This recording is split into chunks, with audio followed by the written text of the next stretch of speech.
Yes, yes, it's Tuesday night. Anything's possible on a Tuesday. We're here discussing the evolution versus creation topic. I'm here with Jason, faithful, honest, and true. Um, our lab techs are running around the lab here somewhere as well, but I don't see any right now. So it's just me and you. So here we are. I've got some photos to look at. And I'll put the link into the chat here. Let's see. Who do we got in the chat? Do. Post the thing. All right. All right. Now we're in business. Missing Mod is in the chat. Hey, Missing Mod, how are you? Good to see you tonight. Yeah. Not much going on. Waiting for Jason to get back from his doggies, and we'll probably watch a video. I expect. Okay, so what video do you want to watch? Yeah, I don't really know yet. I mean, I was sleeping about 10 minutes ago. To be honest, I fell asleep, and then yeah. All So right. you know, Well, yeah, you pick a video, and we'll watch it, and we'll talk All about right. it. I'll be right back. Okay. All right. Oh, all right. So we've got let me go in. Oh, hang on, maybe that's the right. Okay. Just one thing, I don't know. I suppose this talks on Lucy, but I don't know. Let me see what I've got here. Oh yeah, this is a good one. They do it. Here's something I can talk about. Oops, that's too much. All right. Yeah. All right, there it is. Okay. So did you find the? Yeah, I threw one into the private chat there if you want to check it out. Okay. This is yeah. There it is. It should be about seeds that have figured out aviation, you know. Seed aviation, traveling, the private life of plants. Oh, BBC. All right. Move. Oh yeah. Oh no, it's it's a different channel. All right, move. Sorry, I was talking to my dog. Come on, mate. Come on, you can get up. Come on. Hey, Good Missing boy. Mod. We are Come on, well. Adi. Thanks so much for asking, and I hope you're well as well. All right. So. Okay, so let me share this out. Hang on, let me get it. Ooh. Here we go. That's my dog drinking. Get everything collected. He's thirsty, poor dog. I had to grab my notepad and my chessboard and everything real quick and put everything together here and get the studio set up. But we're ready to go now, so looking good. Beautiful Tuesday afternoon here in Western New York. The sun was shining, you know. The window's blowing. There's a few clouds in the sky. It was nice overall. How's the land down under? Oh, you're gone. Damn it. Well, you know. Hey, you know, this is what I do most of the time. Here I am again by myself, talking to myself. And Missing Mod is in the chat. So, hey, Missing Mod. Oh, big old baby. Big old baby's in the chat. All right. Good to see you. Good to see you. Come on in. Come on in. I hope you saved some raisins. All right, here we go. Jason is back. Whoops. Here we go. There. I just had to, sorry, okay. I have to drop out. All right. If it goes split on me, it's a pain in the neck. All right. Well, I'll be here. There. And let me start this off again. Now, let me show the channel. Who is this? At student. Subscribe. So here. Here we go. Okay. And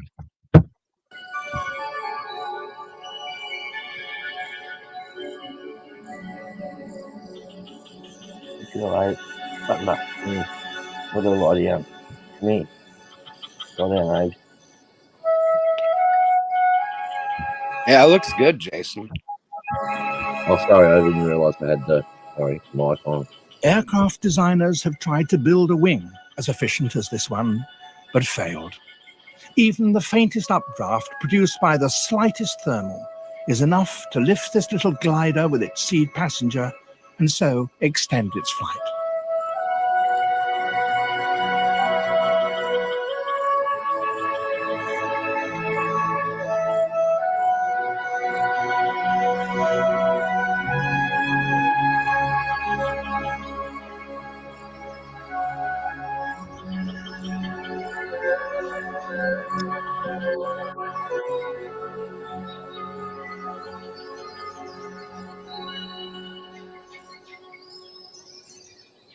Plants preceded humanity in building fixed-wing gliders, and not only gliders, they created helicopters too.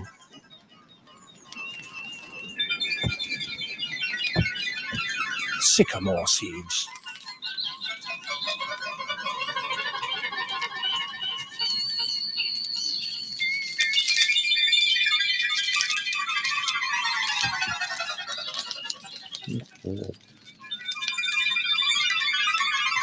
The balance between the weight of the seed and the length and width of the wing is exact and perfect. A slightly heavier seed or a shorter and narrower wing, and the whole thing would fall like a stone. The TriStar plant produces a revolving seed with 6 blades, and aircraft designers have yet to copy that.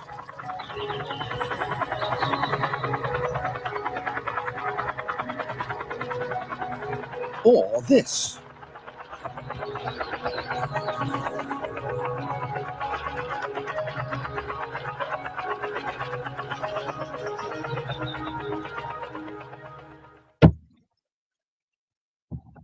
Right. Yeah, aren't those amazing? Yeah. So you have, you have the guy there, narrator saying that nature designed this, and long before mankind ever came up with the glider. And Yeah. yeah. Did you were you going to talk about, like, you wanted to do another show on Lucy, didn't you? I don't know. I'm up for whatever tonight. I didn't really have much figured out. So. All right. Well, Yeah. we just basically cut straight to where is it? Let me see if I can find it. Oh, there it is. Cut straight to this. All right. Lucy baboon. There, done. There you go. Lucy's a baboon. There you go. So, the end of argument. Yeah. And there you have it. And then you got the little pieces of skull, and then I was watching that Peter that whole debate of yours with Peter and the he moderated he discussion was, with Paleo Logo. Sure. I Sure. think it's Peter, isn't it? His name. I'm not sure. Yeah. Anyway, Paleo Logos, but anyway, yeah, he's just his the way he was trying to say that this is a oh, hang on, this is a female. Sorry, this is a male. This is another species other than human, and you were arguing it's male, not female. I keep saying it's female, but it's male. And you say that this is male now, don't you? This thing here. No, for me, I've always said female. That's what they're trying Oh, to is say. it? I thought you were saying Yeah. that looks like a male. Last time, but anyway, or maybe he put a picture of a male one up. I don't know, but anyway, so whatever. He's trying to argue that some sort of subspecies, and Sure. it's just like what he's I don't know. Is he being paid by some evolutionist society or something like to push evolution? Because for a young Earth It could creationist be. and saying that is just to me is ridiculous. And Yeah, it it's could be. just It could obvious. be. It's as clear as anything that it's female that's human, and that's all you really need to know. And this Ilium, Yeah. he even showed in the video. He showed like this part here. I think I don't know. Can you see that hand of mine on there? That thing. Anyway, it doesn't matter. That you got the one part of the ilium where it was completely broken into little pieces and then bent right up. And then he said he didn't reshape it, and all he did is he moved this part was bent up, so he moved it out to where it should have been. He said. You know what I mean? Like, but that's his idea of where it should have been. He moved it out to. And then he said he didn't reconstruct it again. Like he said it 10 times before that. And then he said it again. And then later on, he I said lose you. he admitted that Hansen broke it down into little pieces. Like he made a cast of it, of all the pieces he broke, and then like of it, and then he broke it into its individual pieces and he put it together the way obviously that he believes it should have been, which makes it look like more of a knuckle walker.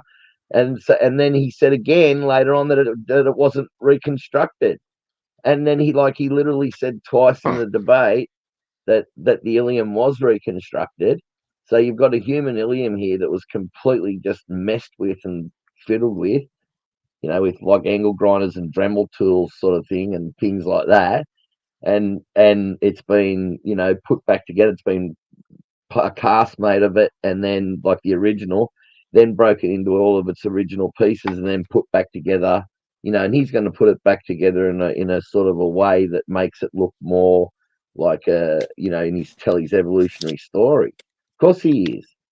Anyway, Sure. and the guy admitted it. He just admitted it twice in the debate. So he kicked his own ass, Well, yeah, basically. no, I think there was a point in the discussion. I actually asked him, what makes more sense, like logically, that we'd find some human and ape remains out in the desert, or that we would go out looking for this transitional form and actually find it. Yeah. I mean, I They don't know, it got it doesn't off make much from sense. the side of a hill. What was it? The side of a massive hill. Is this the pictures of it? No, that's just other. No. Would you have them somewhere? Oh, here it is. Well, did you Here it is. see? I don't know if you're aware of the new video that Paleologos came out with, where he actually reconstructed this ilium, and he come Oh, to did find he? out. Yeah, he just. Oh man, I'll go find that. But yeah, he come to find out. Yeah. He says, "Well, it looks more like a human's." Oh, okay. Ah, All right. Well, ah. let's watch that video. I'll go find that real quick. Yeah, and this is where they got it from the side of a hill. They swept this stuff down the side of a hill and then just put it on these long sort of mats. And look how long the mats are, all the pieces swept off the side of the hill. And then they picked over this and got bits and pieces from all over the side of the hill, basically, and then put it all together. And they've like admitted that there's a baboon bone, and he says, "Oh well, the baboon bone was there historically, so they just leave it there because it was there." I mean, what sort of stupid excuse is that? It's a baboon neck vertebrae, and they know it's not supposed to be there, right? So what they say, it's not supposed to be there, so they should have removed it. And anyway, it's just a bloody baboon or a freaking bonobo or whatever. That's all it is. So you got them sweeping it down the side of the hill. You got them picking through, getting all the pieces of Lucy. And it's like, I wish I had that picture close to this. Let me see if I can find it.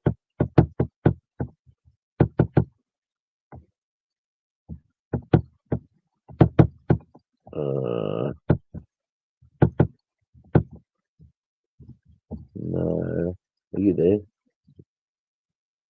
See, so you got there. Oh, maybe. I don't know. Let's have a look. Oh, no, that's right. He's looking for that video. I forgot. All right. So there's the. Hang on. No, let me see if I can find that. one with the to show what they got from the side of the hill with all that stuff. Oh, it's in here. I think it's up near the top. It's up near the top of what I'm looking for. Yeah. Dang it.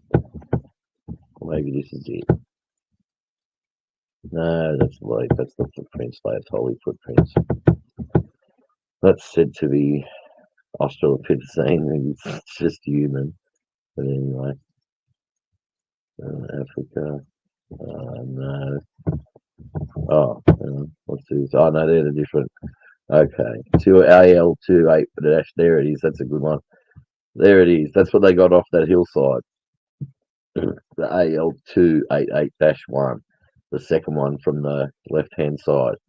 So there it is. And I mean, that's all they had to go on. And from that, this human sacrum here, and chuck this human sacrum in, and you got this little Lucy creature, and then he tried to say that it was too small. The sacrum was too small, which is sort of stupid because you get people like this who have like these pygmies in the Amazon, and you see how small these people are, right? And then if you got say a pygmy with dwarfism, then you'd even have it even tinier.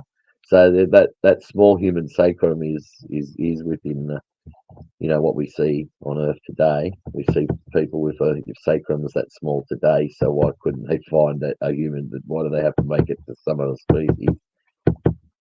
It's ridiculous. Let me see. Is this the one where they little foot? Oh yeah, juvenile gorilla. Yeah, that's Littlefoot. Juvenile gorilla. Yeah, that looks like a Littlefoot one, doesn't it? Looks like a juvenile gorilla. What's that one? Oh yeah, same skull. Anyway, what's this? Just interesting looking at these photos. Yeah, it does look like a gorilla jaw. Could be. Could be anything. I mean, most likely what it looks like, but not all the time, because things can be deformed. So, all right. Let me see if I can go and find. Hang on.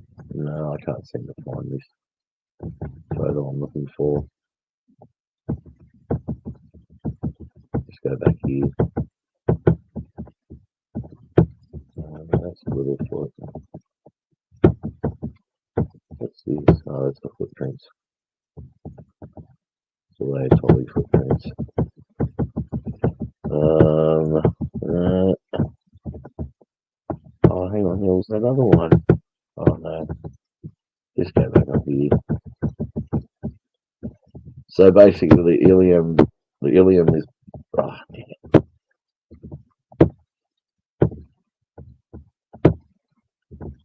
oops, that one. The ilium is probably human. It's just been reconstructed, and that's the video he's looking for now. I think I might just leave that up there while I just have a quick look and see. Hang on, let me turn on my light. So I have to.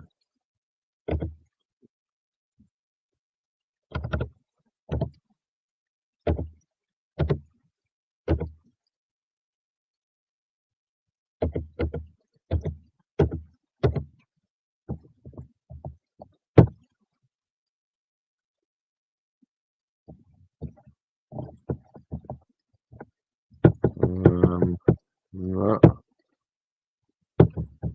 I haven't even seemed to. Maybe if you give me, I don't even find this channel because it's so. Uh,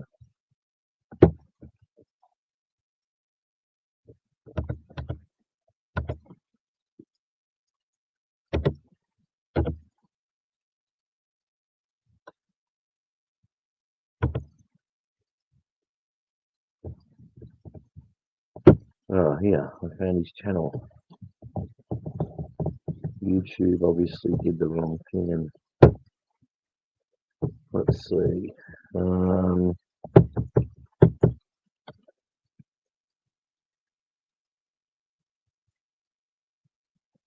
Discussing our fifth scenes with Jerry Bergman. Can we reconstruct the ancestral form of humanity? No, that's not a. Is Lucy's skeleton a mixture of human and ape bones? Ken Hovind's official structure with is statistical baraminology dead? So, doesn't seem like he's got. He must have deleted it. He must have deleted it. So, Sea Science, are you you there, man? It looks like he's deleted it off his channel. He didn't like the fact that he sort of, I suppose. I don't know, unless it's in some other video. Maybe it's in videos. Let's have a look in here. Let's see.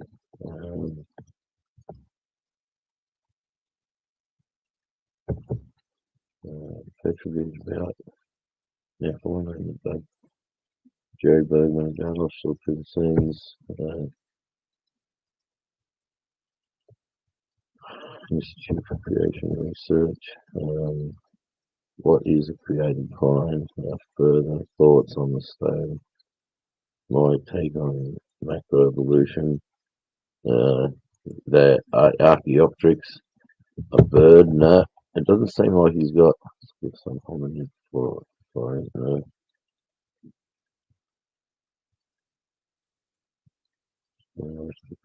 Bones. No, it seems like he's deleted that video. Maybe he hasn't, I don't know. But it seems like he has. No, maybe not. It's too far down. If he did reconstruct it, then he's going to delete it. Oh well. Sea Science, you there?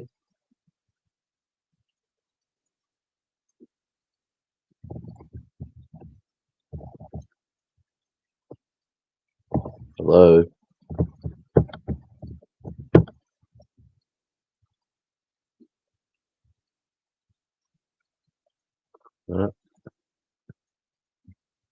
Knocked out, maybe has to come back. I suppose. I mean, you've got. Anyway. It's pretty much, that this is a human sacrum. There's no other way to describe it. You can't get this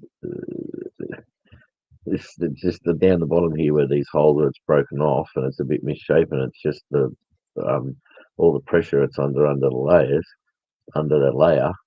It's got heaps of pressure on it, so that's deformed it. And yeah, okay. So you're there, and there's one in the private chat. All right. Okay. Maybe unless that's a new one.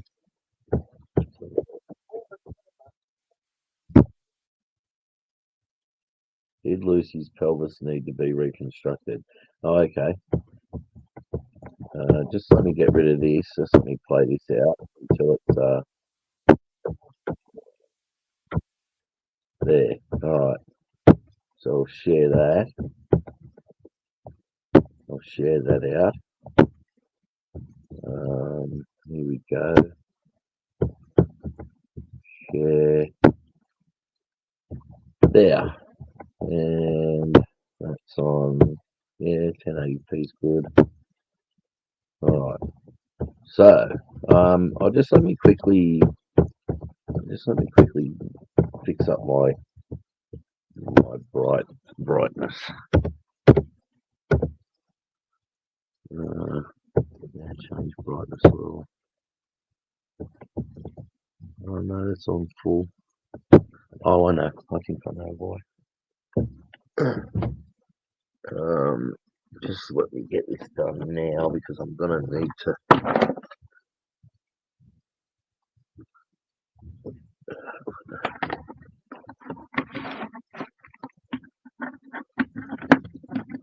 Oh, there. All right. No, it seems to be fine. No,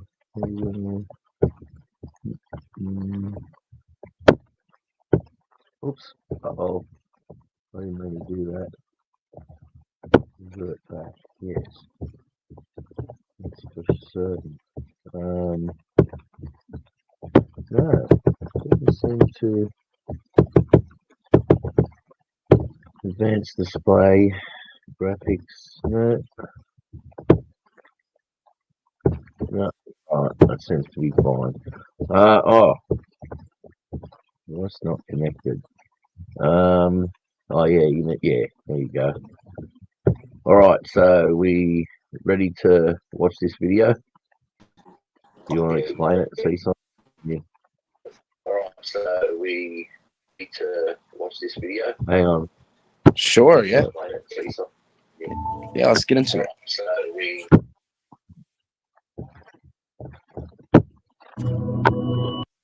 hang on. Oh, wait a minute, what is this? Okay. There. Do that. Okay. Oh man, that's the wrong one. Hang on, I just got to click on this. Just let me get rid of all this because it was there. Now it won't play up. Okay. Keep starting here. And we got to go. Skippable ad. Okay. So yeah. Yes, Right. yes, that's Paleologus's new channel there. His new creation clips. And he actually managed to get a few subscribers before YouTube blackballed him, this time around. So. Oh yeah. Oh okay. All right. Well, what Paleologos did managed to get more subscribers. Did he? Is that right? Yeah. Yeah. Oh yeah. Okay. On his new channel, I think he had a lot more people were watching this stuff. I like that he has a marine animal. I'll put that out there. He's got his killer whale going on. Cool. Yep. Yeah, stuff killer whales that take out poor. I know they're rotten. They're horrible the things they do. They're rotten bloody creatures, really, when you think about it. What they do to other whales, and that I like it when they're killing great whites, though. Yes, killer whales. Get out there and kill as many great whites as you can. All right, here we go. There you go. They like their livers are like 150 to 200, 150 kilos, I think. And that's which is massive, 300 pounds or something. So that's what they like. Probably why they don't eat us. They probably scan us and go, "Oh, look at that tiny little liver! All that work for a tiny little hors d'oeuvre. It's not worth it." You know what I mean? And then swim on. So here it is, the new. Evolutionists believe that humans evolved from apes. They think that the fossil record shows the slow and gradual evolution of humans over millions of years. And one of their favorite ape men is Lucy. They think that Lucy could stand upright and walk on her hind legs just like we do. But when they first found her pelvis, it looked kind of ape-like. Did evolutionists fraudulently modify her hip bones to make them seem more human-like than they really were? Well, today, we're going to reconstruct Lucy's pelvis for ourselves to find out what it was really like.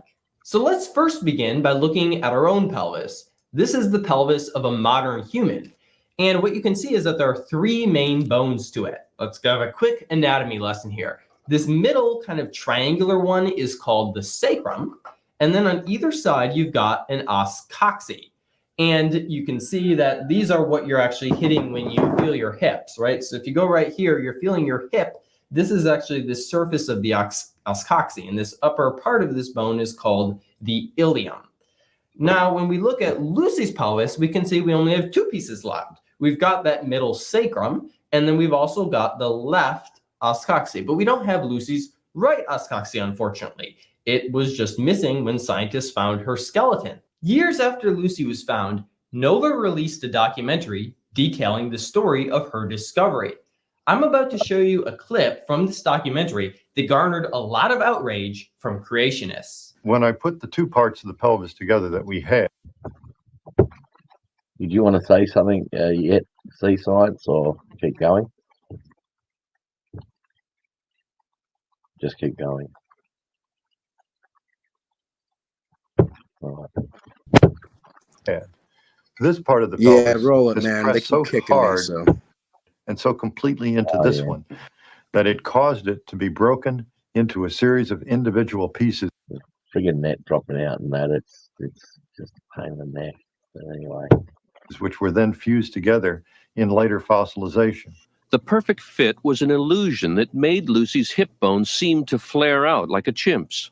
Lovejoy decided he could restore the pelvis to its natural. He could There's your restore a pelvis grinder. to its natural. There's your electric grinder, Jason.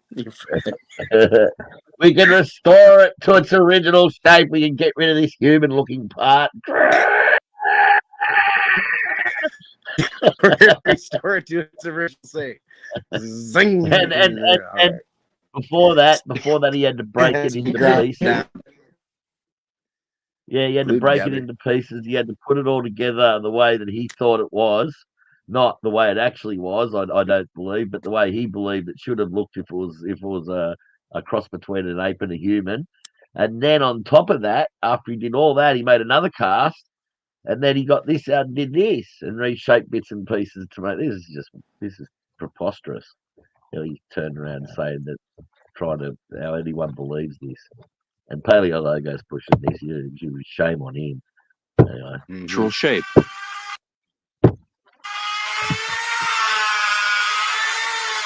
He didn't want to tamper with the original, so he made a copy in plaster. He cut the damaged pieces out and put them back together the way they were before Lucy died. It was He cut the pieces out and put them back together the way they were before Lucy died. That's a classic. I like that one. Yeah, that's it. I love the Dremel tool in there. He's just zinging it off. Zipping off the parts that shouldn't be there. I don't know. Yeah. Too much. Oh yeah, no, that's just crazy. And he got it out and put it back together the way it should have been, he said, but the way it should have been, in his opinion. I would like to see someone that works at a crime lab, you know, that reconstructs bones that are broken in homicides and that when they find a broken bone and they have to put it back together. I'd like to see one of them reconstruct that bone and see what they reckon. You know, not this Yeah. this hack anyway. Just put it together the way he believes it should be. Anyway. Yeah, I mean, Alright. Lovejoy, Lovejoy and tricky- Johansson, they put that thing together out there in the desert, and it sounded like what they actually revealed here is they were trying to make it look more ape-like, more flared than it really should have been, and that's what Paleologos is coming out with now. Is like, turns out that the ilium is actually more human-looking than anyone thought before. You know, so it wasn't.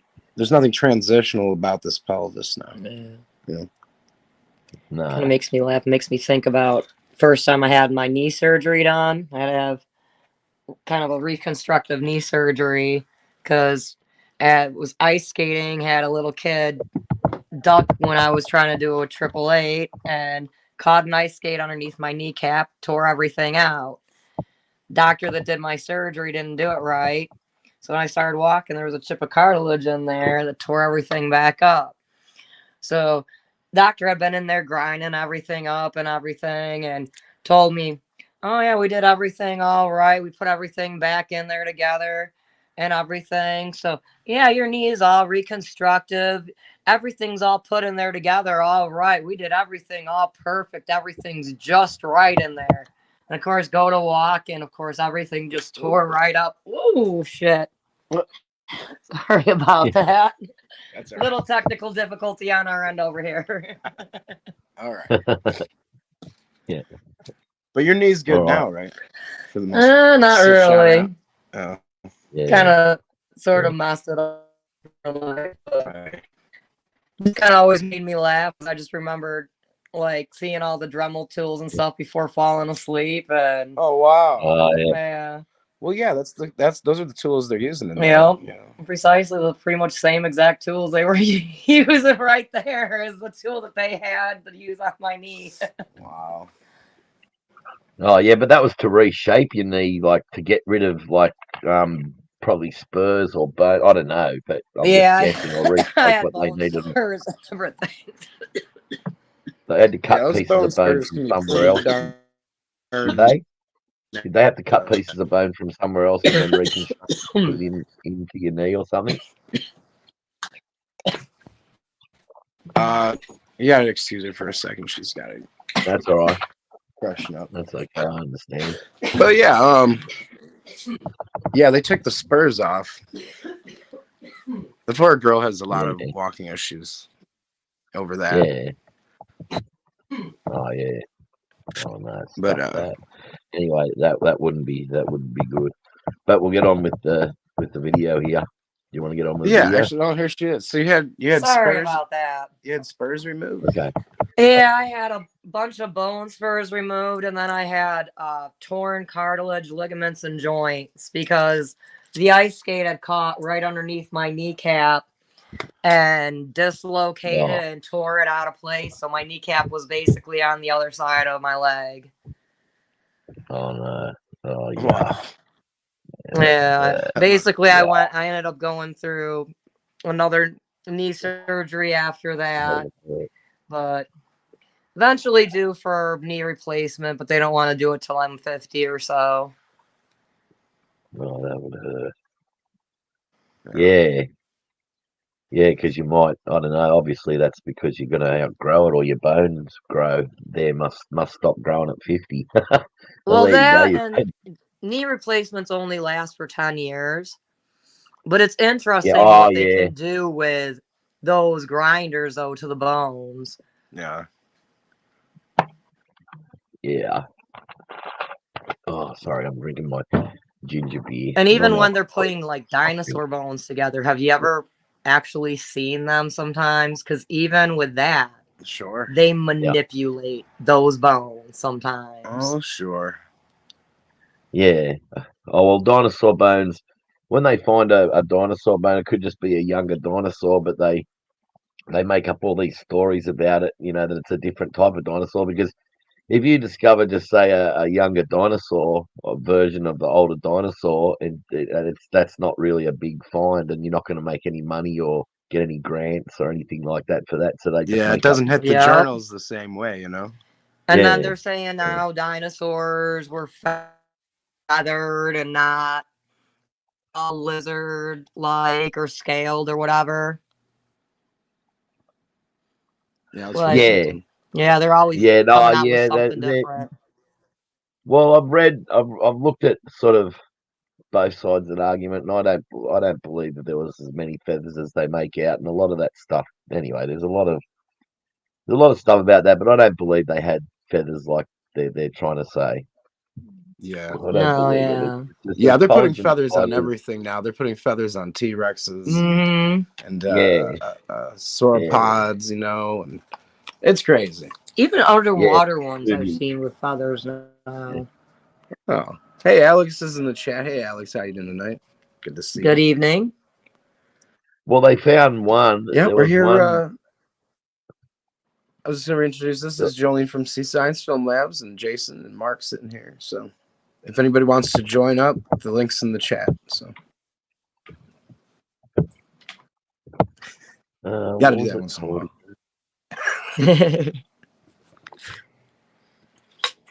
Well, they found a dinosaur, and they found all these feathers around it, right? And it was in the Arctic, and they found all these feathers around it, and so they said that this dinosaur developed these feathers. Like, it wasn't actually attached to the dinosaur; there was just all feathers around it. But it was also other birds, like sparrows and things, fossilized around it as well. You know what I mean? And so they said they found bird fossils around it. They said that the feathers were from the dinosaur, so it could survive the long, cold, dark winter months and stuff. It developed feathers. Yeah, and they actually said this. They actually said this, and I'm just looking at it thinking, wouldn't it be more likely to say that it wasn't as cold there back then? And hang on, I've just got to wait a minute. Hang on. Yeah, they've done all sorts of stuff with the dinosaur finds. It wasn't as cold back Yeah. then, and that this dinosaur was just buried with birds, which it was. I mean, there was evidence there's bird, like they look like sparrows to me, sort of thing, or maybe they were larger crows, or I don't know how big the dinosaur was. I think it was only a small one, but it might have been a big one. It was a bigger one, and it was just looked like modern birds to me. That it was sort of like fossilized with. And then they said, instead of saying that the feathers belonged to the modern birds that it was fossilized with, and that and it was just warmer where it was, and the dinosaur had reptilian skin, they attributed the feathers to the dinosaur so it could survive the long, cold winter months there. And Yeah. less than that, it's like they're insane. They're off Well, their I head. saw one where they were saying that the feathers were actually drawn onto the fossil. Yeah, I saw that too. Did you see that? Oh Yep. yeah.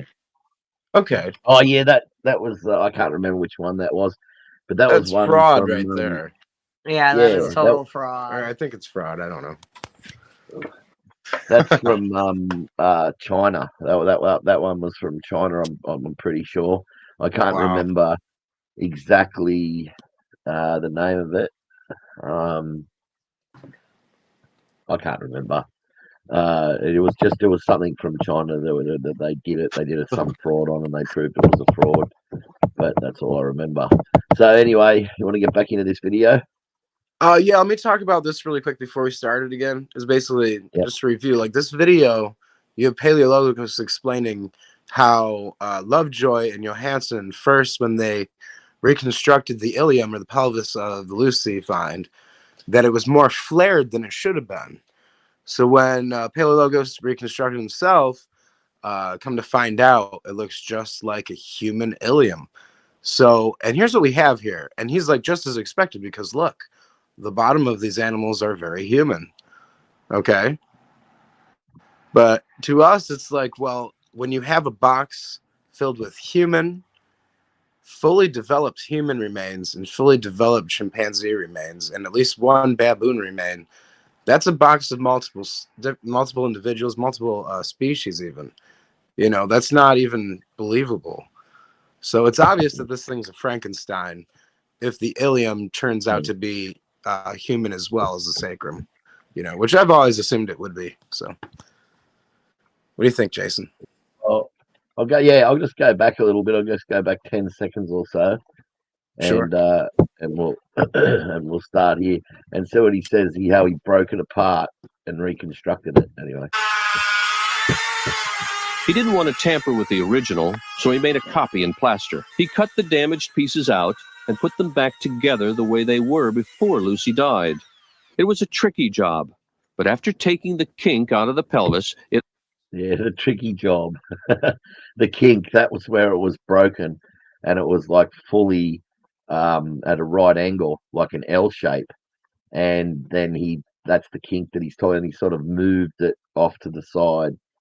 And it's the ilium, you know, the top of the ilium or the side of the ilium or whatever it is, and moved it to where he thought it should be. And it all fit together perfectly, like a Sure. three-dimensional jigsaw puzzle. Because if you bloody use an angle grinder on it to shape it, of course it's going to fit together perfectly like a three-dimensional jigsaw puzzle. Yeah. Yeah. I also wanted to add though, if you got a second. Yeah. Here's the let's see if this show or not. I don't know. Well, it was called the Archaeoraptor. That's the name of the forgery where they drew feathers onto the fossil. It says the informational Yeah. generic name for a fossil chimera from China in the article published in National Geographic magazine in 1999. The magazine claimed that the fossil was a missing link between birds and terrestrial theropod dinosaurs. Even before this publication, there had been a severe doubt about the fossil's authenticity. A further scientific study showed it to be a forgery constructed from rearranged pieces of real fossils from different species. Zhou et al. Found that the head and upper body belonged to a specimen of the primitive fossil bird Mauronus. Neuronus. A 2002 study found that the tail belongs to a small winged Dromaeosaurus Microraptor. named in 2000. The legs and feet belong to an as yet unknown animal. Wow. So they really pieced together rocks and fit different animals together into one animal. It says the scandal brought attention to illegal fossil deals constructed in China. Although the Archaeoraptor was a forgery, many true examples of feathered dinosaurs have been found. Yeah, right. Yeah, no, they have. They've, but I doubt. Like, I mean, there might have been some feathered dinosaurs, but a lot of the feathered dinosaurs that they're coming up with are just fake. But those and they're like adding feathers. They're just adding feathers, yeah. But there are a couple that, you know, I mean, I could see that could have had feathers that they're saying did. Well, some of them no. Yeah, I still believe that it's not that those bone nodules where they say that feathers attached to these nodules in the bone is where feathers attach. That's also where tendons can attach and things like big spikes and things could attach to that, and tendons for all sorts of reasons could attach to that. That doesn't necessarily mean there was feathers there either. That's another way they try to bamboozle people and say there was feathers on dinosaurs because of those spurs on the bone, and they say, oh, those spurs on the bone prove there was feathers there. And I remember reading an article and they debunked that because they said those spurs, they showed what else the spurs can mean, and what they said made sense as well. So more than basically what they were trying to say about feathers. And the feathers were, and what they pointed out too on a lot of these bones that they found is the feathers were too sparse. Like they were just one feather here and one feather there. Usually you'd develop feathers to keep yourself warm. And if the feathers are too spread out and too sparse, they're really going to do zero, you know what I mean, to keep you warm. And there would just be 0 point to them. So why would evolution hold on to that sort of thing? It wouldn't, you know what I mean? Like there's no need what to animal hold on just to it. has It's 2 not or 3 performing any feathers hanging function, off any of real function. Yeah. So it doesn't make sense. So their whole feathers, there's so many, there's just as good arguments against that dinosaurs having feathers as there is for it, but they make it sound really good, of course. But all right, it's just to push their and he had narrative. literally admitted with this ilium that he broke this ilium apart, and that Rio Hansen broke this ilium apart and reconstructed it back to the way he thought it would be. And he used little Dremel tools and all that sort of stuff and ground it all up into pieces. And he says, voila, it fit together just like a jigsaw puzzle. Well, if you're there shaping the jigsaw pieces, you know, then anyway. It just all falls apart. It's crazy. Yeah. And none of this adds up to a real discovery. No. There's cats. No, nothing. Not any part of it. As a result, the angle of the hip looks nothing like a chimp's, but a lot like ours. Here's what creationists had to say about the clip. But after taking the kink out of the pelvis, it all fit together perfectly, like a three-dimensional jigsaw puzzle. Look how perfect. You can read a newspaper through the hole. As a result, the angle of the hip looks nothing like a chimp's, but a lot like ours. Yeah, now, this is what we call science. Wow. You notice what he said? It was a tricky job. Tricking. This is a PBS special meant to show the children. Oh, the scientist knew what Lucy's hip bone looked like before he got stepped on, and he could fix it. No problem. And that's Dr. Owen Lovejoy, and he thinks he's doing good science. What would you call that? This lighter will give you fire no matter what Mother Nature throws at you. All right, listen up, guys. You won't believe this new gadget I came across. It's an electric... Yeah, most of us would call it fraud. You're playing with... Yeah, I don't believe that lighter, man. That looks like a torch to me. So yeah, it's they gotta runs have off some electricity torch. or something. It doesn't use gas; it runs off electricity or something. Really? But I wouldn't. Oh, yeah, I'd say that it would last. It'd probably work really well for about, maybe a week or two, and then it'd just break. Would be, and you'd pay a fortune for it. So I don't know. It'd just be just a guess. It may not. It may be good quality, but usually I wouldn't count on it. Yeah. So. All right. Paleo Logos, man. Peter, he pulled together some good footage here for us. This is yeah, he did. Yeah, he did. It's just that he's so I can't wait to see what his reconstruction is. Yeah. Well, it's interesting because he seemed to, evidence? at least when I talked to him, he seemed to believe that the Australopithecine are real, but that they're some kind of cousin to humanity or something. Like they're not actually our ancestors like the evolutionists say, but rather some other branch of humanity or something. I don't know. Yeah. It's just... Let's get. I mean, for me, it's like, why would you believe in these things? If there's so few remains of them, and everything that they have of them is so few and far between. And it's like this ilium. He put together this ilium. There's a giant hole in the center. None of these even look like they fit together for real. There would be better evidence if this was really the origins of humanity, I think so.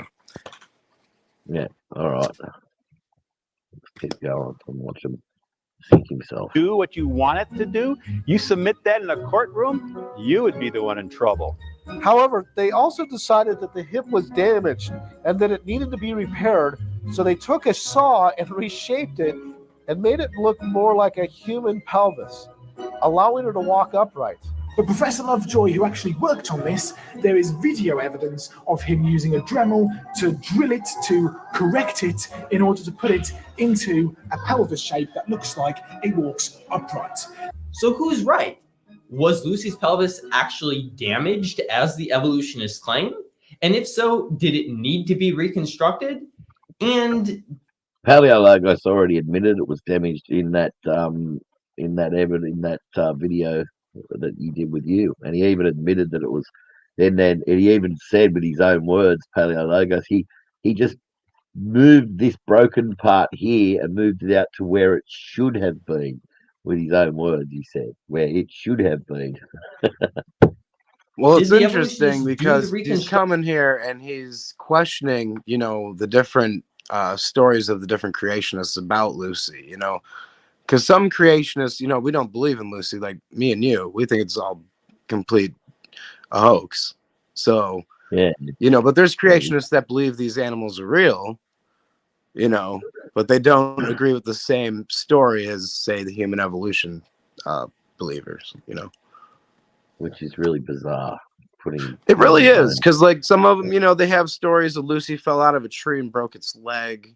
And that kind of gives the idea that they believe it was a real animal that something could happen to, not just some Frankenstein made up of human and ape remains. Yeah. Oh, okay. All right. I'm gonna get up. Anyway, I'm gonna play this quickly. Try to get up to this part where he reconstructs it. I really want to see that part. See it, but we'll keep playing and try to get there because I really want to see this badly. I want to see Construction properly? Well, it turns out that Lucy's pelvis was damaged prior to fossilization. This is most evident from the big hole in the ilium and the many cracks on the front and back of the fossil. When we compare Lucy's pelvis to the pelvic bones of other Australopithecines, we find an interesting difference. When we look at their hip bones from the top, what we see is a nice kind of S-shaped or sigmoidal curve. But Lucy's pelvis doesn't follow that pattern. Instead, a big blob of bone just sticks up straight at a right angle to the rest of the iliac blade.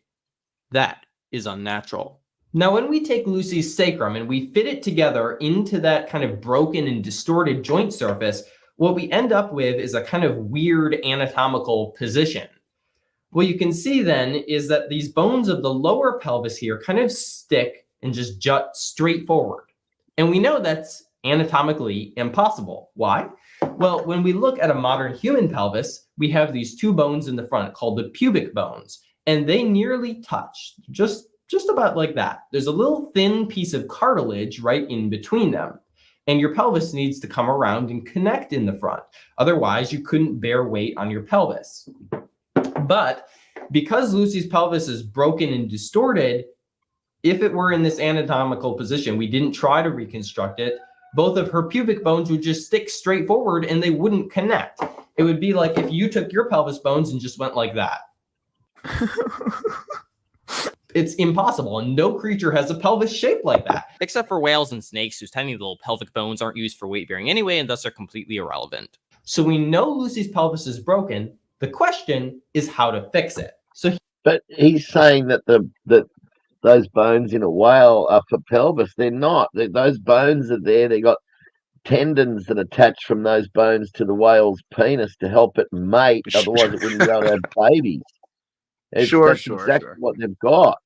That's exactly what it is. They've literally got tendons going from those bones to the male's reproductive organs, and if it wasn't for that, they wouldn't be able to mate. And so those things are not a freaking vestigial pelvis. Those bones are there for a bloody reason. And I know the way they freaking twist everything. And this guy's he's a tosser. He really is. He's what a tosser. Well, I'm impressed. I can't believe he's here pushing that. Halo logos here. That's a vestigial. I just can't believe he's pushing it. That's a vestigial pelvis on a whale. Yeah, he didn't quite say it, but yeah. But I'm impressed with his little presentation here. It came out good. He just said it's not angled. The only other ones that are different are the pelvises in snakes and in whales that are angled differently. He just said it. He literally said it. The pelvises in snakes and whales. He said pelvises in snakes and whales. It's not a pelvis, idiot. Genius. Super genius. Wily coyote super genius. That's what he is, mate. It's freaking bones with tendons that attach to the reproductive organs so they can mate, you moron. I don't know these idiots out there pushing this. And he calls himself a young Earth creationist. This guy's an evolutionist masquerading as a young Earth. He's not a freaking young Earth creationist. Well, I mean, you can believe anything, I guess. It's just make up any bloody. I mean, he wants to believe in evolution and in creation, or it seems to. Yeah. I mean, but in another view, I mean, it's kind of like if he's real about what he's claiming to believe, which is that he believes in a creation and the flood, but he also believes in these, Sasquatch animals. Am I breaking up? A little bit. All right. Just then, but you come back again. All right, good. Yeah, I mean, if he really believes like all these lived in consistent time with the Bible, then he's not really an evolutionist. But I mean, he could also but he is believe in all these changes. Yeah, how can he believe in all these changes? Like if he really believes that snakes, have pelvises. Yeah. And... And whales had pelvises when they're not pelvises at all. They're bloody they're bones with tendons attached to their reproductive organs. I mean, it's scientifically proven fact. And this rubbish about a vestigial pelvis, and then the way he's pushing all of this stuff, he is. He's pushing this mini Sasquatch conglomeration of different rubbish bones all chucked together from the side of a hill, and with human bones and baboon bones and ape bones and all these different ape skulls and stuff all chucked together. All this guy is, I believe what he is, he's just an evolutionist masquerading as a young earth creationist to slightly, because if you lead young earth creationists into believing this rubbish about these little Sasquatch creatures, tiny little miniature Sasquatches, then you basically, they're one step closer to believing in the theistic evolution and then moving over to evolution. That's why the evolutionists love him, mate. That's why he gets on so well with him, and they love this guy, because he's basically saying, "Oh, they're creationists, they're idiot, other young earth creationists. This was a little mini Sasquatch." No, it wasn't. It's just got a human ilium. It's got a human pelvis and a human sacrum. It's as simple as that. And the fossilization process, deformed them, and then they just put them back together the way they thought they should be, not the way that they actually are. And he says that fit in there. I'd love to know if that actually fit in there like that when they actually got it. I bet you it didn't. I bet you it was sort of like, shaped to fit in there, with tools. Anyway, so they yeah, I say, mean, "Oh, as we would far as like move my in the rock opinion on matrix." this whole thing is that they found the pelvis, and the sacrum was intact. I imagine that they found it on the side of the hill.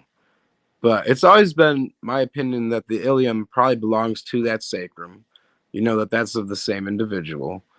But that is a human sacrum and ilium. But that the reconstructed ilium was just reconstructed to have more of a bend or a flare in the wing of the ilium to make it look more chimpanzee, basically. And he said that the way it fit together, it jutted forward. Yeah, he said the way it fit together, it jutted forward more. Well, it jutted forward more.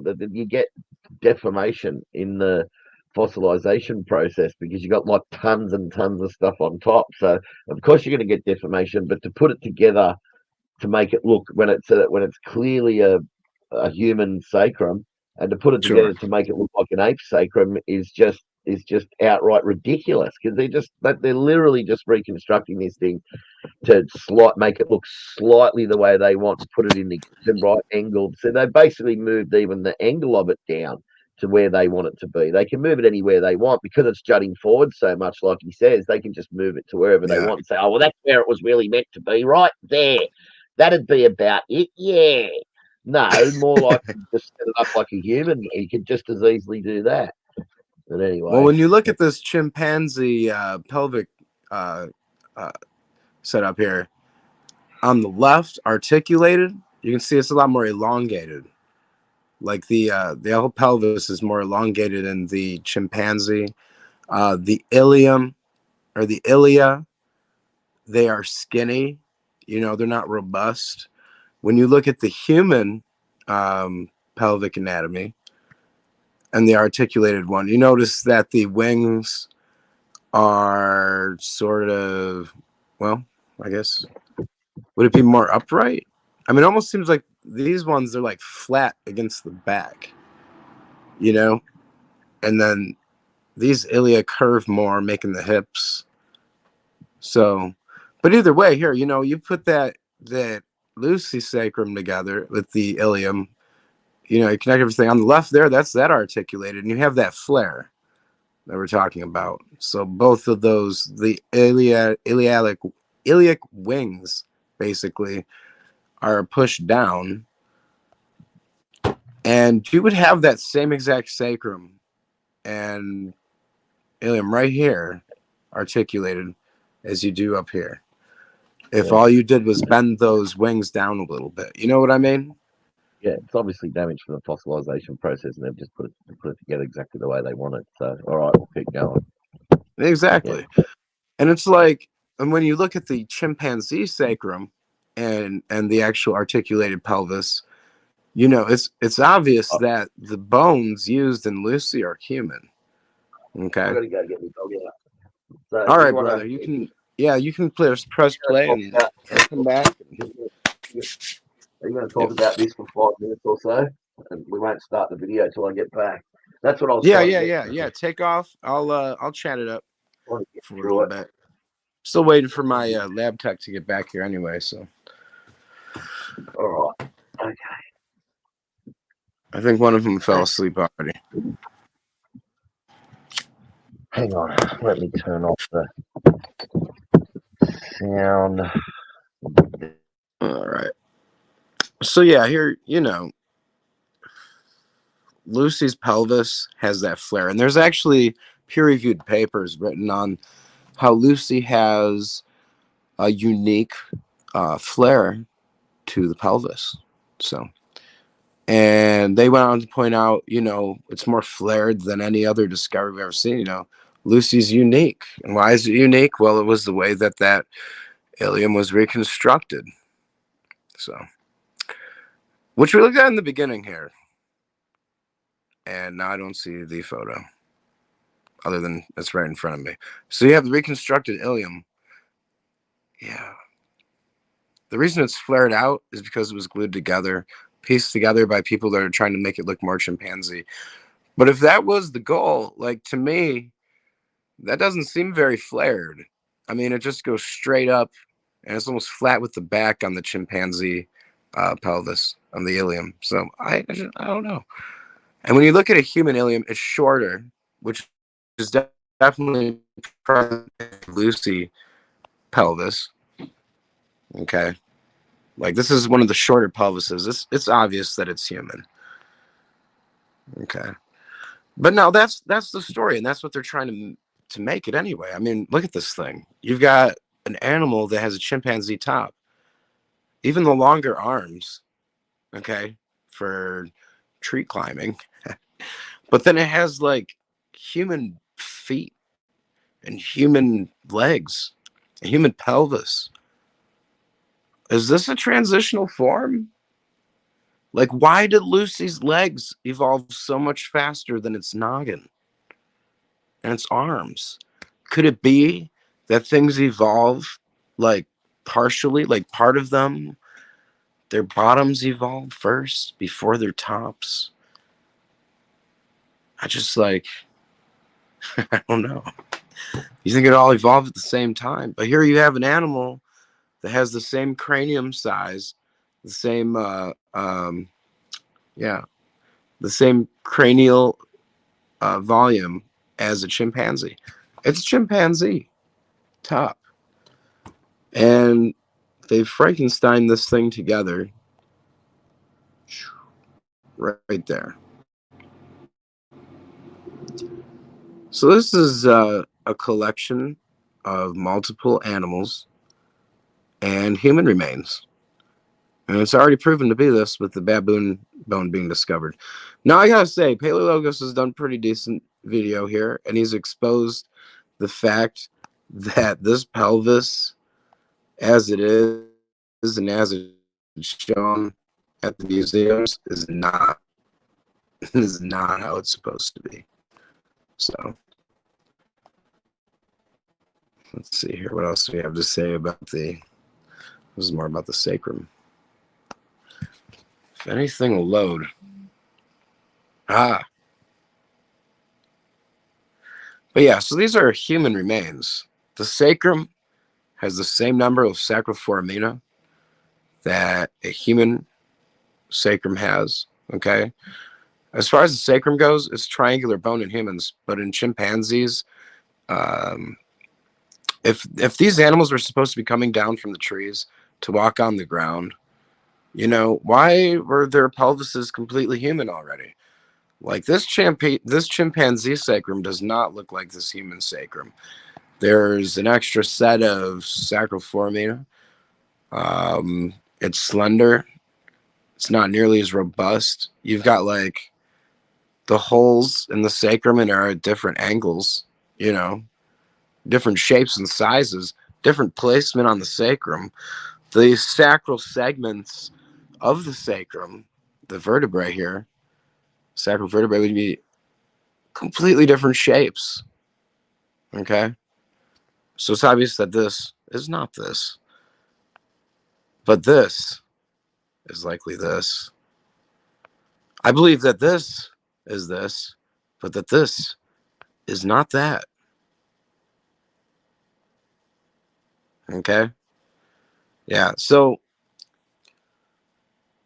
if they want me to believe that this is halfway in between this and this, I don't know if this is working as fast as it could be, but it seems to be. So this is good. You get my point? I get my point. I think that's what's important. The sacral foramina are in the same exact placement. They're the same size. They're the same angle in the Lucy sacrum as in a human sacrum. Okay, so this is a human sacrum.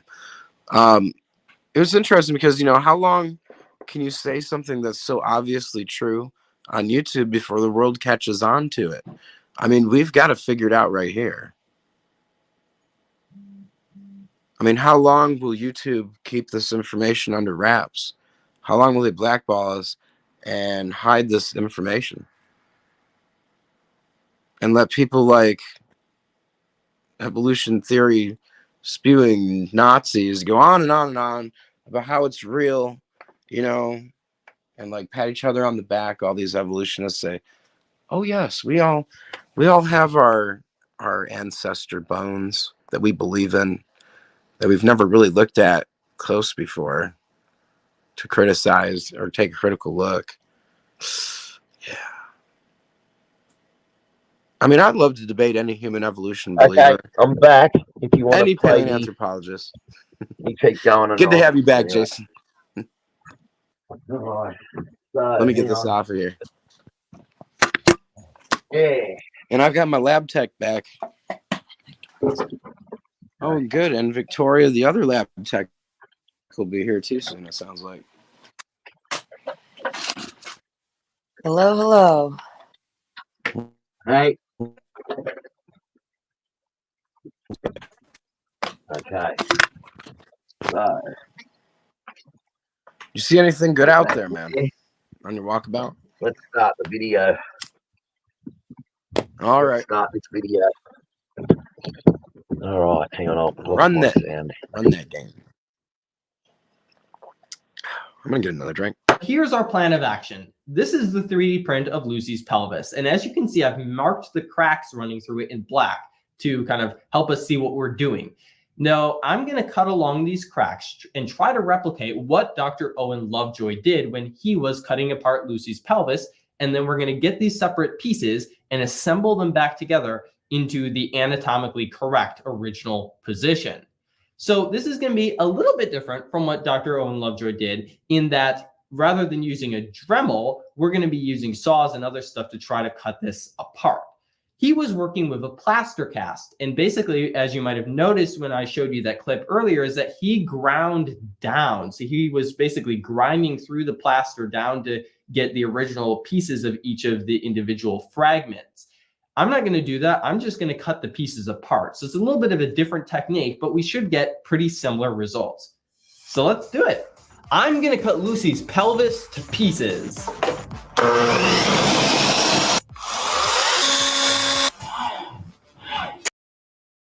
Hey, it's Luke here. We're making droevos, which is the traditional South African meat snack. However, maybe this will work better.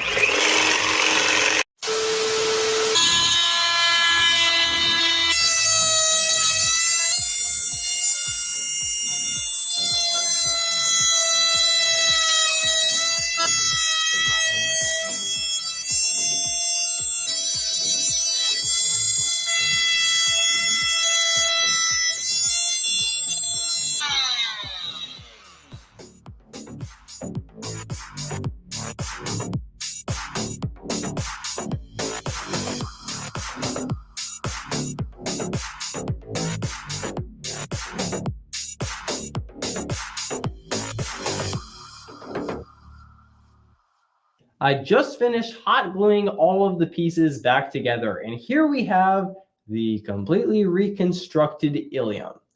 Now, it was, I will admit, somewhat difficult, especially with, you know, the level of quality of a 3D print, which is different than you would do if you were reconstructing the original or even actual plaster cast off the original. So that made it a little difficult at times to know exactly where to cut.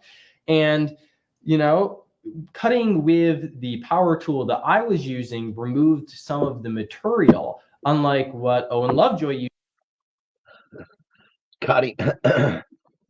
He's trying to say that the original would have been in much better shape. No, it wasn't.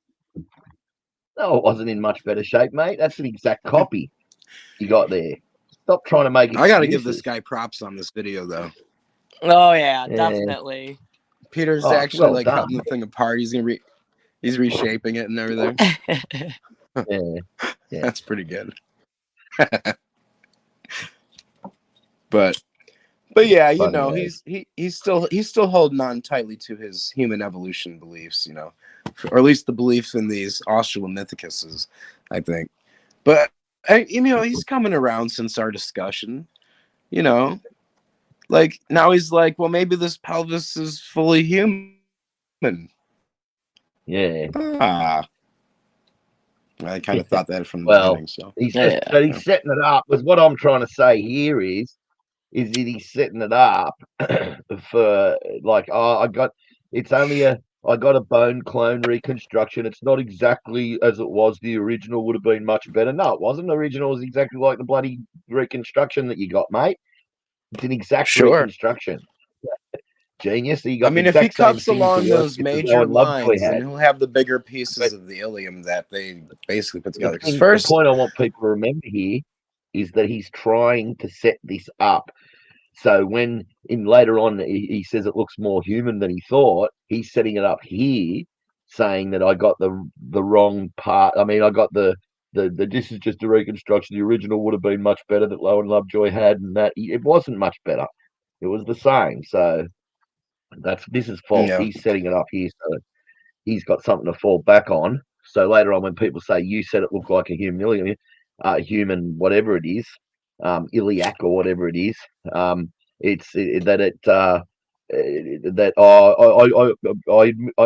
explained that it was a wrong, you know, that it wasn't as good as the original, and Owen Lovejoy would have had better things to work with and all this sort of stuff. That's what he's going to say in the future. You watch. Well, we'll see. We'll see. I don't know. I might be wrong. I mean, I want to see him come around and actually start going after human evolution with us, you know, because I mean, you know, he could change his mind. Okay. Yeah. And if he's, if he's really a creationist, you know, he might eventually lean that way. So who knows? Okay. And he's still young, so he's got a lot of time, you know, to discuss these things. Very true. And figure it out for himself. And I think like once he's, you know, he's got these pieces that he can go to, he's got them in his closet or whatever. He can go to them and actually hold them in his hand.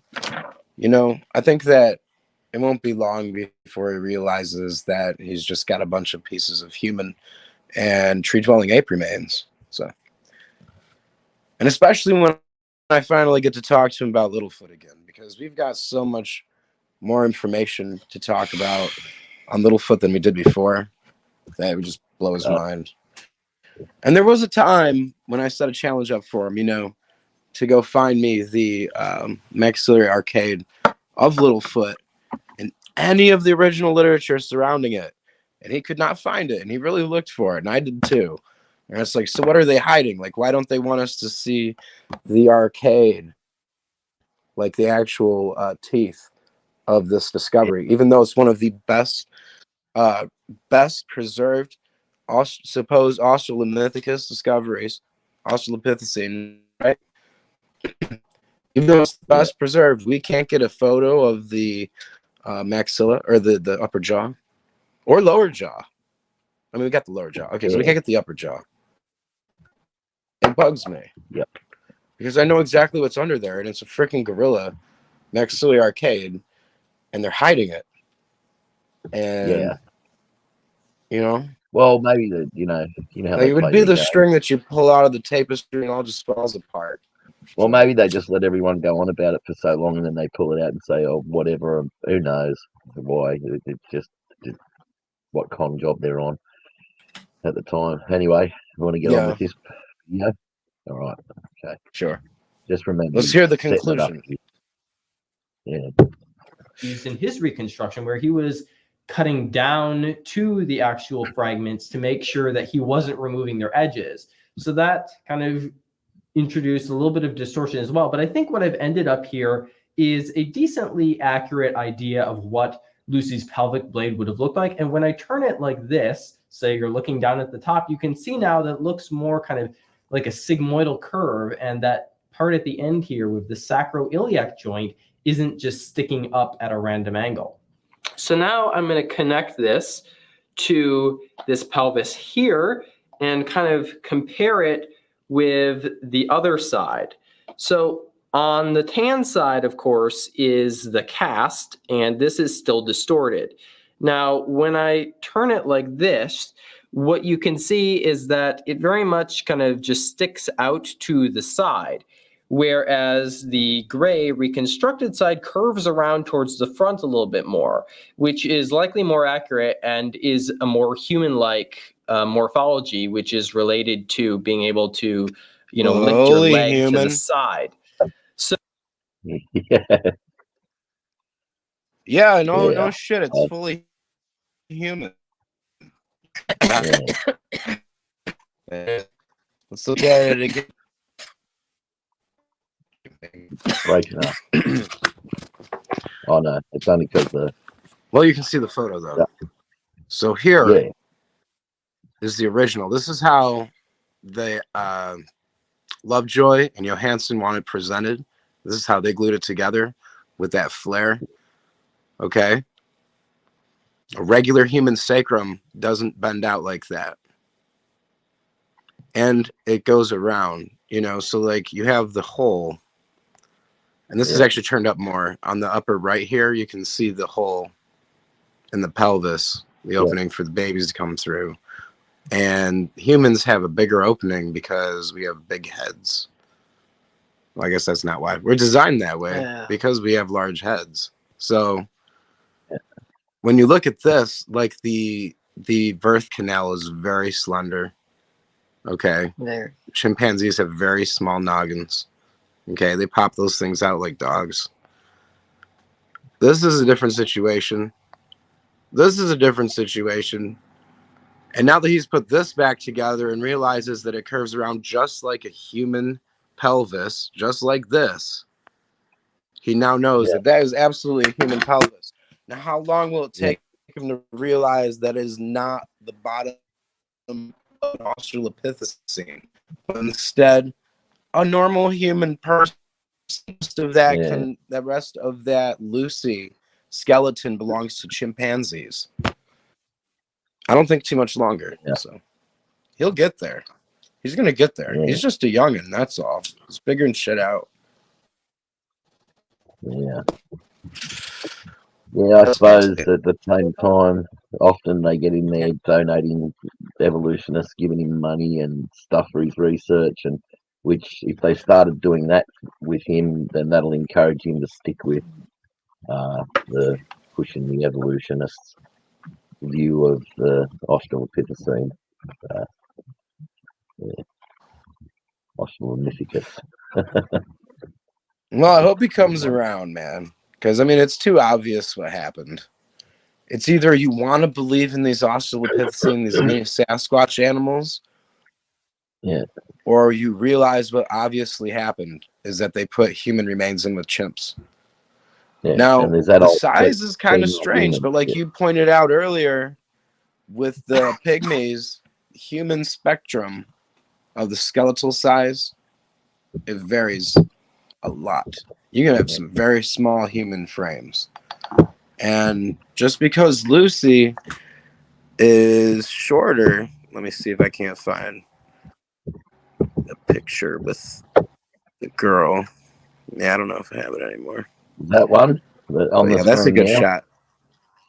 Yeah, that's a good shot right there.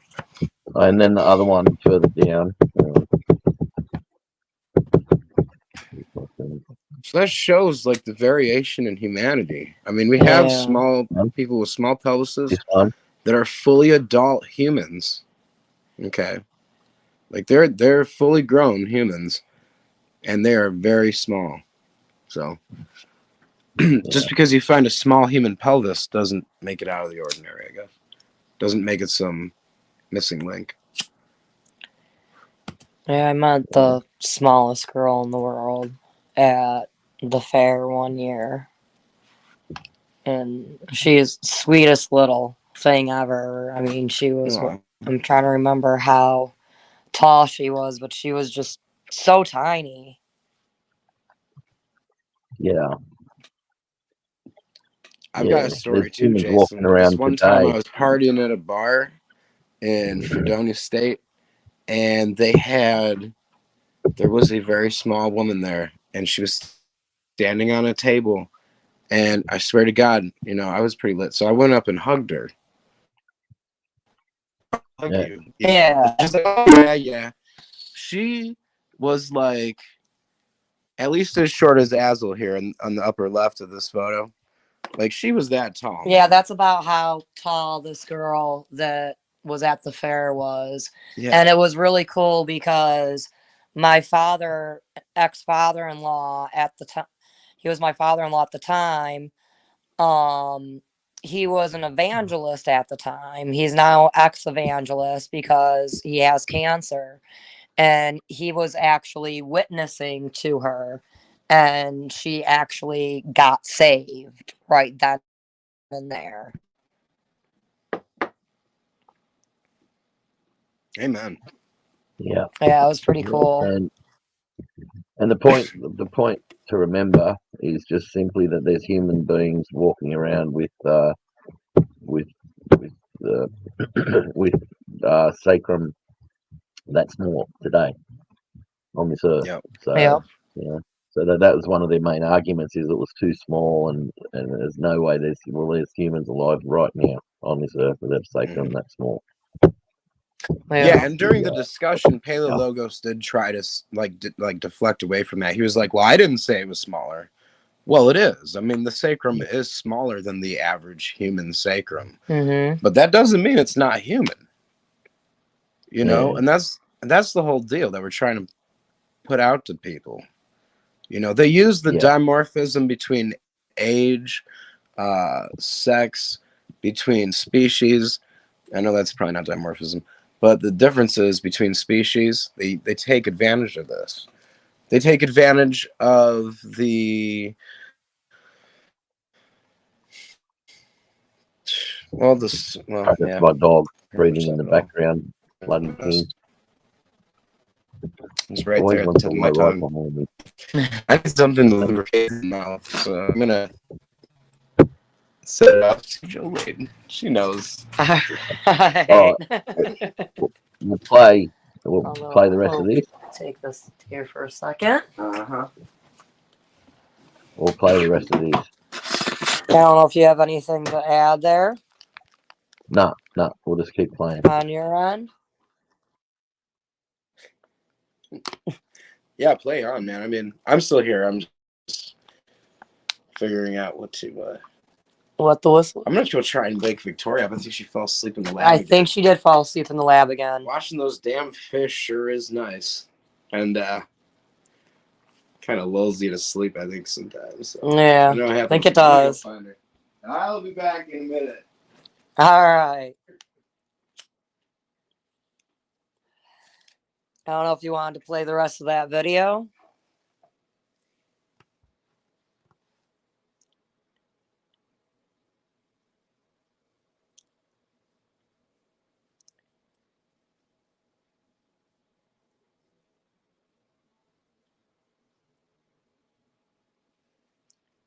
So overall, I think this is actually a pretty good example of how Lovejoy, reconstructed the pelvis.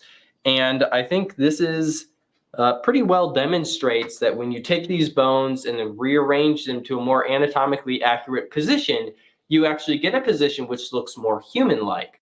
So this all proves that Lucy's an ape man then, right? Well, I don't think so. I'm a creationist, and I don't think that Lucy evolved into humans, but I think the evidence clearly shows that she did walk upright on her hind legs. So to me, this is just another amazing example of the diversity of God's design. Hi there. Thanks so much for watching Pause the video. it. I hope Pause that you it. did Pause, enjoy pause, it. pause it. If you did, make sure to Pause. like and Pause. subscribe so that He said it YouTube all recommends. just then. I'm trying to get there, man. I'm trying to get there. I've got this anyway. All right. Yep. All right. It's good. I'm just saying he said it all just then. Yep. You know, he was like, well, I'm a young earth creationist, so I don't believe we evolved from Australopithecine, but I believe that they're an example of diversity of God's creation. So there you have it. Yeah, He believes but that they're real animals. Yeah, that's the problem. That's the huge. Yeah, massive roll back. problem, Roll isn't it? that back. We'll listen to it. Yep. Last 4 or 10 seconds there. The biggest your problem is, upcoming- hang on. Change them to a more The biggest problem is that he's trying to say that these things were actual creatures, were actual living creatures. They're not. It's just a. Come on, mate. Stop. He's got to stop pushing this stuff for the evolutionists. It's not- Right? it was Like, never- where's the evidence? We got Lucy, and he just that's even less ape-like than they believed. Yeah. Because that flare is not even supposed to be there. Yeah. Like, he's Yeah. going to realize this. I really think so. I think he really is. He's going to come Oh, and then look out, because he'll actually be he's an being asset paid. to creation.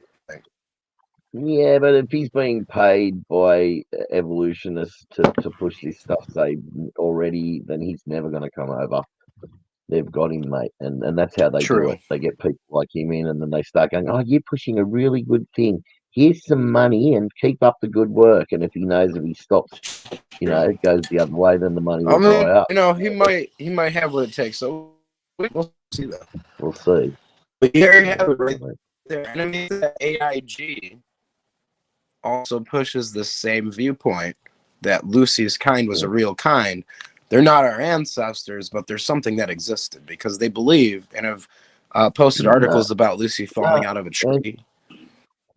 Answers in Genesis? I don't think so. I'll have to look that up, but I'm pretty sure I read some stuff of theirs that. Anyway, well, I'll see what they say. I'll look it up and see. Well, I'm later. hoping that they reject it completely. That they say, Pretty it's sure a they Frankenstein made up of human and chimpanzee remains. Because that's where I'm at with it. I think that's where you're at, Jason. Well, Yeah. CMI used to say that years ago when they first started that a Neanderthal was an ape man, and they changed, as the science changed as well. But the actual scientific community didn't, and teachers in schools didn't change with. Anyway, didn't show. They don't show very much of the science, which is a real problem. The real science, and let people make up their own minds. They just push their narrative all the time. Anyway, let's back. Well, that's what you're getting in the books, especially when it comes to human evolution, is you're getting their narrative. You're not seeing the fossils for yourself, They go on and on about these different species of Australopithecine, and here we are with hardly anything to look at. Like we have Jolene, we've got all of the Australopithecine right here. All 7 of the major discoveries that are worth mentioning. It's yeah. Okay. All right. Here we go. And you'll notice most of them position. So I'll get that out of the way. Breaking up. Why isn't it going? I don't know. I think it's there we go. You want me to play? All right. Here we go. You actually get a position which looks more human-like. So this all proves that Lucy's an ape man then, right? Well, I don't think so. I'm a creationist, and I don't think that Lucy evolved into humans, but I think the evidence clearly shows that she did walk upright on her hind legs. So to me, this is just another amazing example of the diversity of God's design. Hi there. Thanks so much for watching the video. I hope that you did enjoy it. If you did, make sure to like and subscribe so that YouTube recommends to you our upcoming content. Also, make sure to share this video with your friends who might be interested. We all have friends who are big paleoanthropology nerds, right? They actually believe that she walked upright because of her pelvis, but when they found it, it was crushed. So what they did is they reassembled it using a power saw to make it look like she walked upright. It seems like your best evidence for evolution is missing a few pieces. Boom. Good job, Peter. I think that was decent because he did come at it, but he's still, he's still going with that they're real, so that he still fell short. Yeah. I mean, I'll be back in a second. Hang on. But I felt like he was going to take a run at it for a second there. Yeah. Yeah. All right, I'll see you in a second, Jason. No, that worked. No, that's fine. The video looks great, by the way. I don't know if it's the new computer or what, but it's rolling through. So. Oh yeah. Yeah, I think it's a combination of just the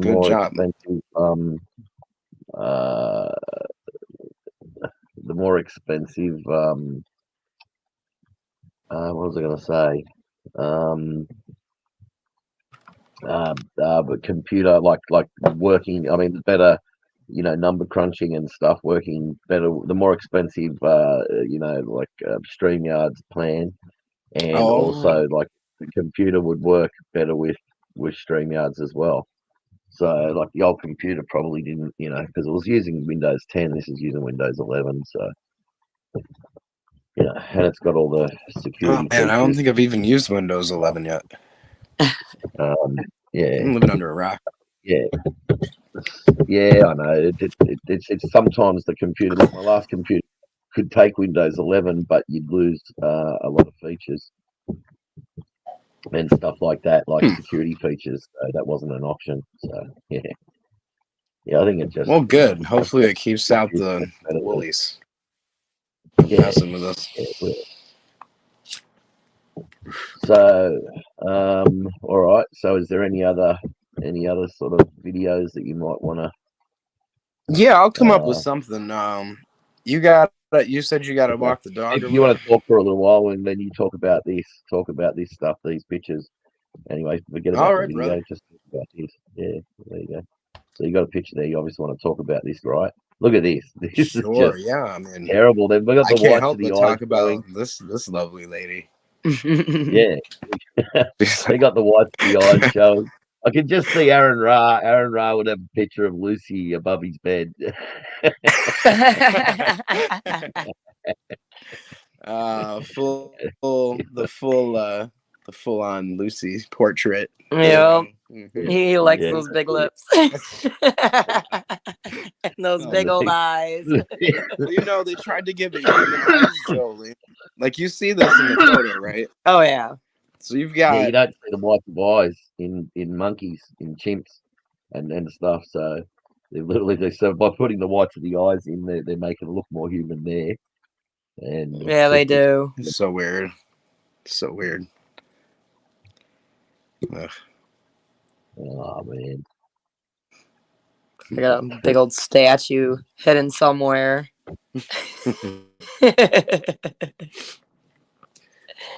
Yeah, there's not much to it. I mean, when you consider that over 100 of the bones in your body are in your hands and feet, and they've got no hands or feet for Lucy, for real. Yeah. So already she's less than 50% complete. They're trying to claim that Lucy's 60% complete, 40% to 60% complete. Hell no. I think they have found 8 feet there in those areas where she is, but where they found her, but they just dismissed it. And as far as I've heard, or what I heard from that Don Patton, is that they found the 8 feet there, and the 8 feet had an opposable big toe, but the opposable big toe wasn't as opposable as the chimps of today, but it was still opposable. It was still an opposable big toe, like a big thumb for tree climbing. Sure. And so that's a tree climber for sure. He'd know better than we would. Like he's in with that. He's an actual scientist. I mean, he was one that went over and took excavated Dead Sea Scrolls out of the caves and stuff like that. So he's a real archaeologist, and he's there actually out in the field doing work. So he'd know about that sort of stuff where we wouldn't. And he says that they found feet, but obviously they haven't told the public about it. So yeah. Of course they wouldn't. They're not going to tell that they found like an 8 foot with the with the opposable big toe. If they said that and they found that in that area, of course it's going to diminish their story. Yeah, well, they just filter through the evidence. They're out what they don't want. Anything that doesn't fit their narrative, everything that they can cram into it, they keep. So, like this baboon vertebrate that was just discovered in 2015 amongst the world famous Lucy bones. Paleologos' excuse for that was, because it was found historically with the thing, they just leave it there for historical reasons. No, they should move it out. They know it's not a part of it, so why leave it there? Don't leave it there for Oh my historical goodness! I reasons. remember when you That's not said that. That science. just blew me away. It blew me away. Yeah, I know. I was like, oh, for historical reasons, right? Yeah. Knock on Yeah, that. what a joke. I laughed when I saw him say that. I thought, you're a joke, mate. You're a utter joke. To say something silly like that. Well, you know what blows my mind the most, I think, is that it took them over 40 years to find that baboon remain. I mean, these are some of the original fossils. These are supposed to be some of the most thumbed over, like most looked at critically remains in the world, and they haven't taken a critical look at them, obviously. When you have people discovering things with the molds made of them, they're ordering these pieces off of boneclones.com, and they're discovering things about the original finds, these original Australopithecine that the original founders don't even know. For instance, that baboon remain being in it. Yeah. And then here you have Paleologos pointing out that the ilium is actually far more human appearing than what Lovejoy and Johansson would want us to believe. So, yeah. Yeah. Oh, sorry about my dog beside me. Hey, you're Always all has right, to man. go If right you got to beside me walk with the the dog, walk the microphone. dog. Man. Definitely. No, We'll it's chat it up beside some me more. breathing. The heavy breathing. The dog Oh, beside me. I can't. That's her. My phone's so I low, have I to can't keep even telling hear it, people man. that I'm thinking yeah. Bloody dog. He always wants to get right up beside me and make as much noise as possible when I'm live. And the other time, we could watch another video if you're into it. I don't know. Sure. All right, I Which could come one? up with well, we could watch that discussion with Paleologos, and maybe I don't know if I want to sit through that again. And you just watched it, so yeah. Well, let me find something else. But I will be right back. Okay. Because I gotta leave to go get it. Yeah, I know. All right. Oh, yeah. All right. Well, I'll just show this. Hang 10, man. I'm gonna be right back. I will. Find this. Here it is. Lucy,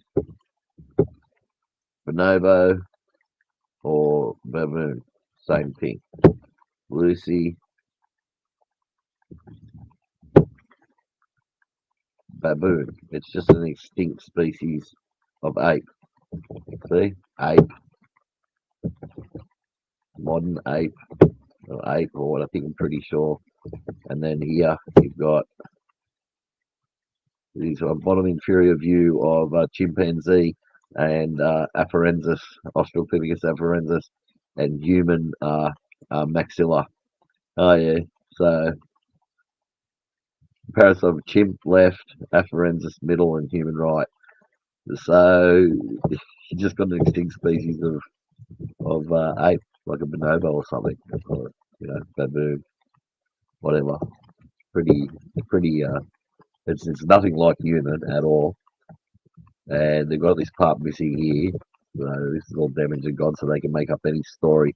In the middle one, they got that V shape there, and the black, big black V, where that those holes are missing. I don't know, the nasal passage holes or whatever they're called. I don't know their proper name, but that's missing. So then they can make up another story about that. See, they can make these nasal holes were exactly like an ape and not like humans, or I don't know. I'm just saying.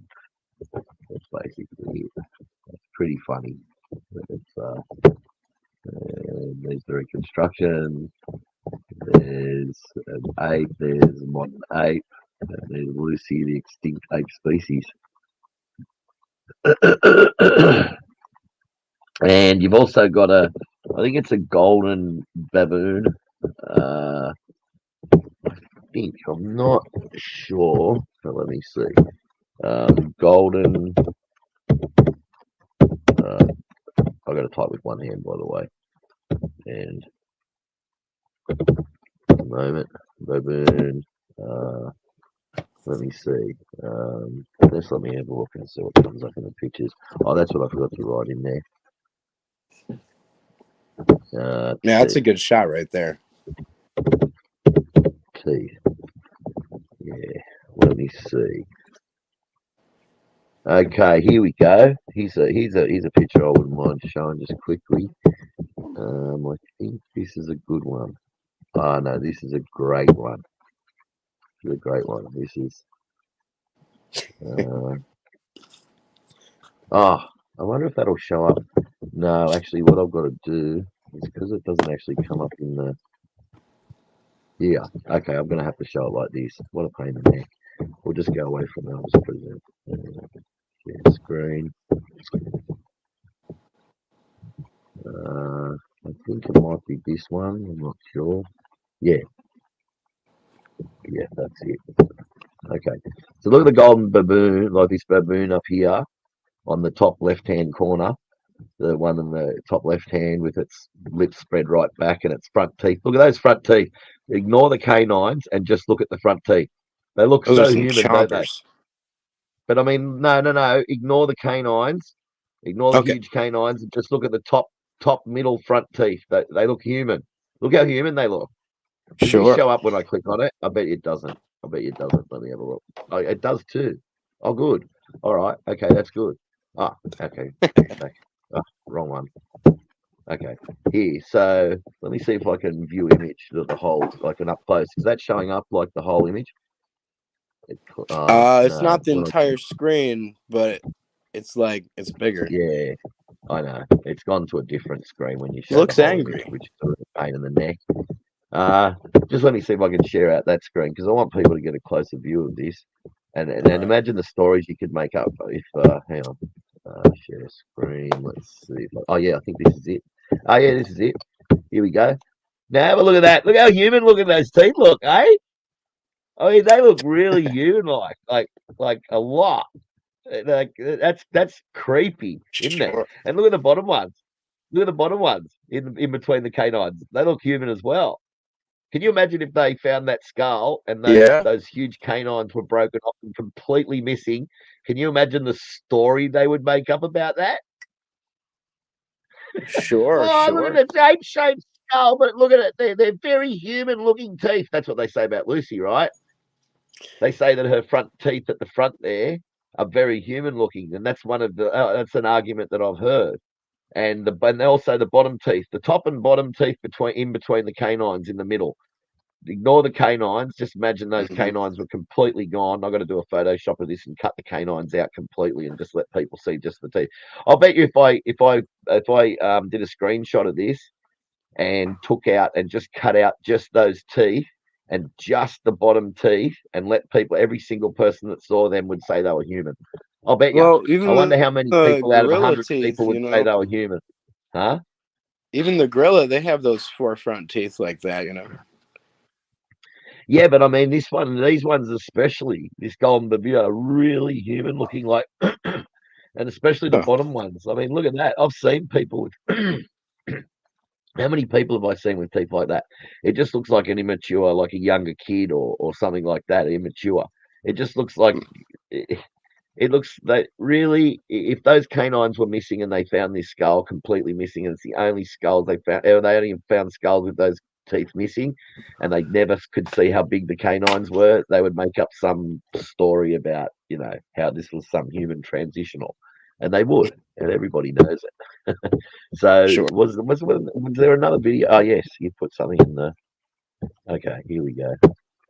Well, they'll make up whatever story they're trying to swing. I mean, when they went out there, they were looking for remains that would prove some sort of like Sasquatch being existed. You know, they had the idea in their head. They went out to find the bones. So, I mean, if they would have found these bones, they could have used these bones and put it together too. So, okay, here we go. So this is previous eons. baboon Hank bones. Hank Lington. All right, we'll see. See if it's PBS. So I couldn't yeah. find answers in Genesis. You know, I promised an answers in Genesis video explaining what they believe about Lucy. But I remember watching one where Lucy fell out of a tree. So I assume that answers in Genesis believes, like Paleo-Logos, Peter, that there's such a vast creation that Sasquatches must be part of them. Yeah. Yeah, I that's don't know. right. The Sasquatch creation theory. Well, these are red hots, not. These aren't Yeah. Reese's Pieces. Oh, that's another reason they love them, because the evolutionists, the atheists and evolutionists love their Sasquatch. They love their Bigfoot. They're believers in Bigfoot. Yes. Yeah. Yes, they do. They love their they Sasquatches. that's why they love Lucy, the little miniature Bigfoot that evolved into a bigger Bigfoot than humans or whatever. Well, it must And- have. I mean, it makes no sense. Here, let's look at this photo. You've got. No, that's not the one. Here we go. You got human. Let's zoom in out. I don't know. It's up at the top. Here we go. So you have. Oh, here, one more. Okay, so humans are the blue line. Chimpanzees are the purple line, and then gorilla are the pink. The pink. I don't know. I'm terrible with colors. So you have the royal blue, and it doesn't make it to the top. And these are your Sasquatches that they believe in. You know, so like, there's not supposed to be any alive today, but like they desperately search for them out in the woods here. You know, out west in the Americas, and they haven't shot one yet, as far as I know. So if there's any walking around, it'd be pretty impressive. Well, I mean, even if they did, it really wouldn't mean anything, you know. Like, I actually, okay, here's another one. What's his name? Matt showed me footage of a Sasquatch in, I think it was in Mississippi somewhere, and it was ripping these tree roots out of the ground, and these tree roots were too big, you know what I mean, for it to be a human, and it would take immense strength to tear them out. But I went back to Matt and I said, Matt, that just looks like an escaped gorilla to me. I said, that's got out from some person, you know, private collector or some zoo or something like that. And then he got back to me and said, yeah, it's funny you say that, because there was a gorilla that escaped from a zoo around there, and then all of a sudden they're getting Sasquatch sightings everywhere. Yeah. And you know, those gorillas, sometimes they'll get up on their back legs and run around, man. Yeah, they do. But not far They do, away. like- They'll, you know. Especially, you know, like, because like that video, I could just see, I said, that just looks like a gorilla. And that looks Sure. like just a huge gorilla ripping trees out of the ground, like, to me. And there's one on there's one on Thinkathunka where he shows some ape creature ripping a tree out of the ground and throwing it. Sure. But I'm not talking about that one. This is a different video. This is from like Mississippi or somewhere like that. The original? And it's Like the it's just original funny Bigfoot how footage? an ape escaped from a zoo. An ape escapes from a zoo, and they get video of ape ripping tree roots out, and then and all of a sudden that's showing up on the internet as the Sasquatch. Yeah. So I wonder, you know, how many times. Well, you've seen the original stuff. I forgot what state it's from, but maybe Louisiana or whatever. But like it looks like a dude in a gorilla suit, and it really does. Oh yeah. There's those ones. Yeah, that's and then he says, but the hands are too long and compared to a human and that. But you can get extensions.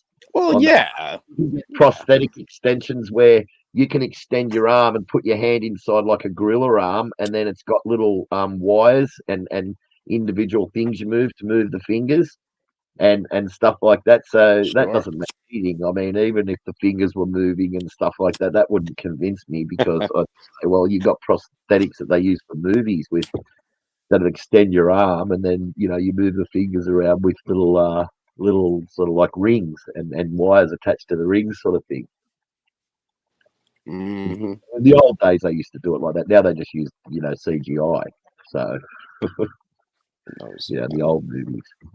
But yeah, I don't believe this ridiculous Sasquatch rubbish. It's just Me neither. I'm not on board with that. I mean, if there was really Sasquatch, we'd have one shot. And they've got video Or of these. They got video of these apes moving, and he says for the distance that ape moved in such a short time, like covered 100 meters in a few seconds, there's no way a human could do that. But I sort of say things like that when they've actually got that on video is like supernatural. It's some sort of supernatural type event that they think, and they're only always shadows and fuzzy, aren't they? I mean, these things when they get them on video, they never. But I mean, this one where it moved 100 meters in like a few seconds, it was just too fast for a human. And he's like, I'm going, well, okay, well, that's probably some, who knows, demonic entity, who knows, I don't know, but I don't believe 1 second in these stupid apes. And he put another guy said he put a rotten, and another thing they like to eat is rotten dead animals. He put a rotten dead animal out in the middle of this snowfield, and there was a heavy snowfall. He dumped it down the side of a hill, and it just landed bang in the middle of this snowfield. He went back the next, set up cameras and everything on it, and he went back the next day, and the thing was just lifted and gone. He said there was no tracks to or from, and he said even with there was not heavy enough snowfall to cover, there should have been blood smeared around. There was no blood, nothing. The thing was just lifted up, gone. No tracks, no nothing. Well, that sounds pretty supernatural to me, man. Yeah, I mean, he said I there's don't no know. way a truck could have got in there, not unless they got some massive crane and a massive operation and lowered down and lifted it out. No way, man. Like it's he said it, so that sounds supernatural to me. Something that just disappears. And he said there's no way anything could have got to it without him seeing impossible, without him seeing tracks, or if wolves got to it and ate it, there'd be all mess and bones and blood and stuff smeared everywhere. Nothing, just disappeared, no tracks, no nothing. It sounds supernatural to me. But yeah, and I anyway. mean, I've met people that believe Sasquatch is invisible or an alien or a ghost, and that's why we just haven't caught one, or like it can go invisible. You heard of this? I don't know. Well, you think about it. I mean, anyway, demons are out there to lead people astray. So that's what they do. So if they put up some invisible footage or some footage of some shadowy creature running that's 8 foot tall and running 100 meters in like 5 seconds or something, or 10 seconds, or whatever it is, 5 seconds or 3 seconds or whatever it was, then to me that's breaking the laws of physics. No two-legged creature could run that fast. It's impossible. So to me, I don't know what that footage is, if it's some sort of setup, but Yeah, that's someone lying to us, is what it is. Someone's lying. Yeah, someone adding CGI into it. He says there's no CGI on it Sure. because he looked at it and all that sort of stuff. But okay, if it's not CGI and it is real footage, then it's supernatural. It's no two-legged creatures running that fast. Impossible. Right. So, anyway, And you see have all this these stuff. Sounds very convincing. new Sasquatch finding shows, like In Search of Sasquatch and History Channel or Discovery Channel or whatever. Like that's the education channels now, is we're all looking for Sasquatch. Yeah. Or the Masonic, the Masonic stuff that they've got. Yeah. Digging it up, trying to always dig it up. I don't know. Oh, well, It's just a bunch whatever of it is, bunch of it's just- hooey, I just wish they would put education back on. Yeah. There's no and to be in the Masons, you need to believe in some sort of higher power. You can be a Satanist or you can be anything you like, really, as long as you believe in a higher power or a god, some sort of god. Yeah, well, I think what they teach is that Lucifer is God or something. No, No, they just say that you can join. You can be a Jew, you can be a Satanist, you can be a thing, as long as you believe in some sort of entity or God. You can be anything, which is pretty screwy. But anyway, I reckon. Here we go. Yeah, it is screwy. They have their holy underwear in their meetings and stuff. Yeah. Who knows? Let's go. Let's watch this. We're 1 second into it. Let's go. Right on. Let's watch it. On your friendly local Eon social media of some kind. Do not forget our 2023 calendar featuring some of our favorite main characters of paleontology from classic Eons episodes, available at complexlycalendars.com. Oh, I will buy that. I'm looking One forward day to that. in Eastern Africa, about 3 million years ago, a tree branch cracked and broke, sending a small human ancestor plummeting to the ground. This wasn't any old tree, but one that was nearly 14 meters high, almost as tall as a 4-story building. And the poor little hominin didn't survive this, breaking most of the bones in her body upon impact. And Gravity you know was this slower hominin, back or at then. least you might have heard of her. Scientists call her Lucy, and her species is Australopithecus afarensis. And a paper published in 2016 argued that this might have been how our famous fossil ancestor met her end, by falling out of a tall tree. But in order to fall from a tree, Lucy would have had to spend time in trees, right? And scientists are split on whether or not her species was still doing a lot of climbing. So what actually happened to Lucy? Did she really take an ancient nosedive? The answer is part of a decades-long debate over how exactly our ancestors transitioned from life in the trees to life on the ground. And it turns out that Lucy's fall might be a question that's as much about how our And look at it. Look at its feet. It's got human feet while it's falling too. They try to make the feet look as human as possible in this like shadow image. Hey, Robin's in the chat. Maybe Robin will come in and say hi. All right. Missing Mod's back too, so that's good. Good to see you back. All right. We are watching supposedly Lucy fall very slowly out of this tree. Yeah. It's because it's on Mars. See, it's red, so the atmosphere is lighter, so she falls slower. You don't fall as fast on Mars. Yeah. It looks suspiciously like her background ancestors live. show tonight. This Yeah. is saying. It does.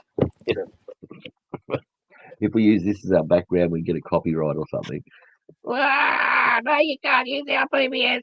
Anyway, here we go. Oh my. as it is about how she died. In 1974, when Lucy was first discovered in what's now Ethiopia, it was immediately clear that she was a big deal.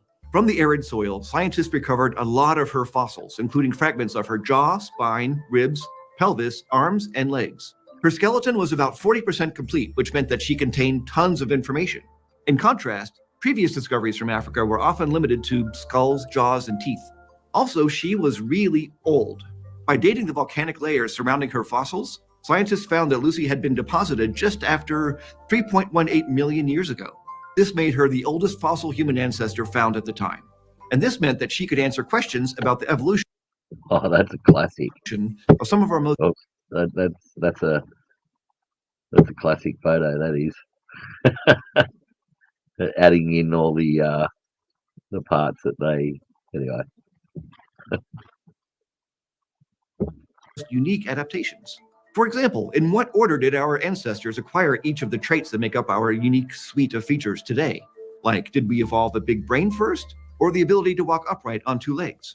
Probably the biggest thing that Lucy revealed is that bipedalism had already evolved by the time her species appeared, a topic we covered in another Eons episode called When We First Walked. The shape of her pelvis, as well as the inward angle of her femur and some other features, suggested that she... Can't believe it's all they've got, and they've made up this great big freaking story about it. It blows me away. Anyway, funny as. Anyway. She was already... It's insane. This stupid, this human bones and ape bones and bits and pieces and and his funding was run out too, by the way. We forgot to mention that. It was only a few days before his funding ran out that he made this discovery. Sure. And I just wanted to say, they're treating this Lucy like some kind of forensic investigation or something, but it's not even that at all, because what they did here is they're like, oh, Oh, look, the hip bone's broken. Maybe she fell out of a tree and died. Well, let's run with that idea. And then that became the narrative. And so now we have Lucy falling very slowly out of the tree in Ethiopian Hadar over there. Oh, and Jolene. And I'm back. Yeah, Jolene, our favorite lab tech, is back too. So, yeah.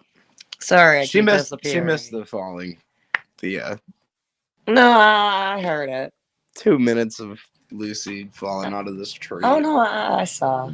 Oh, okay. All right. I was watching from the fire. Oh, okay, from the lab. Yeah.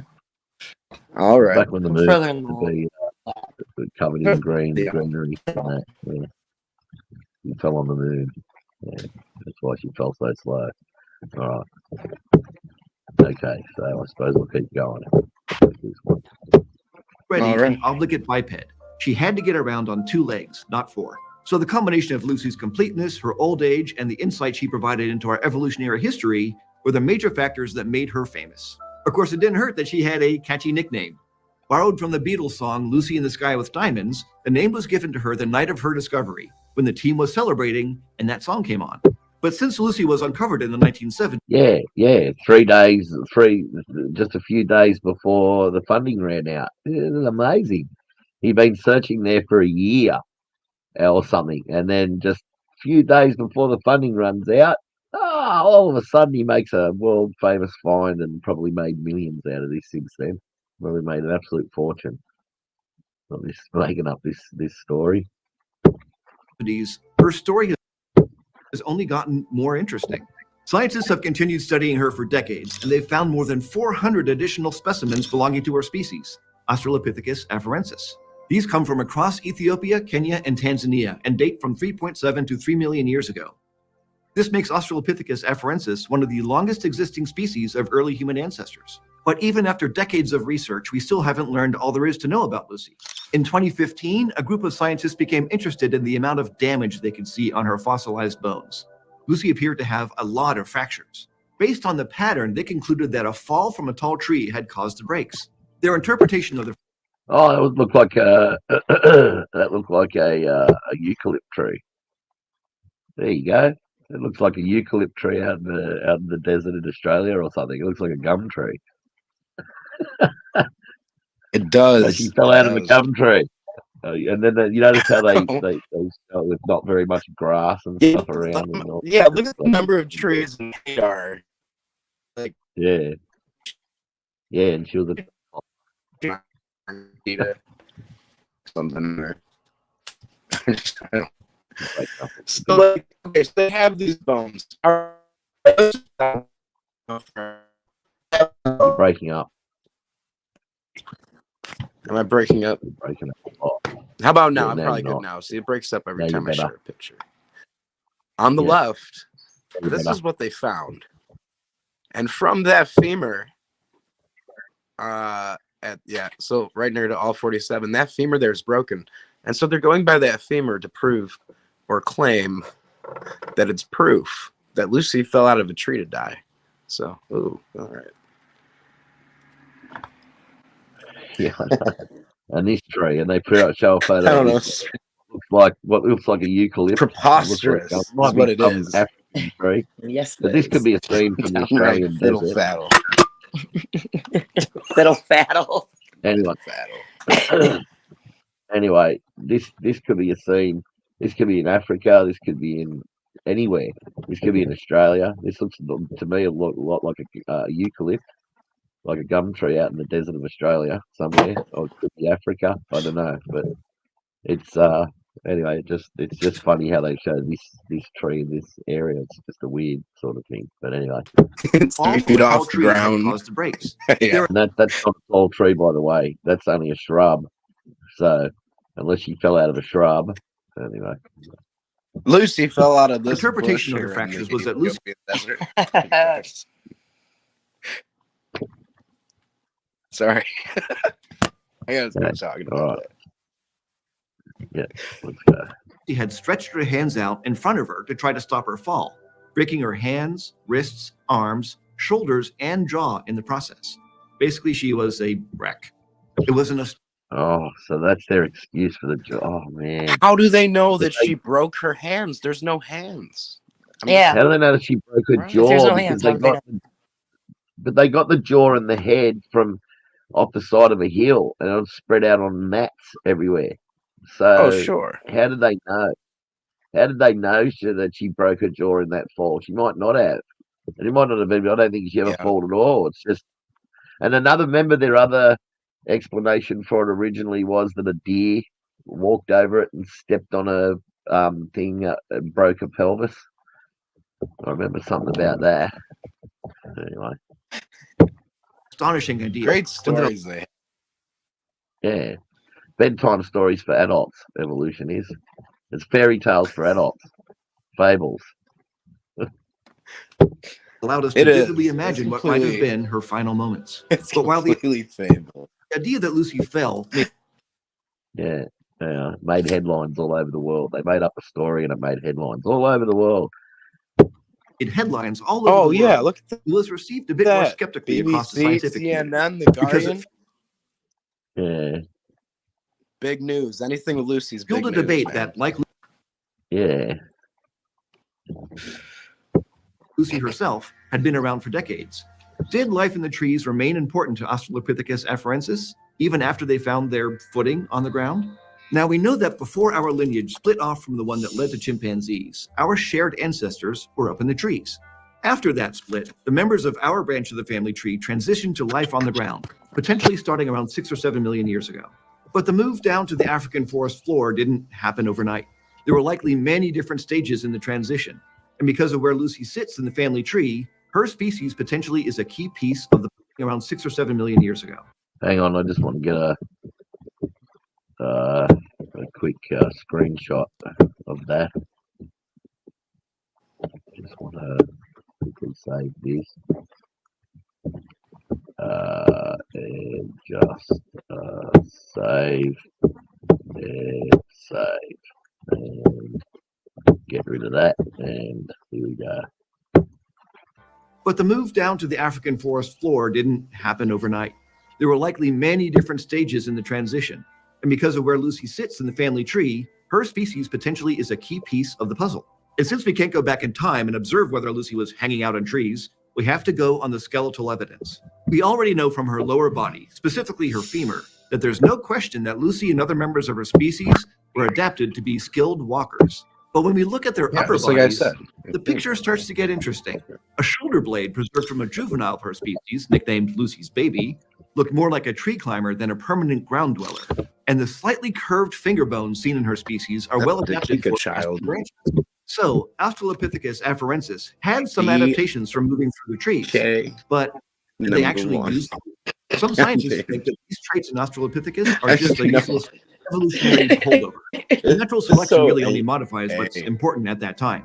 Other stuff sometimes just gets left as is, sticking around long after losing its evolutionary purpose. And this brings up an important distinction. Does the skeletal evidence point to things that a hominin's body could physically do, or is it pointing to a thing that hominins actually did? There might have been some advantages to being a good tree climber, even after becoming a good walker. For example, some other ground-dwelling apes, like chimpanzees, often build nests in tree canopies to sleep. This strategy would have worked well for hominins like Lucy. She was small, only about a meter tall, and not particularly fast, a prime candidate to be preyed upon by big cats and other fierce predators. But behaviors like nest building and canopy sleeping don't really fossilize. And this is where Lucy's fall comes in. It offered a potential new type of evidence. I just want to quickly show something. I won't lose my spot with that one. Hang on, just let me show this quickly because he talked about Sahelanthropus just before. Let me show you this. He showed that picture. Remember, I stopped to take a screenshot of Sahelanthropus. He showed on this video. He just showed a picture of Sahelanthropus, and he was just talking about that. It's not. He was talking about anyway. It's in the human line and all this sort of stuff. Well, here's Sahelanthropus right here. Here's the bones that they found, right? And then look at the down here. We've got like human and ape bones. It's basically just an ape bone. It's an ape bone, and there's evolutionists that have come out and said that this is just an ape, Sahelanthropus, and this is and it's just it's basically this is Erica. Hang on, let me get back up to the top and show you. This is Erica. Hang on, what's the name of the doc? It's basically let me see. You think I'd put the names of the docs at the top of the doc and not just in the thing, but basically this is just debunking philanthropists. You got her own evolutionists have come out against this philanthropist thing, saying that it's basically just an ape, and she's still defending it. Erica Gutsy Gibbon is still defending it as a. I mean, here it is. I wish I could make that picture bigger. Let me see if I can. Let's see. There. Hang on. Just get it aside a bit. There. Look at it there. Teconitis or Teconitis. I don't know. It's Philanthropus Teconitis. That broken up one? It's all busted up and crooked. All right. I'm sorry. It's pretty funny, isn't it? It's bad. Look at that. It's like, hey, look at these rocks I stuck together. I don't know. I made a skull with these with araldite and super glue. Yeah. Like, I feel like after these guys discover things like that, they've got to be like, hey, look what I made instead of look what I found. I don't know. Oh, look, I think this is the new species of human in the human lineage. It's a hominid. Yeah, that's it. How can they claim? Okay, so they're like, all right, so they find these skulls, right? Yeah. Then they go and claim that they're bipedal, and they have no legs, no pelvises of these skulls. A lot of the times, a lot of times they don't even have like the foramen magnum or the hole in the skull where the spinal cord travels through to the brain. You know, I just like, how are you going to claim bipedalism where it should be? Yeah, I mean, even if the foramen magnum is in what we'd say a bipedal position, how are you going to go and say that individual was bipedal? Like, there's a lot of people that can't walk, and I don't know. It just seems like it's a jump. It's funny to me that they got this broken up, weird looking skull here, and and they say that that's in the line of the human evolution. It's insane. But no, they've come out now saying it's just an ape because, like I showed you in that picture further down. Let me get back to it. That one, see, gorilla-like. It's very gorilla-like. There it is. Right. So that's. Let me have a look. Hang on. Let me see if I can get this in the picture, in the frame a bit better.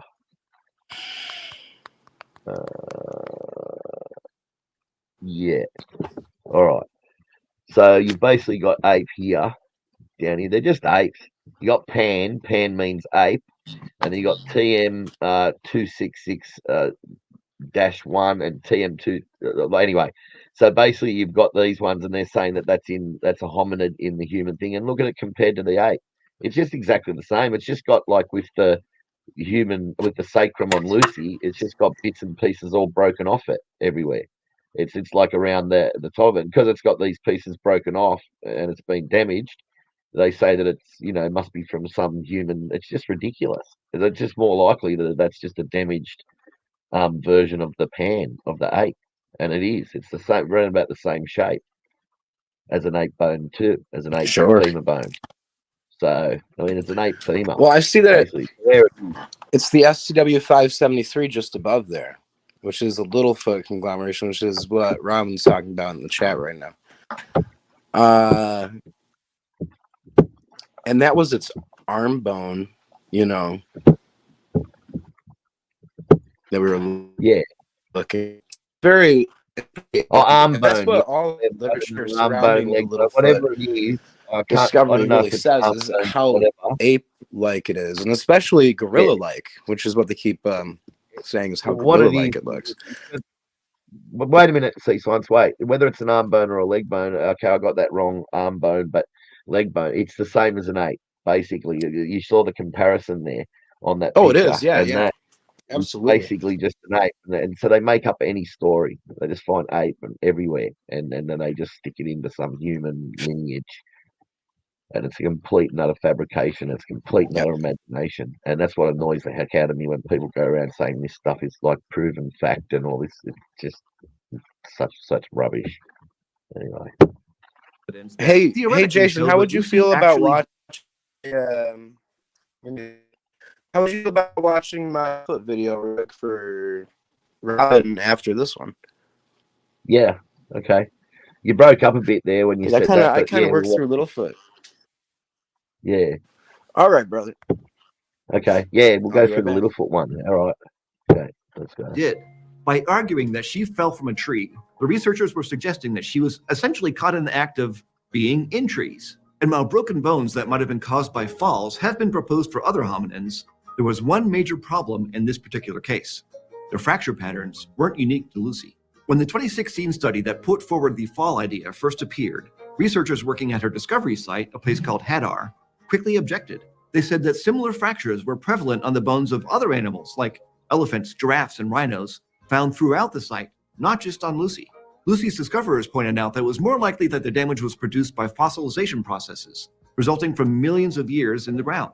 During that time, there millions of years for fossilization. I've got a document where they find a fish where the cells, the structures inside of the cells are basically intact. So for those, they're the first things to start to break down and liquefy when something dies within hours. That happens. Even if it's stuck in the mud in the ground, because there's still enough oxygen and bacteria in there to start to liquefy the cells. So they've literally got these cell structures in these eye cones and all sorts of things all fossilized in this fish. And they did studies and they started decaying fish and did all these different, ways of decaying the fish. And they found that it would have had to have fossilized within, and this is like from the evolutionists too, by the way, not us. This is the evolutionist side. They found that this fish had to have fossilized within hours. So under the right conditions, if you've got the right, say, temperature, the right amount of minerals in the mud and water and minerals flowing through it, things can fossilize within hours. And he said that it was more likely the fossilization process after being in the ground for millions of years.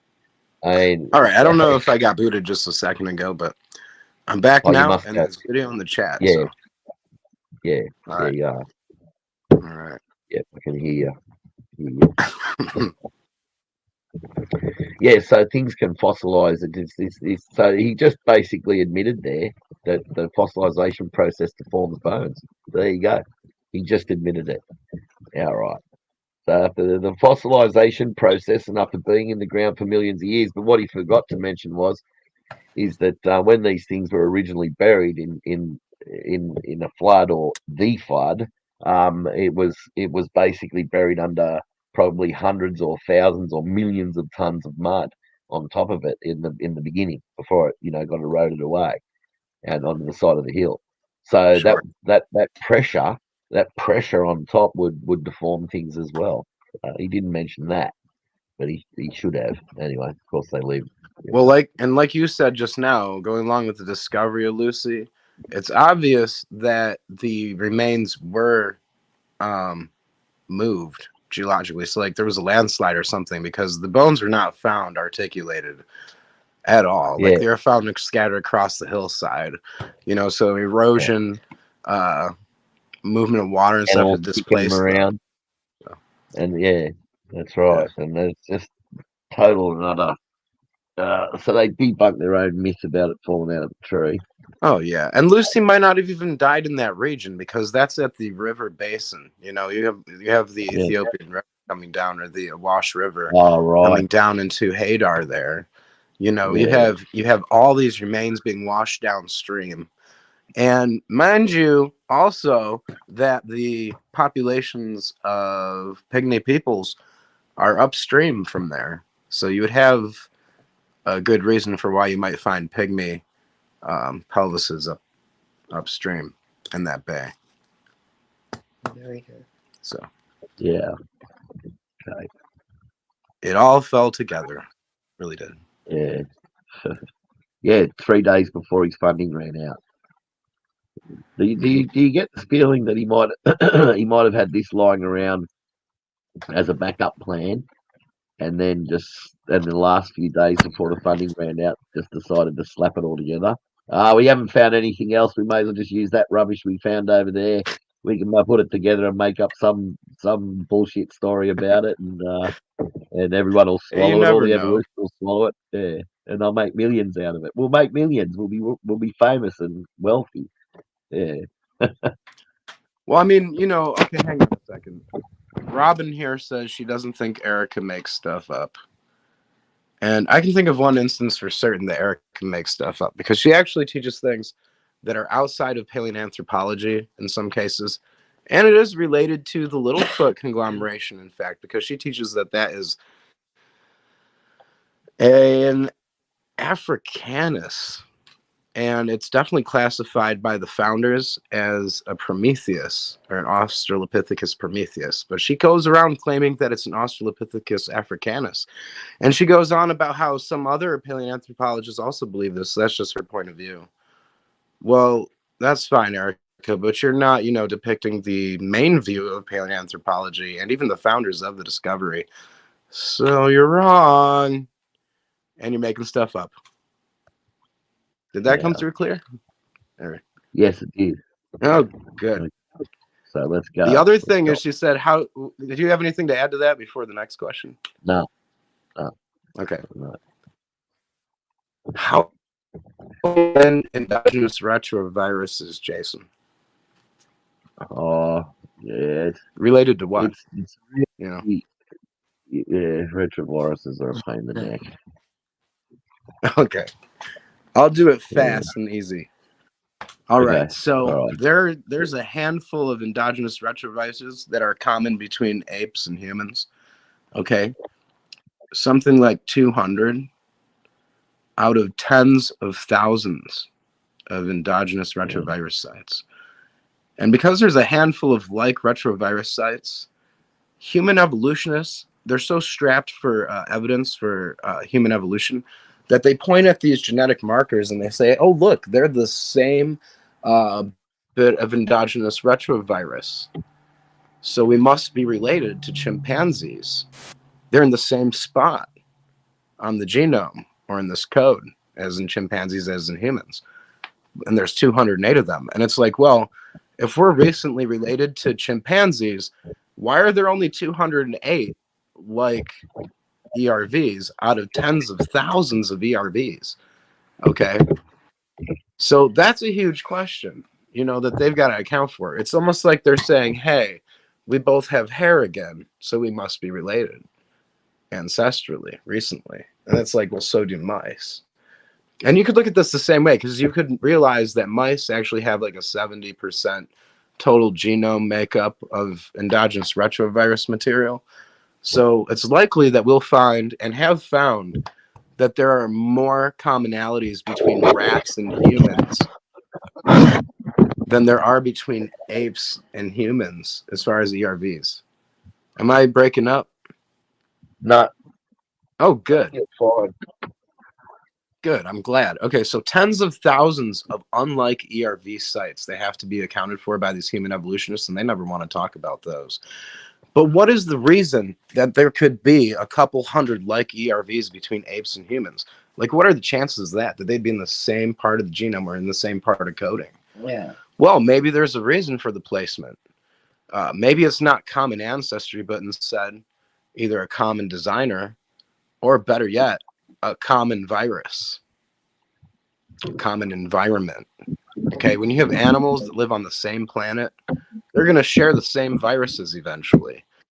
Now, if it's true what the evolutionists believe, that these endogenous retroviruses were somehow seeded into these living forms through viral infections of the past, okay, if that's true, then wouldn't it make sense that because of the ways that viruses actually infect humans and other animals and the way that they actually have preference sites, so they actually can only infect the animals at these sites. The reason that these endogenous retroviruses, these uncommon 200, these commonalities between humans and apes aren't because of ancestry, but rather a common virus. Well, and just not to be gross, but there are some sick human beings out there, just putting it that way. Sure. So, there's people that eat monkeys. and there's also people that do things sexually with monkeys. Well, I've heard, but I've never seen So, there's ways that viruses can be transferred to animals that way. That's true. And it has been proven. I mean, you've got all sorts of animals with AIDS, I guess, right? With AIDS and other There's supposedly cat human AIDS, viruses. You know, Yeah, and supposedly cat AIDS can't be transferred to humans, and cats have leukemia and different things like that. Right. Cats, I just recently learned, cats can literally have Down syndrome. and I guess one way you could test it is, you know, the human evolution narrative says that we all share common ancestors with chimpanzees and less with gorillas. Although it's along the same line, chimpanzees are supposed to be more closely related to us than gorillas. So what we would do is go out and prove that there's a bunch of endogenous retroviruses between humans and gorillas that aren't common between, you know, humans and chimpanzees. But I like to do it with mice because it's already been proven that we share more commonalities with mice and rats as far as ERVs go than we do with chimps. Now, that would only make sense because we shared more environments with mice and rats and have shared more of the same viruses, which plays into my, you know, concept that these common ERVs are because of common environment, viral infection, rather than a common ancestor. But reaching to ERVs after trying to talk about Littlefoot just shows how strapped they are for evidence of their human evolution. I mean, if you have to reach to these genetic markers that are so few compared to the uncommon ones, I'd say that's grasping at straws when you're looking for evidence that should be there if your theory is true in the first place. So, yeah, Erica makes stuff up. That's how she does so well. Plus, you know, YouTube endorses evolutionists rather than creationists. So, Jason, you've got no longer ERV. This ERVs. Anyway, sorry, I didn't realize my mic was on. ERVs. Yeah, go on, function. They've got function as well. So I mean, he's basically so that they protect us. Viruses and immunity are hot topics these days, and new article in the Journal of Virology, switching sides, how endogenous retroviruses protect us from viral infections. So, you know, so they've got function, they've got use. Did viruses plant themselves in apes and humans, or did viruses come from genome, as they're just like viruses just carry enough energy with themselves basically, so they can, you know, they can't survive without a host for very long, because they only carry just enough information so they can get into the host. They need a host to sort of replicate and survive, and they need the DNA, so they don't carry very much information with them at all. They're pretty simple, like more simple than a bacteria. Say bacteria is way more complicated than a virus. Sure. So yeah, they're literally, and these endogenous retroviruses are being found to have more and more function all the time, which sort of says that they were there from the beginning. And if you, out of say tens of thousands or hundreds of thousands or millions or whatever it is, endogenous retrovirus sites, you've got 200 that match with humans that are just cherry picked. This just because you got these matching sites, that's proof of evolution. No, that's also proof of a common creator, because if something works in one area for one particular function in a body, right, in a body plan, then it's why rewrite or change that completely for every single thing you did? Because if God basically made everything completely different, well, evolutionists would also say, well, that's proof of evolution. The reason things are so different is proof of evolution. If a creator had made it, things would have been more similar. You wouldn't be able to win it just wouldn't matter what evidence they found. They're just going to argue exactly like I said. So we'll go back to the video. Anyway, Oh, I agree. or I whatever. completely agree. If you can still hear me.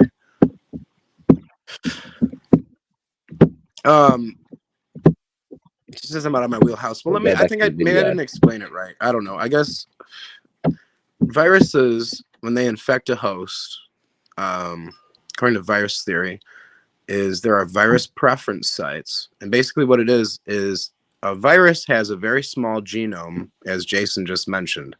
Am I coming through clear, brother? Yeah.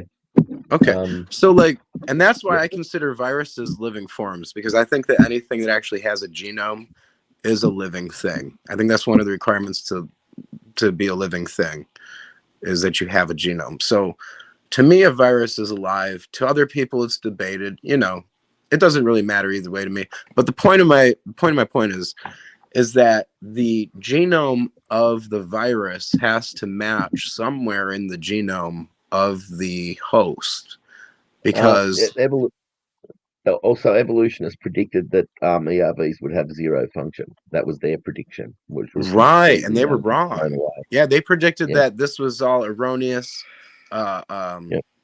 useless information. Turns out it's like an operating system. It's like the operating system portion of our genome. You know, it's Leftover remnants of dead virus. They basically, evolutionists predicted that ERVs would have no function and are just leftover remnants of a dead virus. They are part of what they called the junk DNA. They even said that if ERVs are found to have function, they would be highly unlikely to have come from retroviruses. Bad news, evolution equals many ERVs, complete and also fragments, are functional DNA elements, and they do have many different functions.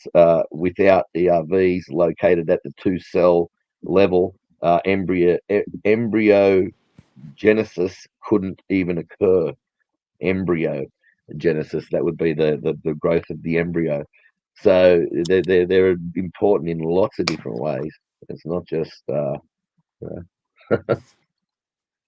it's not just they're extremely important, and they were probably there since the beginning of the creation. And of course, he's going to put certain things in the same places because it's a common creator, not common design, not common ancestry. That's it. Sure. Yeah, so I mean, common creator is a great reason for why there would be a few or a handful of common viruses. First, you said the body plan. Okay. And you got to know that the body plan of the ape is more like a human than, say, a turtle. You know, they have fingernails. They've got teeth, like you pointed out, quite like ours. So you're going to see quite a bit of like the body plan being alike anyway. But that doesn't mean that we're ancestrally related. You know, you're going to mean more we have the same designer, rather. Yeah, of course. Yeah. That's true. I mean, there's no way. But as far as the indigenous retroviruses, if it was the completely origin different, of them, they would just argue that everything's completely different, and that's proof. It wouldn't matter which way it was.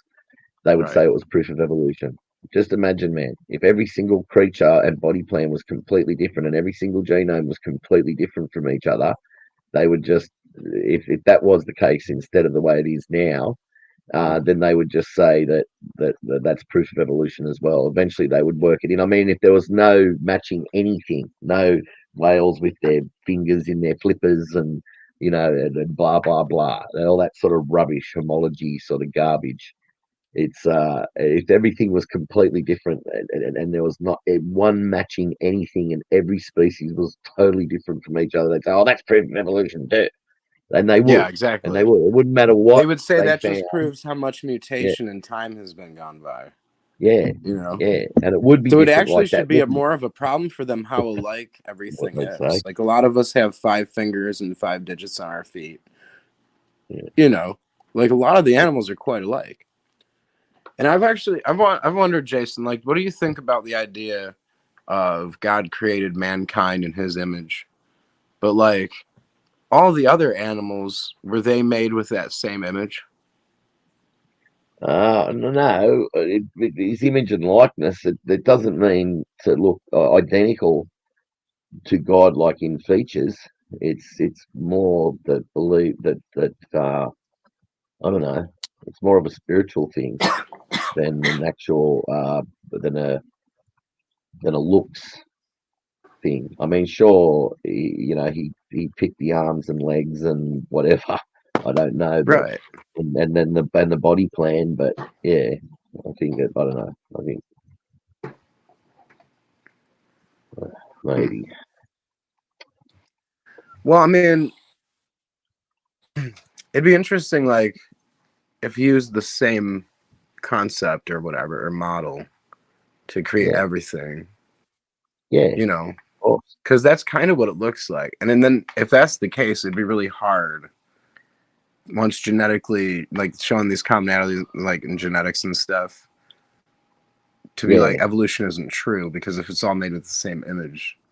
But it's still the fact that they're so much different. Like, when we mapped the human genome and then afterwards mapped the chimpanzee genome, and we realized just how much different they are. Like, it's not just the number of chromosomes that are different, it's the genetic material in those chromosomes. It's completely different. Apes have ape genomes, and humans have Yeah. human genomes.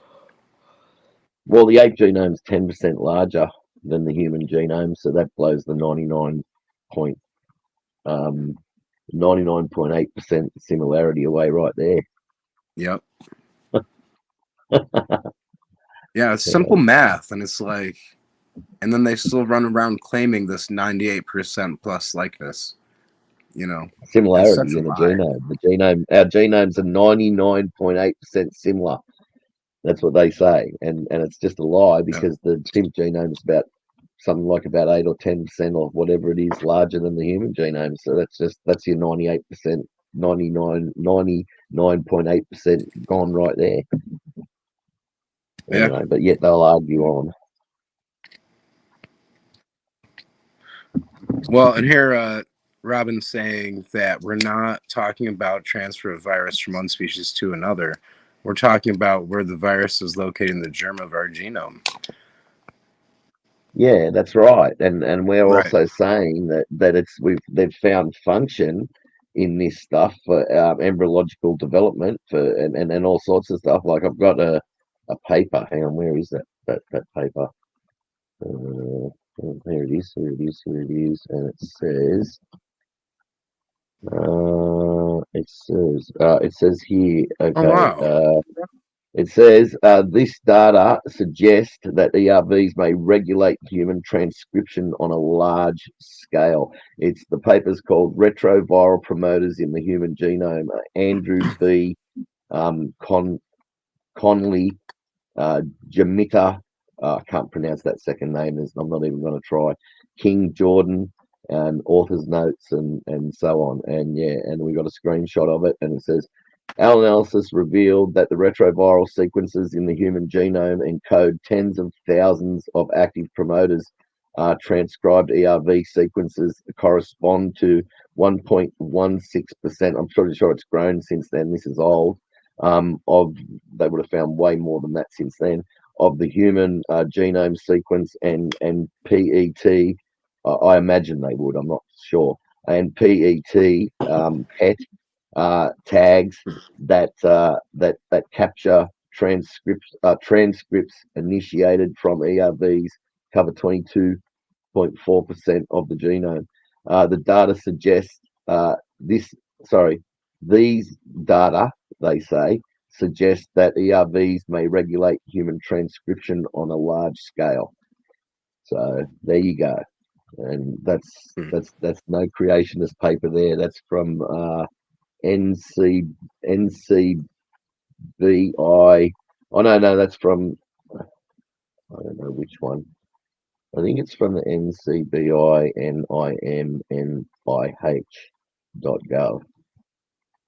I'm not sure. There's one above it that says, we report the existence of derived promoter sequences that first initiate transcription within the human genome, including, I've got to keep scrolling from side to side here, 1,743 cases where transcription is initiated from ERV sequences that are located in the gene proximal promoter of, anyway, whatever. But it's so they're just basic, and these are old. This is really old, this stuff. Let me have a look when this was. Let's look at the date on it. Oh yeah, 2008. So I'm pretty sure they would have discovered way more. And this is 2008. So I'm pretty sure they would have discovered way more stuff since then. So way more functionality of the ERVs, the endogenous retroviruses since then. So if they've got a lot of function, that just blows their prediction away straight away, right there. Yeah. They said. I mean, they would basically have to say that the genome repairs itself to become functional, you know. Yeah. Or something along those lines. And believe in, I guess, ordering the system without any real reason. But, like, here you have her pointing out her belief or her assumption that mice and rats would also share chimpanzees and bonobos and gorillas, what we do with them, because she's assuming through her logic of evolution that rats and mice would not share as many endogenous retroviruses with humans as chimps and gorillas do. But in reality, evolution isn't real. So when you go and look up how many endogenous retroviruses do rats and humans share, you get, I gotta go look. I gotta go find it. Can you look that up? Or should we continue this video first? I'll just... Yeah, Jolene will look it up. Hang on. I got the lab tech on it. Lab tech's on it. How much endogenous, or how many endogenous retrovirus sites do humans and rats share?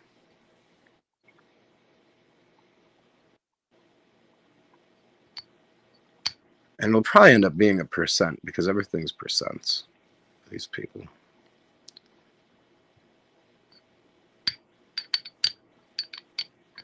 But yeah, I mean, here we go. I just started talking about bones. Yeah, all right. So we will talk on about this. So the idea is in human evolution, if we evolved from chimp ancestors, or the ancestors of modern chimpanzees basically are our ancestors as well, well, then we should share more endogenous retrovirus sites with apes than we do with other mammals, especially ones that we commonly are around, like mice and rats. So I think that humanity has, for the past several thousand years, spent more time with mice and rats in close location than with apes.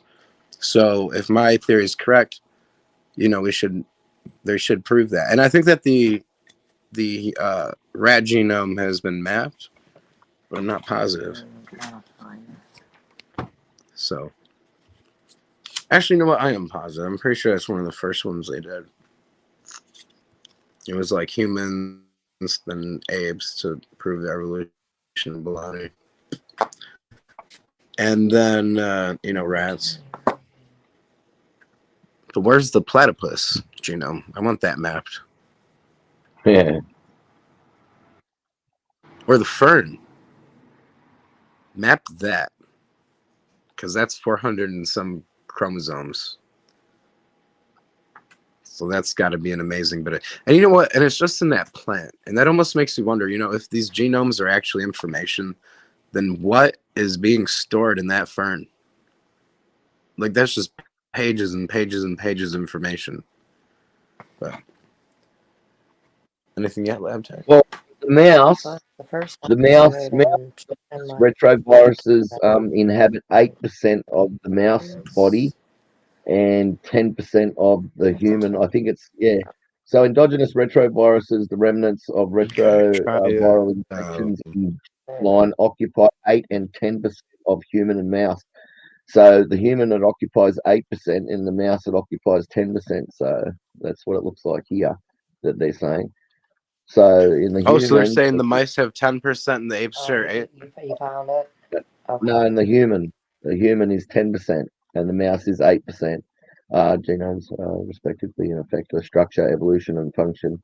Yet I still have a limited understanding of how the genomic landscape influences integration and fixation of ERVs. They mean how that they got so similar, I suppose. We conducted a genome-wide study of most recently active ERVs in human and mouse genome. We investigated 826 fixed and 1,065 in vitro HERVs K in human, and 1,624 fixed and anyway 242 polymorphic ETNs, as well as anyway. I'll just keep going down and see if I can find what. So basically, what you're saying is have the to mice and humans share more because they have more ERVs to begin with. Yeah. So the histone. So if 8% of their genome is ERV material, and 10% of the, what is it? 10% was 8 to 10% of the human and mouse genome. It said here the occupy 8% and 10% of the human and mouse genome. So it starts with the human first. It starts with the 8% first, and it starts with the human. So I'd say the 8% is the human, and 10% is the. So endogenous retroviruses, EREs, remnants of retroviral infections in the germline. That's what they say because they're evolutionists. Occupy 8% and 10% of the human and mouse genome. So I don't understand exactly what that means, but we'll try. I'm trying to find what they can. I just should hope I can get down to a conclusion. And just see what results. though.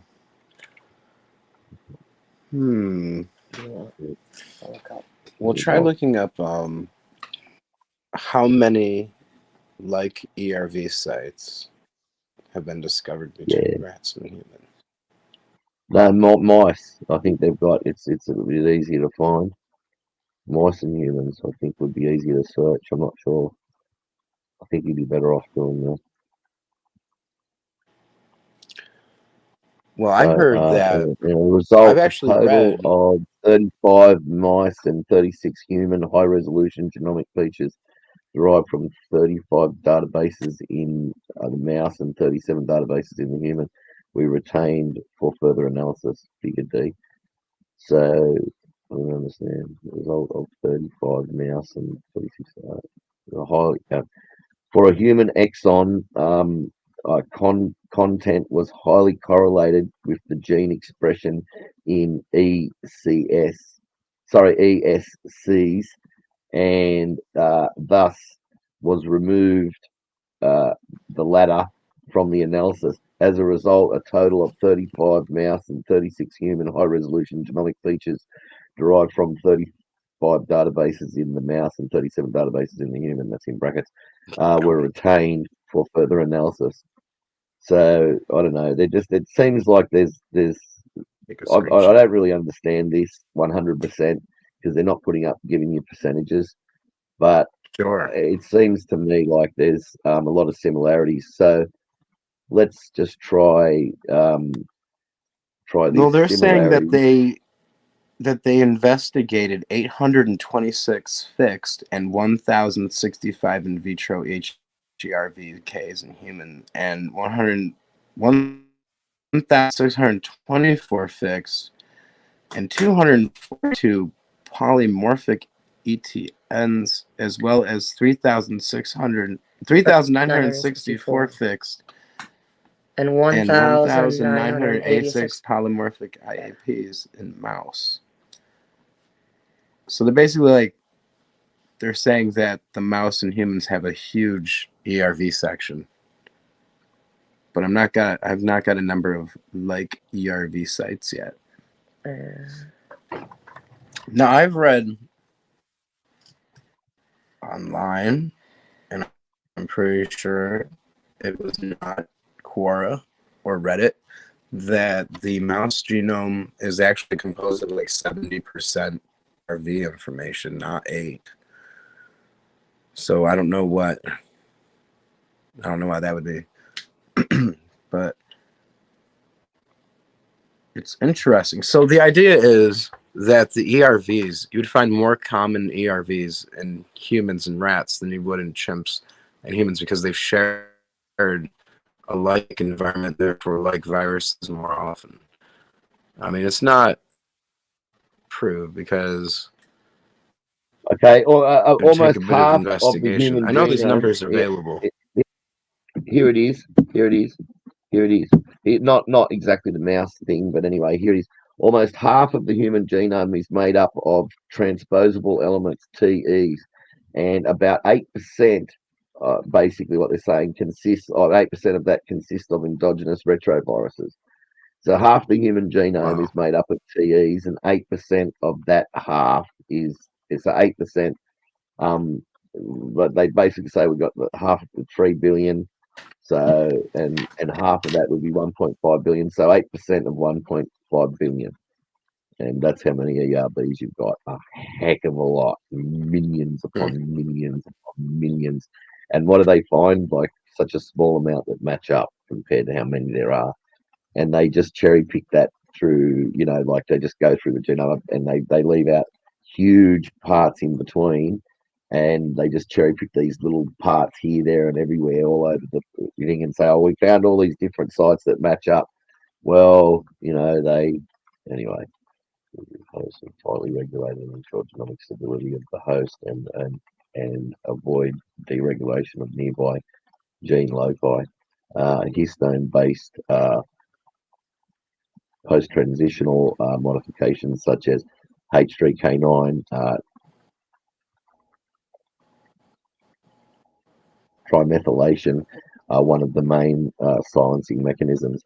TRIM2, which would be TRIM28, which would be trimethylation 28, is one of the identifier master regulators of the silencing, which recruits most prominently the H3K9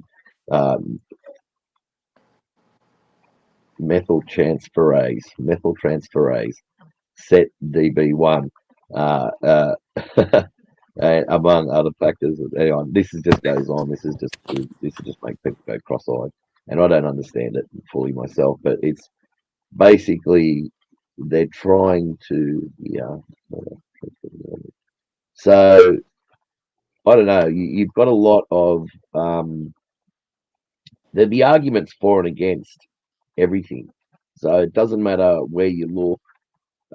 You're always going to find arguments for your side or against your side. So anyway, so do you want me to play this while I get my dog out, or do you want to talk? Yeah, let's play on and finish this video up. And when you get back, we'll just throw on stop. the other one about Littlefoot. It hasn't got long to go. It's only got like 6 minutes to go. So all right. Okay. Okay. And you can talk over it while it's going anyway.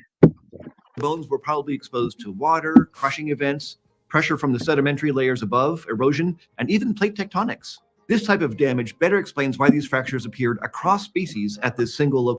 He's hungry, I think, and that's why he does this to me. It's the worst time of day because it's the time around get close to feeding time and he just keeps barking at me and annoying me because he's hungry. So I think I'm just going to quickly feed him and get him out of the toilet, and then in that 6 minutes, and then he can shut his mouth, hopefully.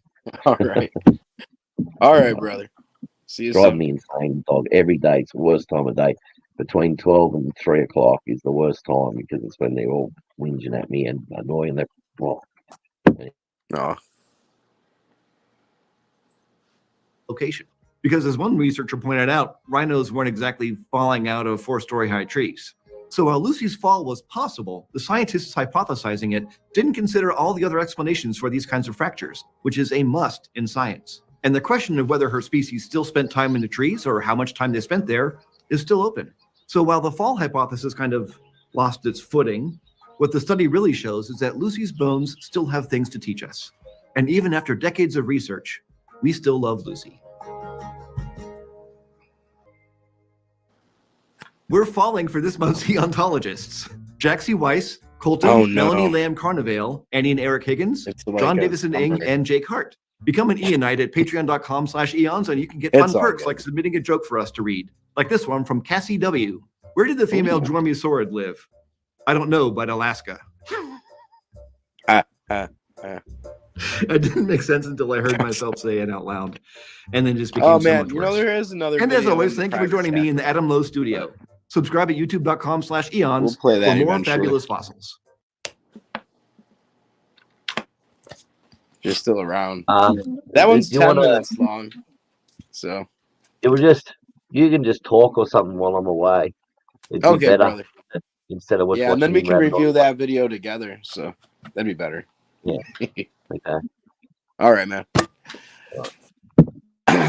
So yeah, we want to talk about.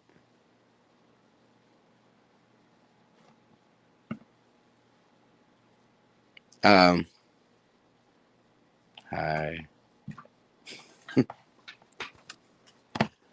I have my other lab tech here, but she doesn't feel like talking right now, so I will talk about this. This episode was filmed in the Adam Lowe studio. So I imagine this guy that has been talking is Adam Lowe, but that's me assuming, so I can't do that because I'm probably wrong. But you know what I'm not assuming about? I really did look up the information about the ERV and the mice, and they were like, the genome's like so much percent ERV information, and on and so forth. It was interesting. So the thing is if there's so much more ERV coding, there's obviously going to be more like ERVs between these animals. So we'll see if anybody wants to prove creation. I suppose it'd be as easy as going in to find these codes and showing the like between the animals. I don't know. It's possible. They have programs you can go online and look it up and find the code and then go search that code out in the mouse, and show that they're alike. But again, the point is that there's tens of thousands of unlike ERVs between humans and apes. So if we actually did share a recent common ancestor, why are there only a handful of like ERVs between humans and apes? Shouldn't they be like half the same, or all not alike? Like wouldn't like mutation, couldn't that have changed them all? Like, would you expect 200 to be alike in the same place? Doesn't even make much sense. It makes more sense that we got these more modernly, that they've not even had the time to be mutated since we've got them, to where we can point them out and say that they are ERVs or ERV sites. And Bad Mama was back to chat, at least for a little while. But yeah. We're going to talk about Littlefoot because, again, one of the main comments was, you realize that Littlefoot is almost complete same species? Well, it's not the same species as Lucy. Lucy is claimed to be an Afarensis, when the Littlefoot claim is supposed to be a Prometheus, and some, like Erica, say it is an Africanus. But either way, they're all supposed to be Australopithecine. So what's interesting, though, about the Littlefoot conglomeration is, while it may be more complete as far as the remains that are numbered there, it's actually in way worse shape than the Lucy conglomeration. For instance, the pelvis of the Lucy conglomeration, like, you can look at it and see the holes. the foramina. You can see the ilium is pretty well like whole, like you have the whole thing. But with the little foot, it's been deteriorated by water and the flow of water through the cave system. And a lot of the remains have actually been deteriorated away. And the pressure and time has mangled them. So while there may be more remains in the Littlefoot conglomeration and the Lucy conglomeration, I can get a picture to look at here too.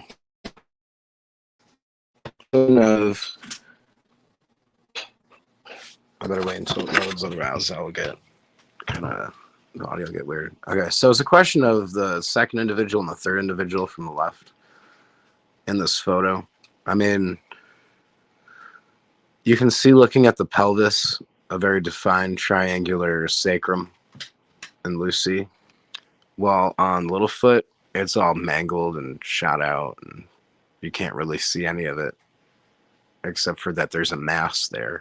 And that's what a lot of it is. So you also have the hand of Littlefoot, the one that's outlined in red, the STW 573. Let me get rid of the thing. Oops. That's not it.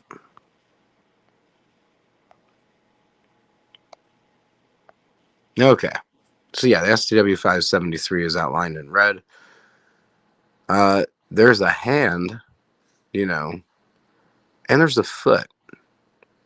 And it was interesting because even the founder, Clark, of STW 573 said that they'd call it Littlefoot to kind of show, you know, Bigfoot, the Sasquatch, and kind of relate it to that. So even with the evolutionists, you have the idea of these Sasquatches. It isn't just the creationist thing calling them Sasquatches. You know, Littlefoot itself was named that for that reason. But what's interesting is that that little foot in the conglomeration wasn't found with Littlefoot, or even in the cave system. It was found outside of the cave system and boxed up and then found years later by Clark. So I think Tobias is the one that originally found it. But no, these bones weren't found in conglomeration articulated.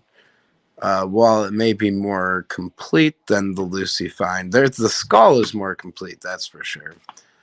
While it may be more complete, it's also therefore comparable and more comparable to other things that still exist. And we found that it actually matches very close with a gorilla. And it's more likely that this is at least partially a gorilla, like the skull and the upper part of the body. Let's go back to it. The upper part of the body is definitely more gorilla-like.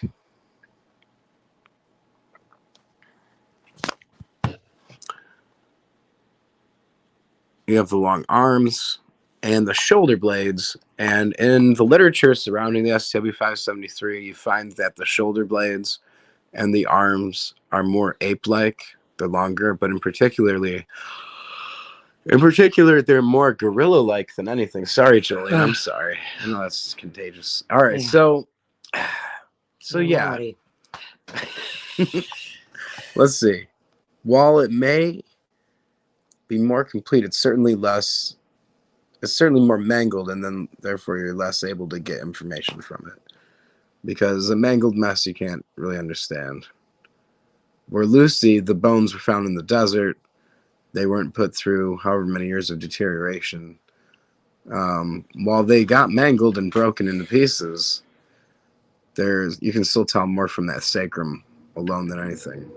So, and that's part of the story. But hopefully we watch a video here soon in a little bit. And I kind of go into the skull of the STW 573. So we found some interesting stuff. But rather, it might be better to watch the video about Louis Leakey and how he believed that the Australopithecine, although they were interesting discoveries, they weren't our ancestors. Okay. So I'm gonna be saying goodnight. All right, Jolene, thanks for joining for a while. Yes. And can I have a couple more of those? Thank you. All right, I'm just going to have 8 of them. I'm going to eat 8 of them. I thought they were Reese's Pieces at first until I bit one. So, all right. Good night.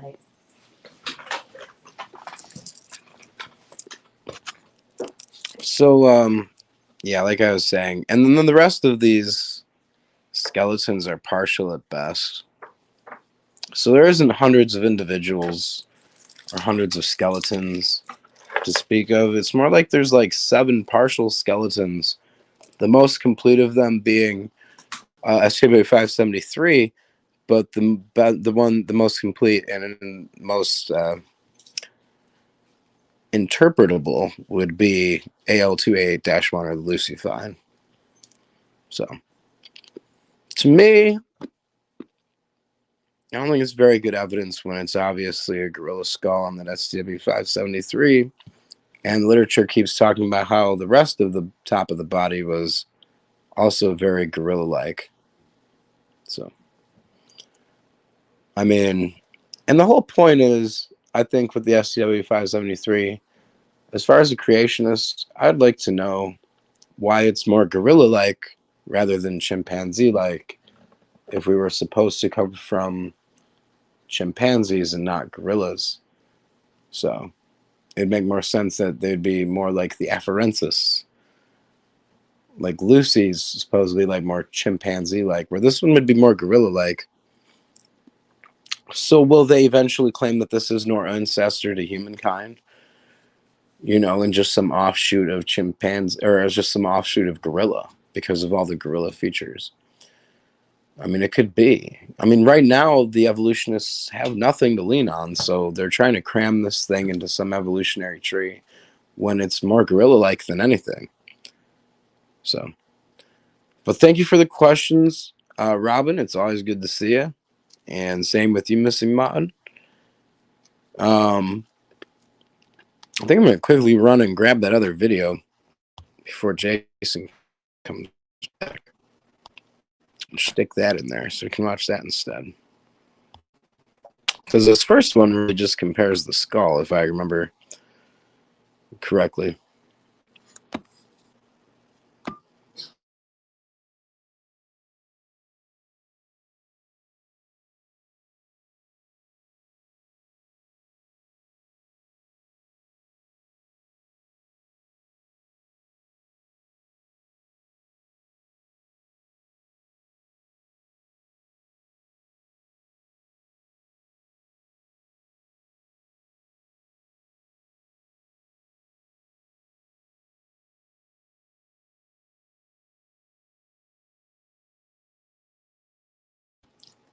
All right, and I'm back, but I don't know if I still have my photo, but I'm going to post this into the private chat.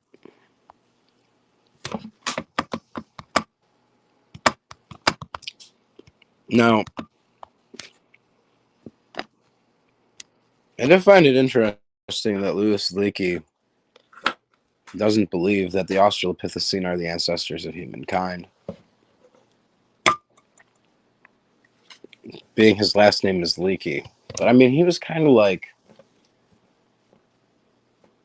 he wasn't the first Leakey, was he? But he was like, I almost feel like he's like the grandfather of the Leakeys or something, the Leakey Foundation. And he just like thought differently than the rest of them, you know? And he was like, no, humans aren't, you know, they're not ancestrally related to these Australopithecine, because he actually got to look at the bones of them because of his status. And you know, a lot of people before bone clones, and you were able to buy these replicas online of these discoveries, like they had no idea what they looked like because there was nothing to really view other than the side shots of the museum displays of Lucy. Like we had nothing to really look at as far as pieces of the discovery. So I mean, nowadays with the way things are with technology, we can actually compare these things, figure out what they are, kind of tear these things apart. And it's like the evolutionists don't like us doing it. Well, that's too bad. I mean, like, we eventually have to find it out. And they'll be like, but that's science. And I'll be like, yes, it is science. So, we'll see. This isn't real. Right. It's fake. Right. These That's are my real, doctor. but they're not what they're claimed to be. Yeah, go ahead, brother. Yeah. Yeah. So I threw another video in there because I think the first video might not be too interesting. Okay. So which one do you want to do? The first one, Littlefoot? Let's do the loose, leaky one because that one also talks about Littlefoot. So okay. But if you're into Alright.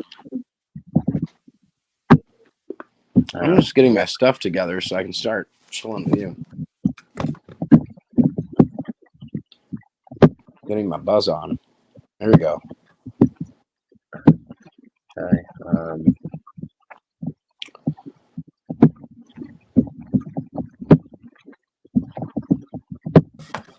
What do you need, hon? All right. Okay.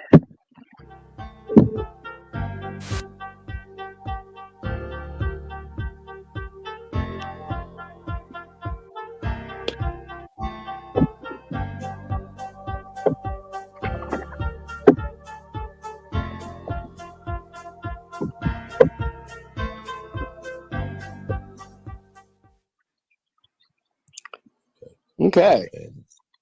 There we go. I'd like to point out something about this phylogenetic tree really quick too, because we have Sorry, that's my dog's drinking.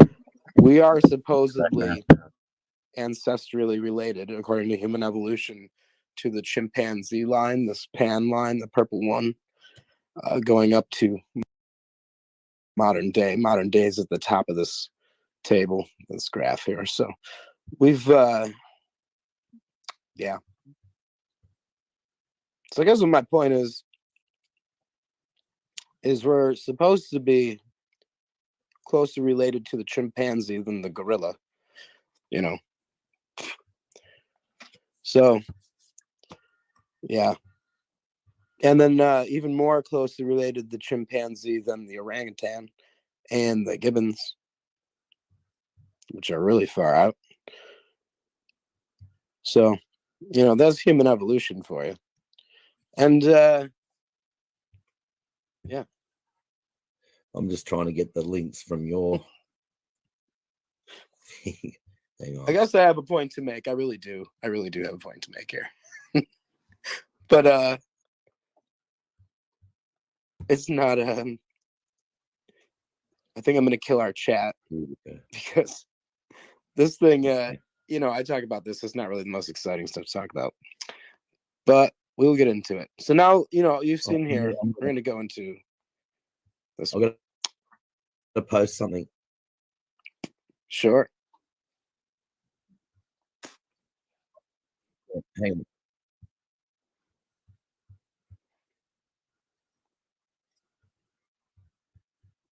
Wait a minute, hang on, I've got my something running here. Oh, I shouldn't have running.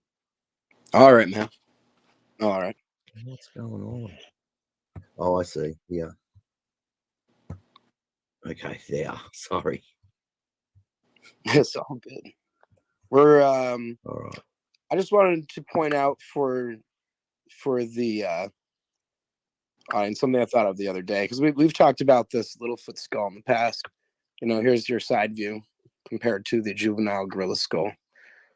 The mandible, the lower jaw here looks quite alike. Even the upper jaw here looks quite alike. And pretty much every feature.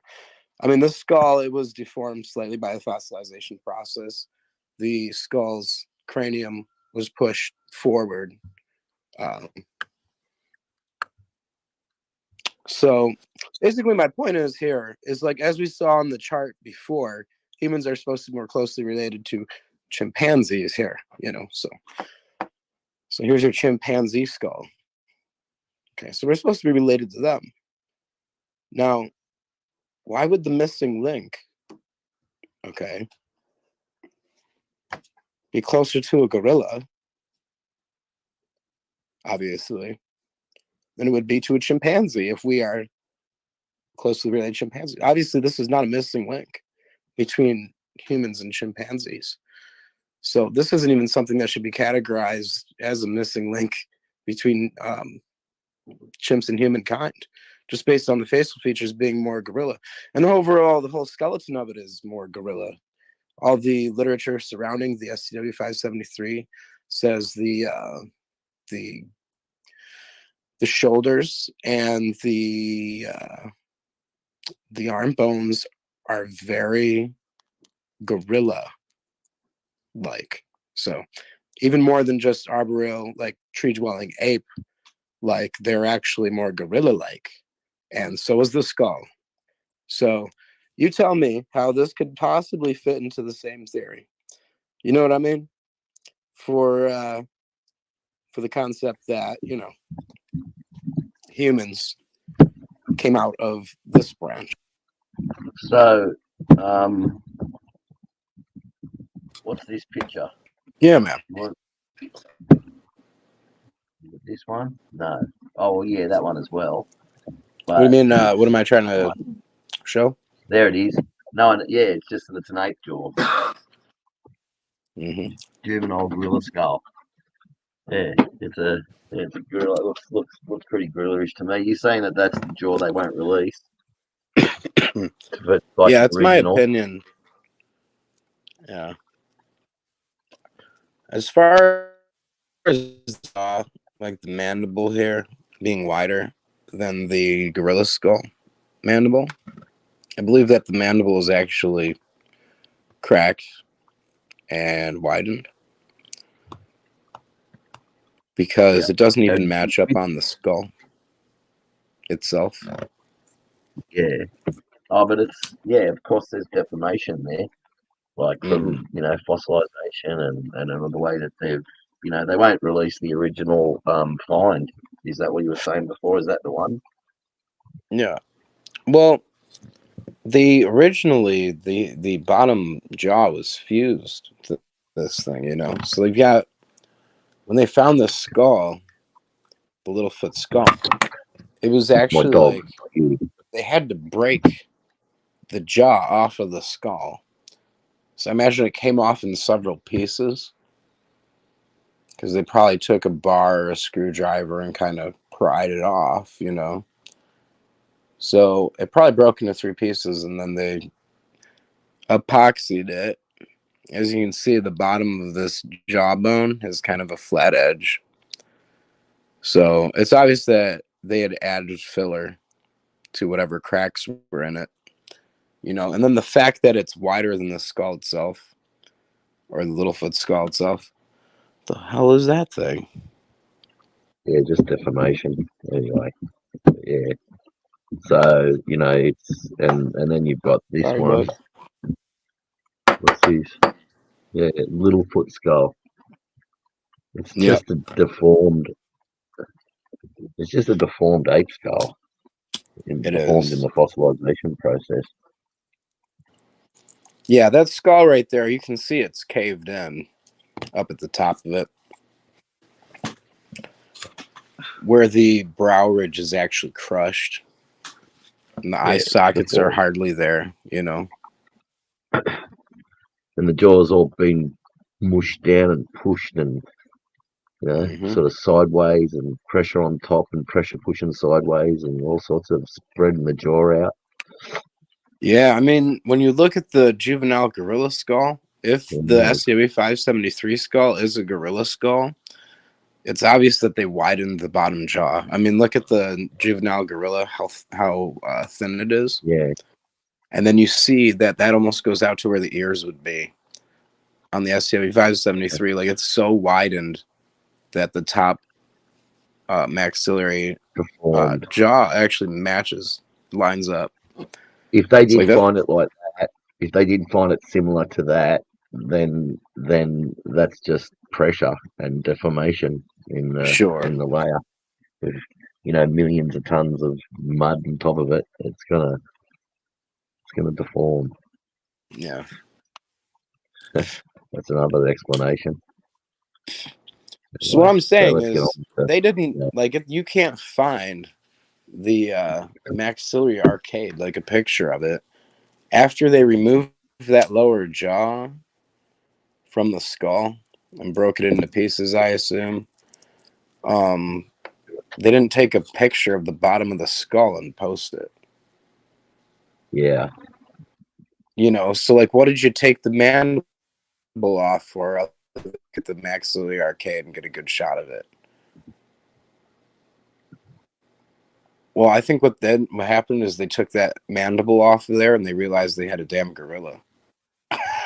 Yeah. Yeah. But Clark, he's already gone, you know? So it's like up to the current paleoanthropological community to decide what goes on with this thing. And right now, they've got the entire evolution group on YouTube, you know, claiming that this is the best evidence for human evolution. So it's Oh, pretty watch out. funny. Oh my goodness. I don't know if we have a visitor, Nah. Jason. Yeah. Yeah. Yeah, Well, what do you I don't mean? know. Should Yeah, we I'm sick take a and tired of chance these and add guys this coming guy in. after? Probably not. I mean, he looks like he could be Yeah. just fine. But, you know, we had that guy from Yeah. Denmark in here. And, you know, and I don't know this. Do you know this guy? Do you know this guy? Anyway, I'll just drop him off straight away if anything happens. All right. All right. There you go. It's So, open well, mic, yeah. but Yeah. we'd like to know what you say. Hopefully, it's only, you know. Man, honestly, are you going to say something, man, or what? Like, if you're going to get on there, what are you preparing? And just say something. All right, no. Welcome to the show, man. He's not going to. Hello? No, he's not going to talk. No, forget it. Yeah, I don't know. He's probably setting up his Well, he can set it up in the private. He can talk show to us and tell. in the side. He can talk to us in the side chat. He can talk in the side chat, man. Talk in the side chat. Tell us what's going on. I'll chat you Why up are in you the side talking? chat.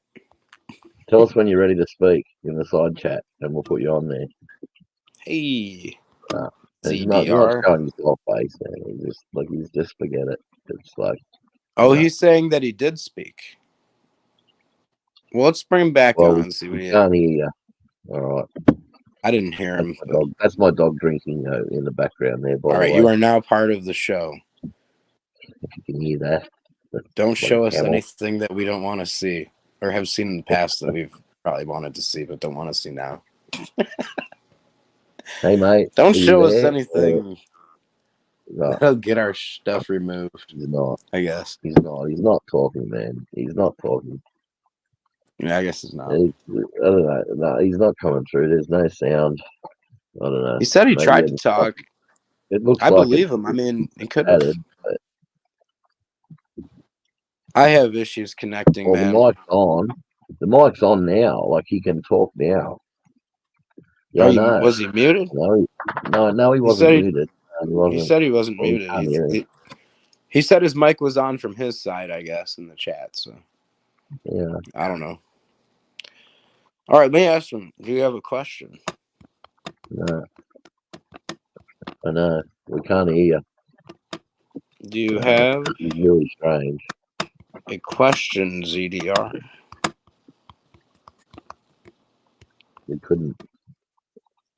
If you do, we can answer it here, writing into the chat and such. Yeah. Or I don't know, man, because his mic's on now.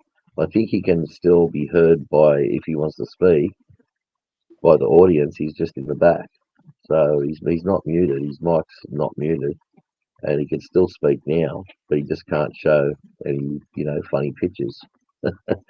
But he if can wants to hear talk, us though. Yeah, I know. Let's I know, try it. but we Yeah. can't hear him. Tried already. He said he was talking. We can't hear him at all.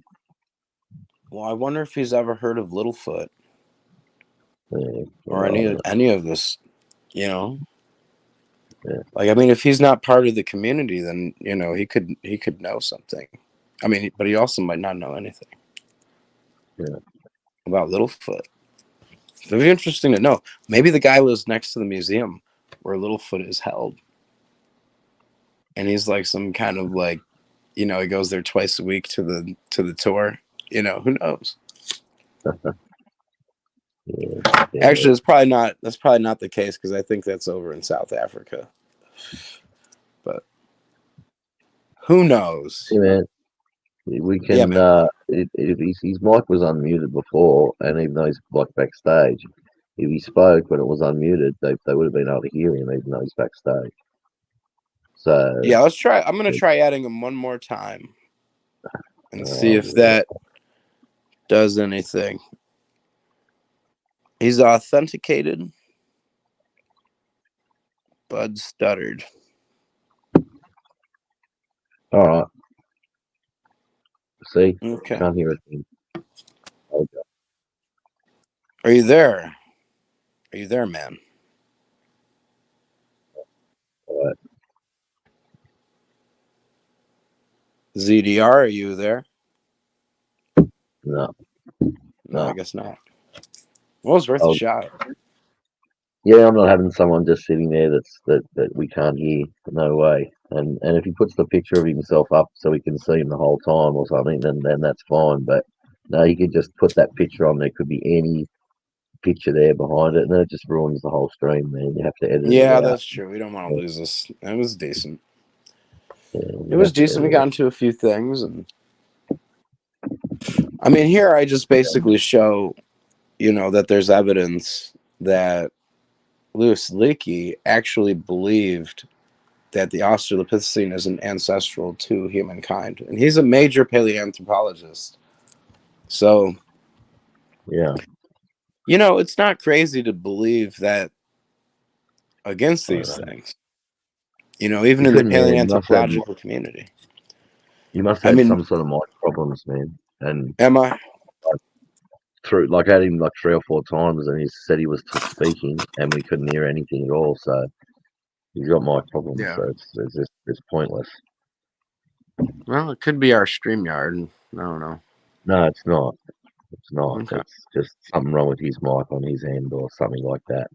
Maybe he hasn't set it up properly. Maybe on his computer, he needs to go into his microphone settings and just see. I don't know. You can have those sort of problems. I had a problem similar to that with microphone. It was being used by something else, it set up some other software, and I couldn't get control of it again. So, and it turned into a real pain in the neck. So I had a factory reset, and I just connected my phone to my Samsung. My computer to my Samsung, and sometimes that can happen with software. With Windows software, and it just takes a factory reset, and it's fine. But that's not from hacking. That one, that's just glitches that they have. It's just so you got to watch what you connect to your computer. You got to be careful. Like if you got a computer all set up and everything's running perfectly, and that don't connect things. And also we got to watch out with people like that, because I mean, I'm sorry, ZDR, but it's there's just too many times when people sit there and then you can come up with any picture, and then we have to edit it out, and then that kills all the comments in the live chat and everything, right? Sure. If you edit the video, doesn't it kill the live chat comments in the replay? It does. It does. For whatever reason, like your recorded live chat just disappears, and it's garbage. YouTube's crazy. I think one time I trimmed like a half a second off the end of one of my videos with the video editor, and it just destroyed the live chat. And then on top of that, I lost my ability to edit videos in YouTube Studio. Like it's just like not selectable for me when it used to be. But they took that from me too. Which plays into my idea that they're against me. YouTube. hates me. They hate me at YouTube. They do, because I just made an excellent video, and it even had a hot girl on the thumbnail, and it should have just clicks. I'd have clicked it. I'd have tapped that. You're gonna head to bed, buddy. Sorry. Yeah. I'm sorry. I'm talking to the other lab tech here. Oh, okay. She's, yeah. There you go. All right. So I just feel like, evolutionists, they have their religion. These are like their holy relics, and they lean on them. And like nobody really is allowed to challenge them openly. When you do, your information gets hidden, I mean, it's not like I haven't tried to show people this shit. Oh, yeah. I just like, who cares? And I think that's like what they take the stance is like, who gives a fuck? Like these evolutionists sit there and they're like, well, I don't want to talk about dry bones all day, or I'm busy, whatever. Basically, this is a boring conversation. So, Yeah. you don't want to. Sorry, my dog's drinking again. Sorry, Oh. they had a big feed of dry food. I feed them dry food, but I feed them expensive dry food. I don't feed them like high quality stuff. Probably the most expensive dry food there is. Yeah, Right up there. Yeah. Keep those dogs beefy. Those pit bulls. Yeah, no, it's good quality. Like if you got to feed them something like dry food, which is just basically processed food, you need to feed them the really high quality stuff. It's got lots of herbs and stuff like that they put in it for antioxidants and digestion and help their digestion and stuff like that. So it helps. A good balanced diet. But I'll tell you what, I knew one dog, they were feeding it like these pup treats, just chicken strips. Yeah. All day long, chicken strip. The thing got big. Like beefy. Like it looked like a little army tank walking around, Yeah. It was like but yeah, it ate good. Know that. Thing was a beastie. Yeah, it's a shame that we just adding people like that or when they turn up is just I'm just sick and tired of streams being ruined. Basically, Sure. I just end up deleting them if something like that happens. So, Yeah, I mean, how's things going over at Praise's channel lately?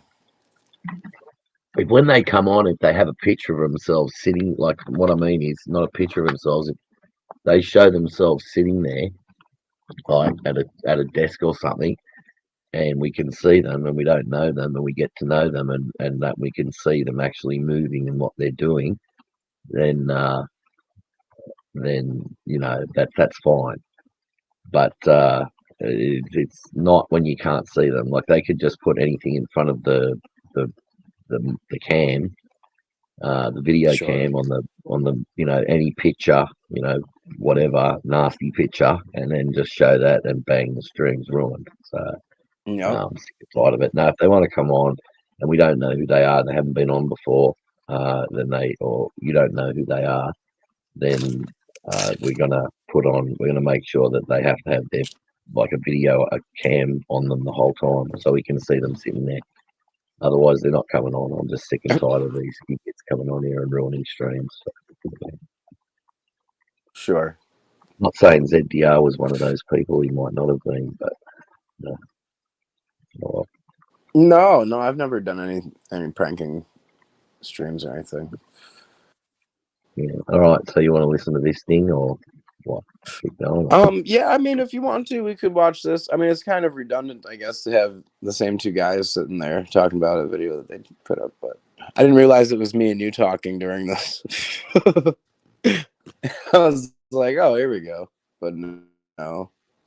So, to me, I guess it's just, to point out that the skull in the SCW-573 looks like a gorilla skull more than anything.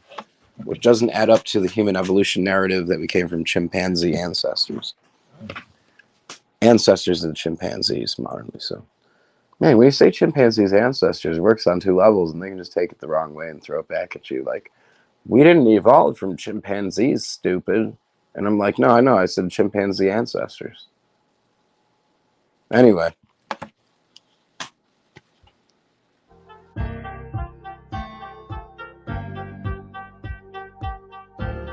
Yeah, this is a good one. See science on the rocks. There you go. Make something. Welcome, one and all. This is just going to be a short segment. Going to discuss the skull of Littlefoot, which is a claimed Australopithecine, and it is the most complete skeleton of what is claimed to be an Australopithecine. It's badly mangled. It's deteriorated from water erosion. They found it apart from each other. It wasn't articulated when it was discovered.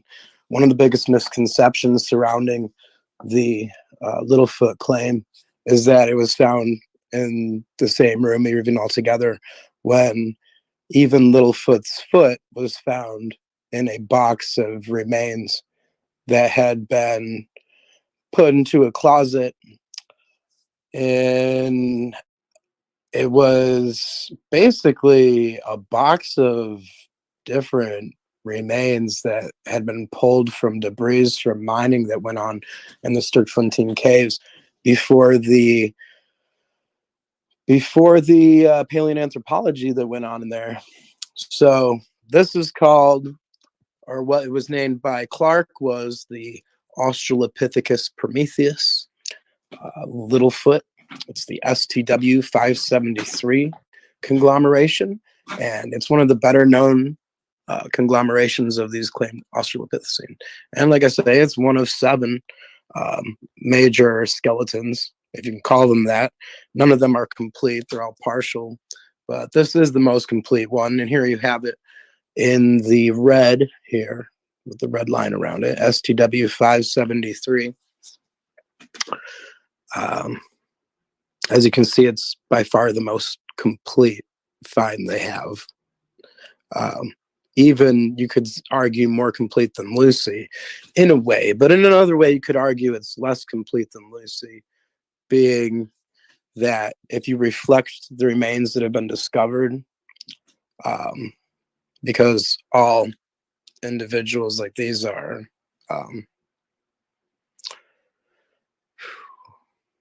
yeah. They found that in multiple different caves, is that right? Well, they found it in some of it in mining debris, like the foot itself.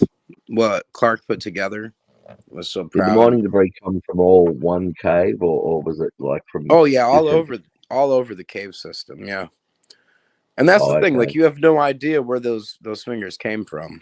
You know. So. Yeah, no, that's all right. But you also have the leg bones being at a different elevation than the torso and the ribs and the arms.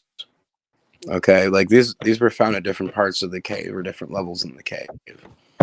So the claim is that the legs fell down deeper than the rest of the body, you know. But none of this was actually articulated with the skull. It was found kind of fused and pushed into it. Like it had all washed in there in some flooded event. So. Yeah. And what they claim is that it wasn't a flood that washed it in there. They claim that Littlefoot fell from up above into this cave system. That there was some kind of opening in the ceiling. And that was the floor of the jungle or wherever that Littlefoot was running around in. And she fell through and died there on the rock. So.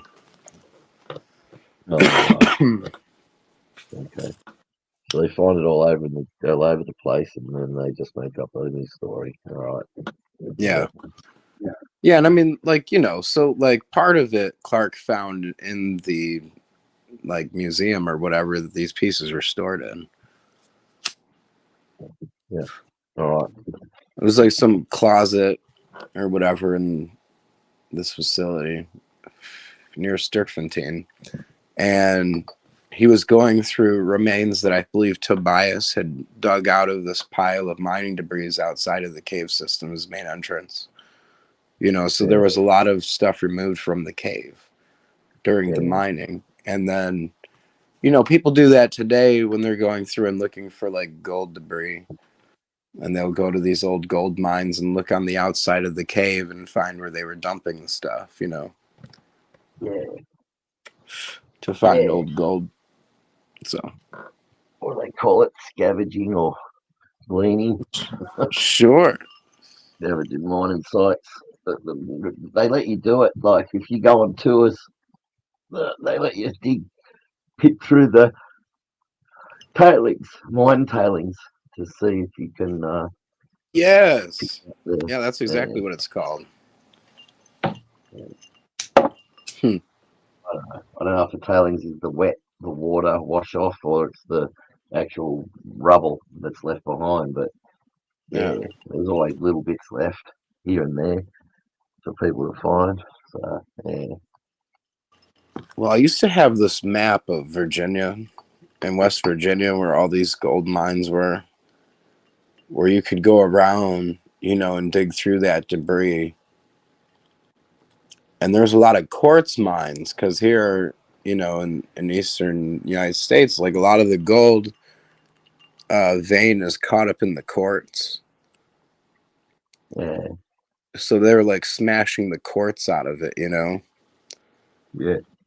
And they're smashing all that white rock out of the gold vein, or more the other way around, smashing the gold out of the quartz vein, and then they're leaving like piles of this quartz outside of these mining caves, or mining openings. Yeah. So there's like some stuff to look for, I guess, but people have picked through a lot of it. Yeah.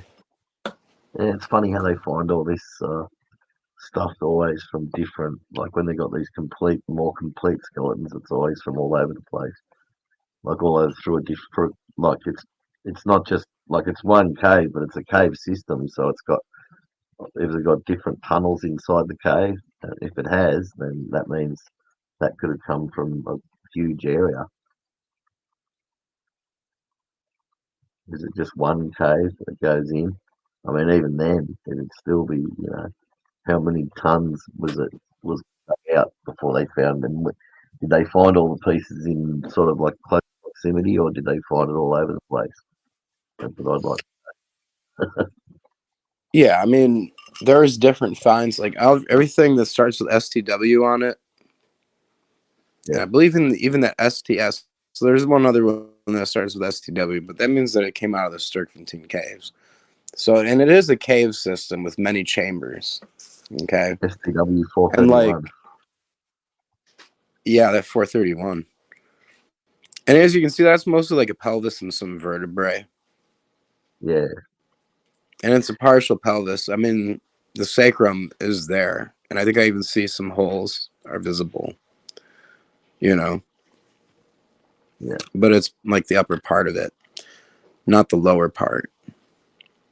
So Lucy's definitely the best example as far as the pelvis goes of all these discoveries. Yeah. Of all the Australopithecus claims. So like that's why we're going after it. Because it's something you can actually see. It's not a partial pelvis.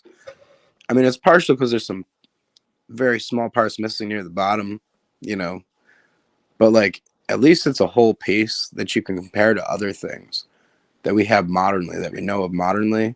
So we kind of try and figure out what the hell it is, where a lot of these things are partial finds where the sacrum isn't whole, and it's all mangled. It's really bad evidence. Yeah. Yeah, it is. And if you're a scientific person, a reasonable person, you should ask for better evidence than this, I think. So, Yeah, I'd before you. expect more. Most people don't have a clue. It's true. Most people don't even like look at these to see what it is. And then they believe people like Erica that go on and tell them that there's 300 different individuals with afarensis that have been discovered. When really, like, there's 2 claims. And then a partial foot, you know? So we've got, yeah, there's not 300 hundreds. different bits of bone, and so they break it up into 300 different animals. Yeah. Yeah, there you have it. Like, if you find one skeleton, you could say that was 300 different individuals going along with them. You could just write off each find as a different person, categorize it as a different number, and that's exactly what we see. Like with the first family, which is AL333. The first family is supposed to be made up of like 14 different individuals, but it's mostly teeth and finger bones. You know, it's not even, there's no skeleton to mention because they didn't find any real vertebrae to even put together a conglomeration. It was just every bit of hominid that they pulled out of the side of this hill beyond Lucy. And it was from a different site. It was AL333. So every single piece of chimp and human and baboon all got thrown into a pile. And I used to have a photo of it. I bet you we still do somewhere.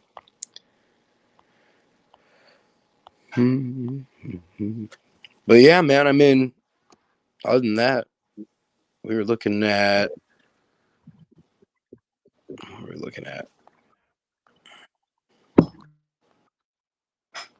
yeah, there's that jaw again.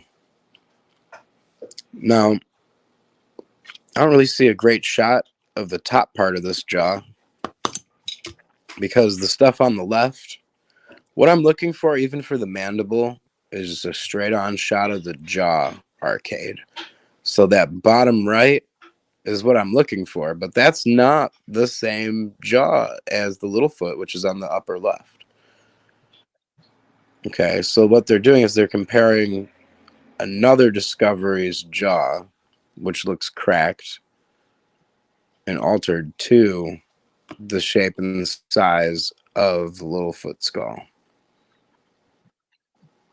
Okay, because this jaw on the right, you know, looking at it, Yeah, defamation works for them when it suits them. But yep. You know, if we say something like that, they'll say, "Oh, defamation," you know, laugh at it. And the thing is like, defamation's one thing, but when they actually go in there and alter this stuff, like they did with Lucy's pelvis, the ilium we were showing earlier, and here it looks like this thing's cracked. And I mean, they might not have cracked it, but it's certainly like the crack isn't even across. You know what I mean? Like the one side of the crack is wider than the other side. That means that it's opened at an angle, like they opened it. And you only need to crack it in 2 places to make the jaw wider than it should be. Really, 1 place. And that's the case with some of these jaws. Like some of these mandibles have a perfect line. The LH4, which is supposed to be an afarensis claim from Lake Tolly.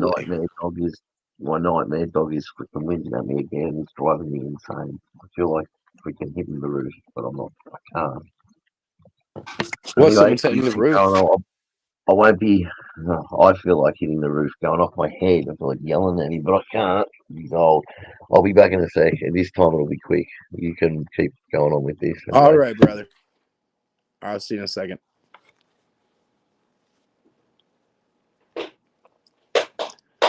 Yeah, as we pointed out in the past, Jason's pointed out, here's an animal that they've imagined from 2 pieces of bone. And this is supposed to be one of our ancestors, okay? So before monkeys, I guess, we were these stripedy, curly-tailed lemur animals, and they know this because, look, they found 2 bones.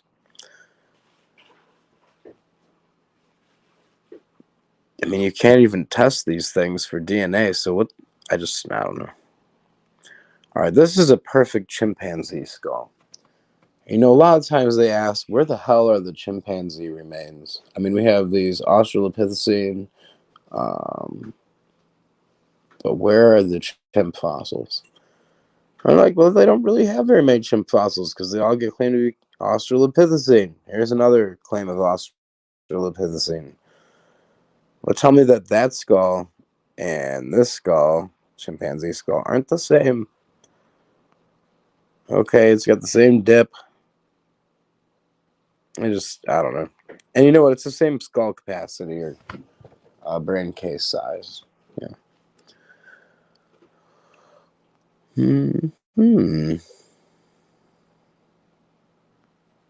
What else can we say?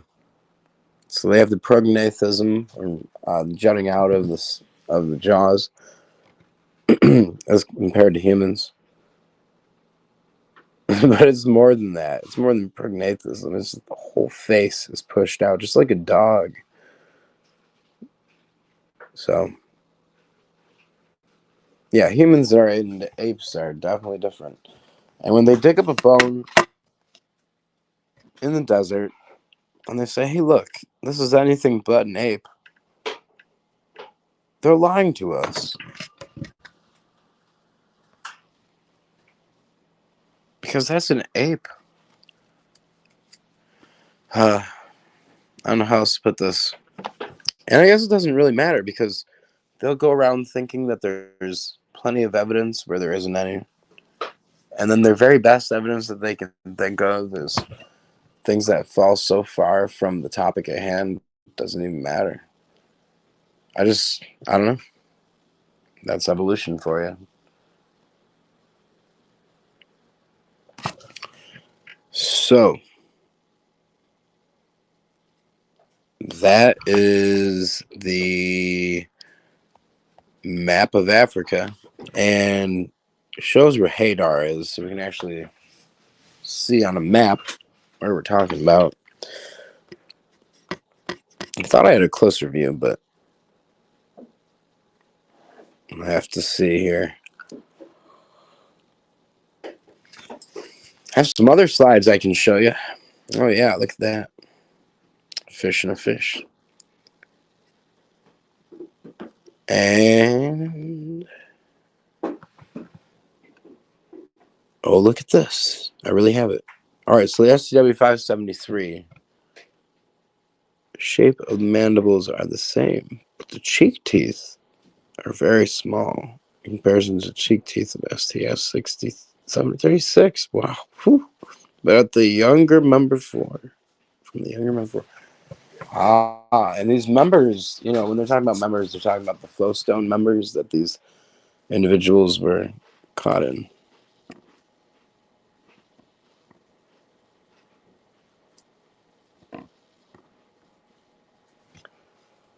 Number 4. All right. Why? Okay.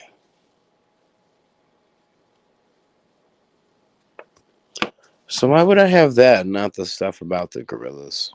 I just don't know. All right, here's your quote about Louis Leakey's fascination with Homo was obsessive. The Australopithecines, he insisted, while interesting, were not humans. Oh.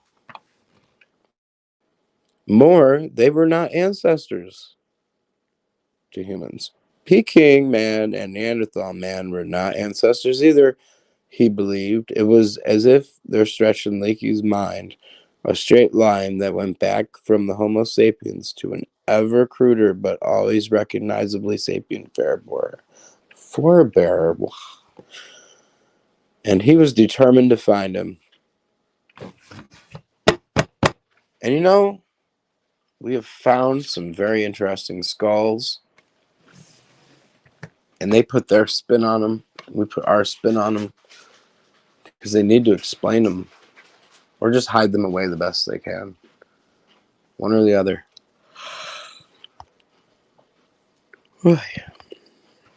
Here's a better shot of the Hadar region. Like I said, that river extends up into Central Africa and Southern Africa.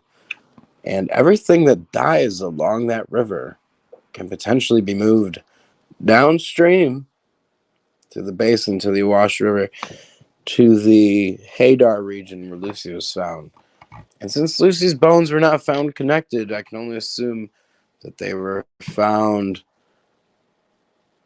apart and that they were also deposited after she had originally been buried and preserved. So her skeleton, whatever she was broken apart, and along with a human and a baboon, because that's what the conglomeration consists of, is human, ape, and baboon remains. And that's Lucy. It's a fakety fake. Right, Victoria? Absolutely. All right. See you in the morning. Yeah. If it's from an evolutionist source, I find it suspicious straight off the bat. Well, it is suspicious. I mean, if it's not, I mean, okay, so with Littlefoot, at least, like, the skull and the torso were found kind of close together. You know, like you have the shoulder blades, and I have no doubt that the shoulder blades and torso and even ribs belong to that same gorilla. But the bottom, if it's human, then it probably belongs to a human. Just like if I were to find dog bones in that cave, I'd expect that a dog is the owner of those bones, not some magical, dreamt up mini Sasquatch that evolutionists need to believe in. And they will pay money for good evidence to believe in it. So. They make a lot of money just printing books. Like people say, what money do they make? Well, there's millions and millions of high schools and schools. They're not just high schools, schools around the world that have books with evolution theme in the book, which are printed by who? Evolutionists and atheists.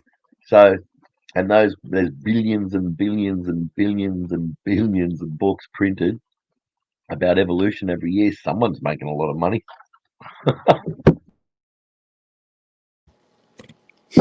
Yeah.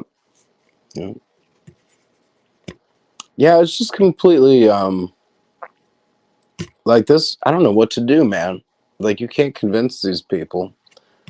And to me, it seems like, I mean, if I talk to them firsthand, you know, if I can actually talk to them, sit them down, show them the photos, and let them compare, let them see what I'm talking about, like the holes in the sacrum and so on. And if I can get them to believe all this, they'll still believe whatever the hell they want to. Like, even if they don't believe in Lucy anymore, they're still going to believe this evolution nonsense because it's been, like, branded into them. Like, it's their indoctrination. They've been groomed to believe this their entire lives. I've been groomed to believe this my entire life. So yeah, at school, even when you're young. Yeah, Like even through the media, the television. Yeah. That always talk about millions of years. Mm-hmm. The Yeah, the education channels heavily push evolution. National Geographic pushes evolution. But all the the school education, push that mainstream too. education pushes it. So the school textbooks push it as well. Mm-hmm. So for you to really like come and understand creation and evolution the way it is, like you have to step back, take a look at the crap that they're trying to tell you and where they're going with it. I mean, like, the things they have to gain, I guess, would be an unthinking society that doesn't have any critical thinking skills, that will believe whatever the government tells them to believe, I suppose. You know, you just want to be made safe, man. You know, put them in a cage and take care of them like a little ape, I guess. They'll be happy that way.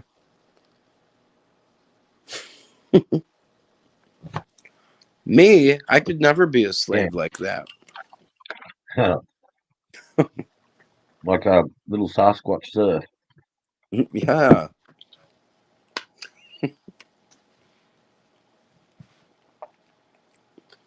And I really believe like that whole thing with Sasquatch is just them, like their subconscious entering their consciousness as like some kind of monster, you know, from their subconscious coming to reality. And they're like, we're gonna find this out in the woods. There's definitely a how many billions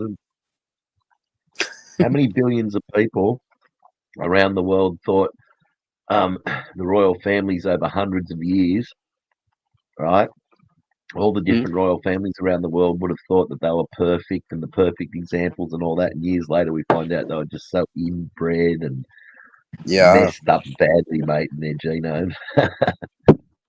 Oh yeah, the whole English they started allowing outcrossers to come in, like Megyn Kelly.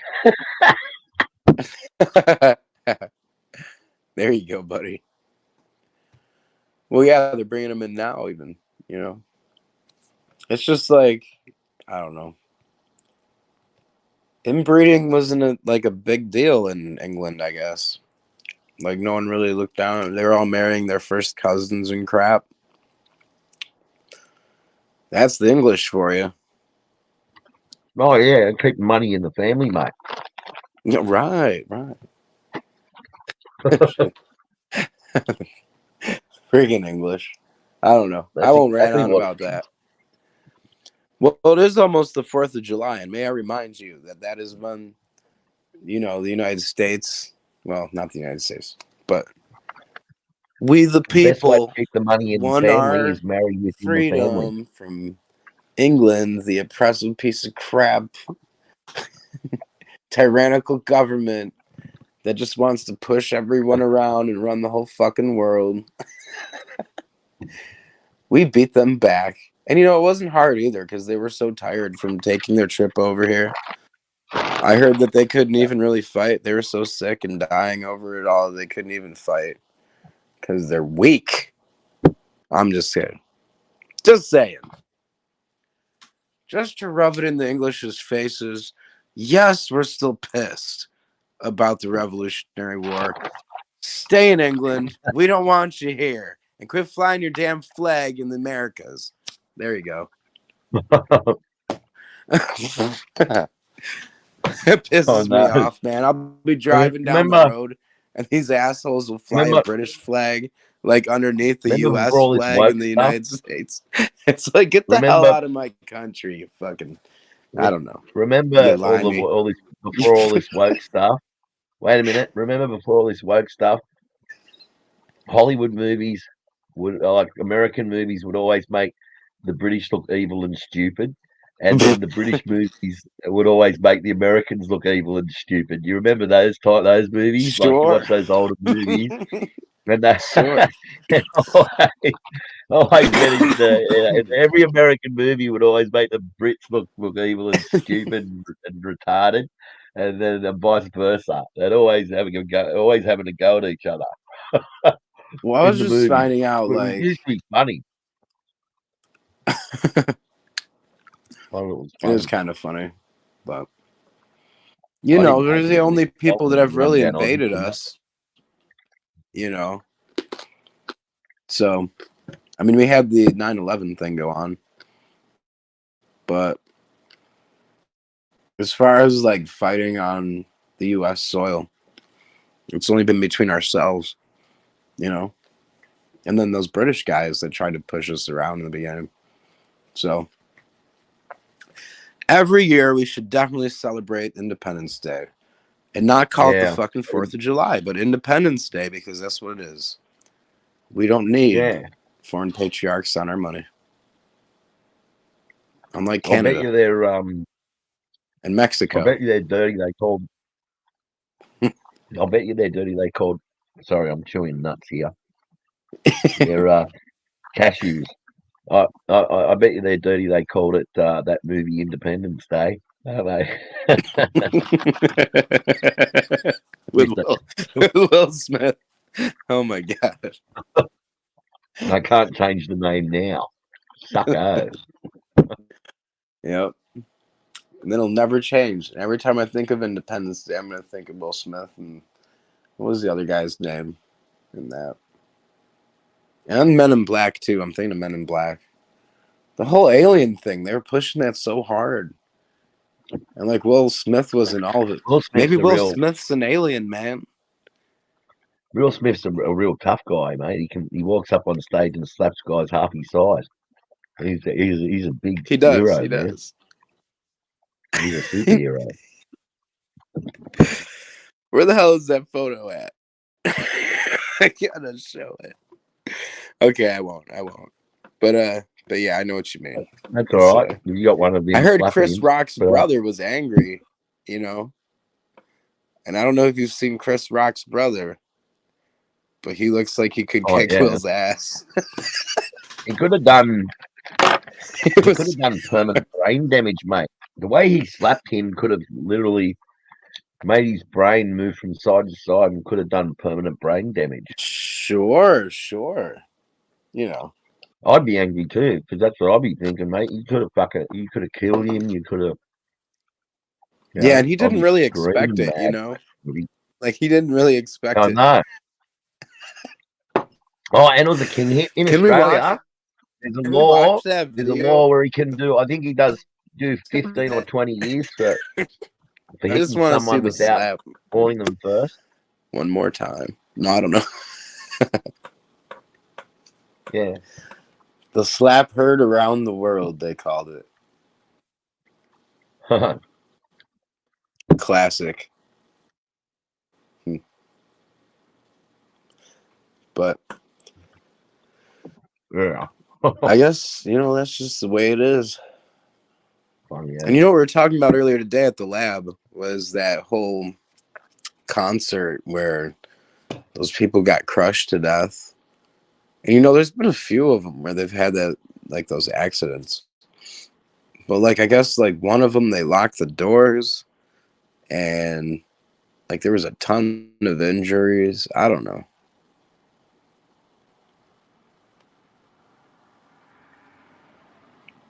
But like some people were saying it was a sacrifice for the What? Illuminati and such, so on and so forth. And then there was like some pentagram on the stage floor or something.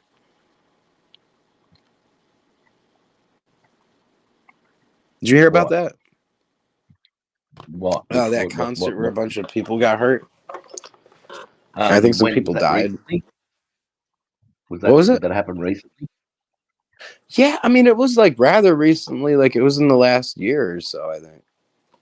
Oh yeah, that one, that rapper. Was it that? Yeah, it was at that rap concert. And it was like at his Yeah. private, it was like his own like entertainment park or something. I don't know. Yeah, was like- and there was like a big crush, and there was heaps of people died. I don't know if that's the same one, but I'm thinking of. But Yeah, that would be there was it. He's real. I forgot what the name of famous. the party was, but I think he's got demonic. I think someone said it was like the overtones in his music. Ashra. Yeah. I think, and yeah, I think that if that, I'm not sure. I don't know. Maybe that's something else I'm thinking of. Well, that's what Mixing it up. Jolene was saying is that, Happens yeah, with memories, they're horrible things. it was like set up that way. And I don't know. But what about, did you see the debate there with Trump and Biden? I totally missed it. I just saw a couple of highlights here and there, and And I think I saw Trump say, I'm glad I saw Biden say something, and then Trump's answer was, I don't know what he said there, and I don't think he knows either. Yeah. Yeah. Oh my goodness. That'd be like I'd be standing there, I'd be talking, and I'd go, I'd do a Joe Biden and forget what I was talking about. And I go, yeah, go on, man. You know what I mean. Yeah. Oh man. I mean, one of the C while squares Trump's just. cutting him off, I'll be right back, man. I'll be right back. while Trump's cutting Biden off all the time, I mean, then Biden could at least stay on track and remember what they're talking about, because all he has to do is listen to Trump, and Trump will stay on the subject and just follow that. But he can't do that because he made up the rules that you have to be quiet. So he got mixed up a lot. It's sort of funny and sad at the same time. It is sad. There's no two ways about that one.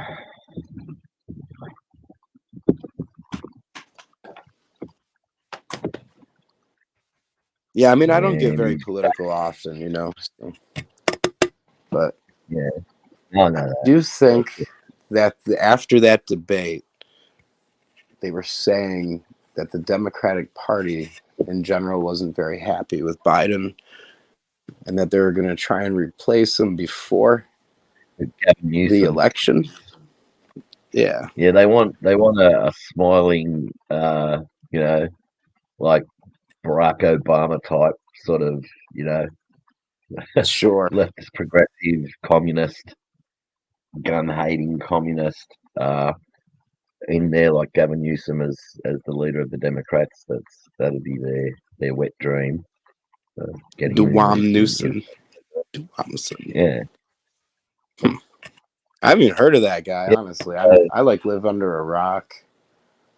And lately I've been living in the hot tub because I got that, so I've been doing that. I just find it hard to believe they can't relieve him of his duties, mate. He's clearly not in control, and in a lot of the times, I know what I mean is, when I say that, he'd be able to sit down and nut things out, like get a recording of a conversation and listen to it and think about it and nut things out.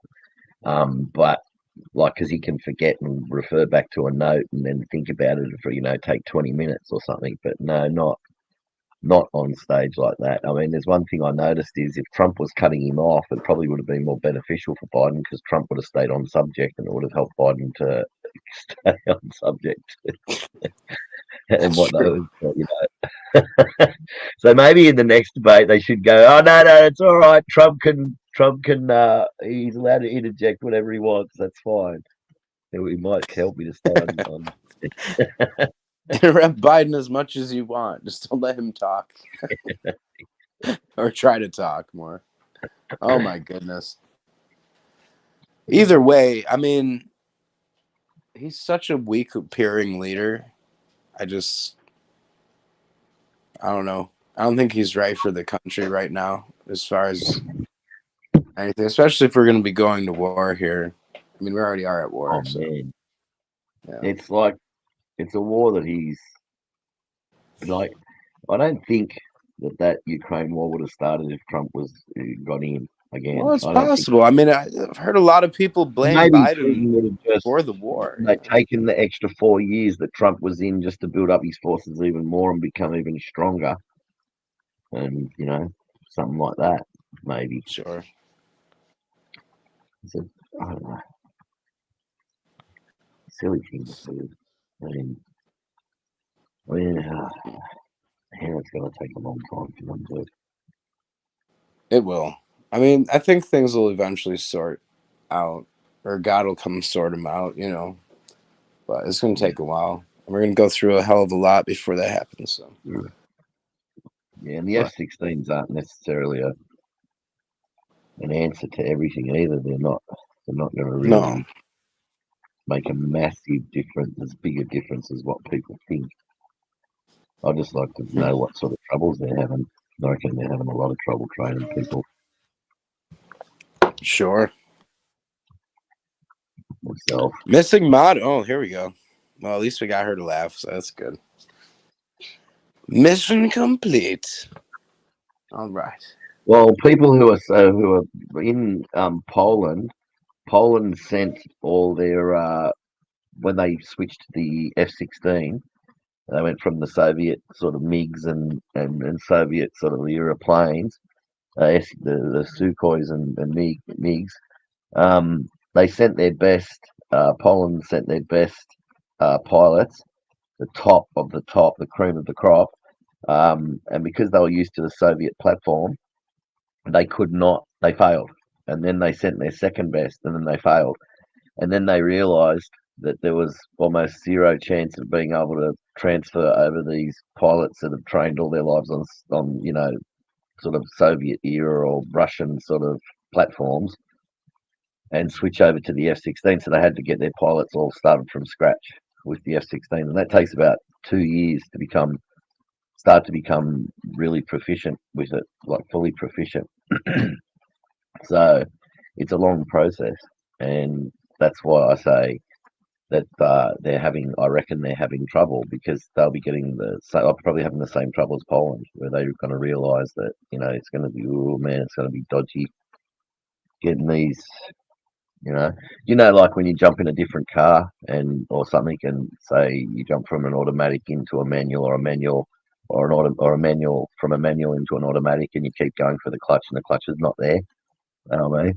That split second that it takes you to make that mistake there won't hurt you when you're driving, but when someone's trying to eye you up to put a missile into your whatever, could be the difference between life and death, that sort of thing. So I reckon they're just so set in their ways that I reckon they're going to be having a hell of a time. But maybe they've just decided to go from scratch with new pilots. Who knows? I'd like to know exactly, but they won't talk about it because it's strategic and confidential. Yeah. Yeah. And like me, I'm basically non-political. I mean, I try to put that in people's faces how non-political I am. Well, I talk crap about politicians and such. Oh my word. And Trump's probably gonna win. Which I guess, I don't know. Whatever. For me, it could be anyone, and the United States is still gonna suck as far as leaders go. And the choices that the government is making for everybody. So you can have Trump or Biden, and it's still gonna blow. I don't know. Trump, no. If Trump, look, there's one thing that Trump's good at. He's a good businessman, but he's not like such a good politician in the way he puts things and says things. But he'll get the economy going again, and things will be cheaper, and life will be a lot better, like financially. But who knows? And the debate seemed more comical with Trump there. I mean, if it was just some other guy, it would have been like boring. Yeah. I mean, the faces he made when Biden was lost and just fumbling over his own stuff. I mean, I don't know what they said, he had a cold or something, I think so. Oh, okay. Who knows? Yeah. Any excuse? Should there be an age limit on the presidency? No. I mean, there is one for the young, but there isn't one for how old you are, right? Well, there's people in Tasmania that are 90 and still, like rowing boats. Oh, sure, sure. And like Joe Biden couldn't row, like he'd fall in the water and keel over, and I reckon he's out rowing her. Well, I mean, there should be is there an age limit on driving? It's like, because now you got the younger age limit. You can't drive till you're 16, and then once you hit a certain age, I don't know what age it is here. I'm not going to say because I'll probably be wrong. But once you hit a certain age here, it's in the 80s or something like that. I'm pretty sure that you have to every year you have to go and have an eye test at the doctor, and they have to fully assess you, and then the nurse is the one that does all that examination on you. Oh, sure. Whether you can have a license or not, and then you've got to go past the road rules thing, and Well, you know, what? they keep your license. Yeah. Well, that's kind of a pain in the ass. I bet you that's how it is here too. I mean, Don't know. like, if you're 80 though, you got to go out to these places and get tested, and that's But terrible. I mean, 80 something. So I don't know what it is, whether it's 83 or 84 or 85 or 86. I don't know. But I See, know I that think there should just be a cutoff. You know, you hit 87, no more driver's license, buddy. You're done. And you could be good. You'd be like, but I can see. You know, yeah, it's like, but yeah, but you can die. yeah. I mean, so can young people, but at the same I mean, so time, can anybody. no, But like, there's people like I said. That there's guys that are that are basically 90 years old, and Sure. they're still driving, putting their rowboat on the back of a trailer and driving it to the water and rowing it at 90. So sure. you know, that's here. So Joe Biden wouldn't be able to tie a boat on it. And I guess, you know, it's Alone. different too, because like the presidency, you got 4 years. And it's like 4 more years for Biden is like a death sentence, man. That's what it's looking for like right now. But Oh I yeah, don't know. he'll either run and then have to drop out and whatever. But I mean, I wonder if I suppose he's got Kamala there. I mean, the good thing for him about Kamala is I've noticed is that she actually makes him look not so bad. Well, 'Cause, I mean, Kamala, I mean, another thing I got to say about Camilla is, or Camilla, I don't know. Yeah, Kamala. It's like I was thinking, you know, maybe she's gonna be the next president, right? Like if dude dies. But isn't Yeah. that the aim? Like if we put Biden in there anyway, you know, isn't Yeah. that the aim that it'll eventually become Kamala, right? Because you're like voting for the vice president at that point. Oh man, How does that work? I don't know. Well, from what it sounds like, if the Biden administration still wants to push He's him more through. mentally confident than Biden, sort of marginally. Yeah. Well, it sounds to me like they want to have him at the next debate. Have Like who? they want another debate between Trump and Biden. Oh, you're kidding me. And you there'd know, be a lot of Biden, he's gonna really try this time. You know, so look out. There'd be a lot of Democrats out there claiming that Biden kicked his ass. Sure, sure. There'd be heaps of them. Oh, look, Steve kicked Trump's ass. It wouldn't matter what Biden did; they'd claim that he won.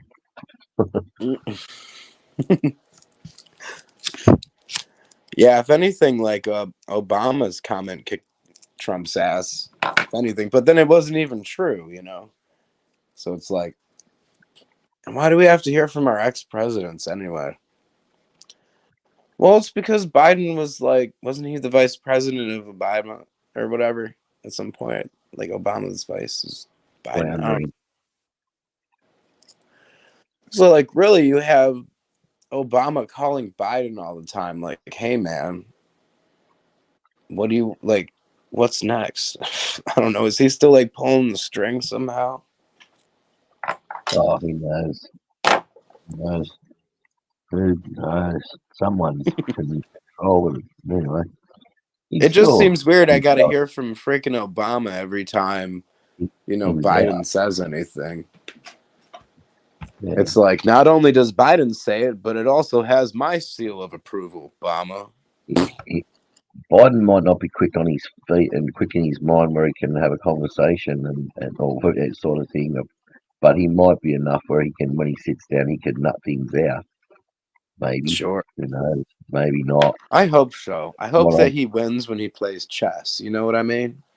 Like if he's going to be our president, I want this guy to be smarter than the average dumb fuck on the street. Yeah. I don't want him just to be like, I want him to be smarter than me. Yeah. Yeah, it sort of worries me when Trump says it sort of makes me anxious when I think about Trump saying that he's going to end the war with Russia in 24 hours, and I'm like, how are you going to do that? I'm really sort of anxious about that because there's a few different ways that can go. Well, if anything, like at least he One of them keeps them on their toes. would be to offer him a certain amount of money to pull out and say that and help Ukraine arm up and to the teeth, and then pay Putin to pull out. I mean, unless he gets something in return, I don't see how he's going to end it in 24 hours. I mean, maybe threaten him with nukes or something.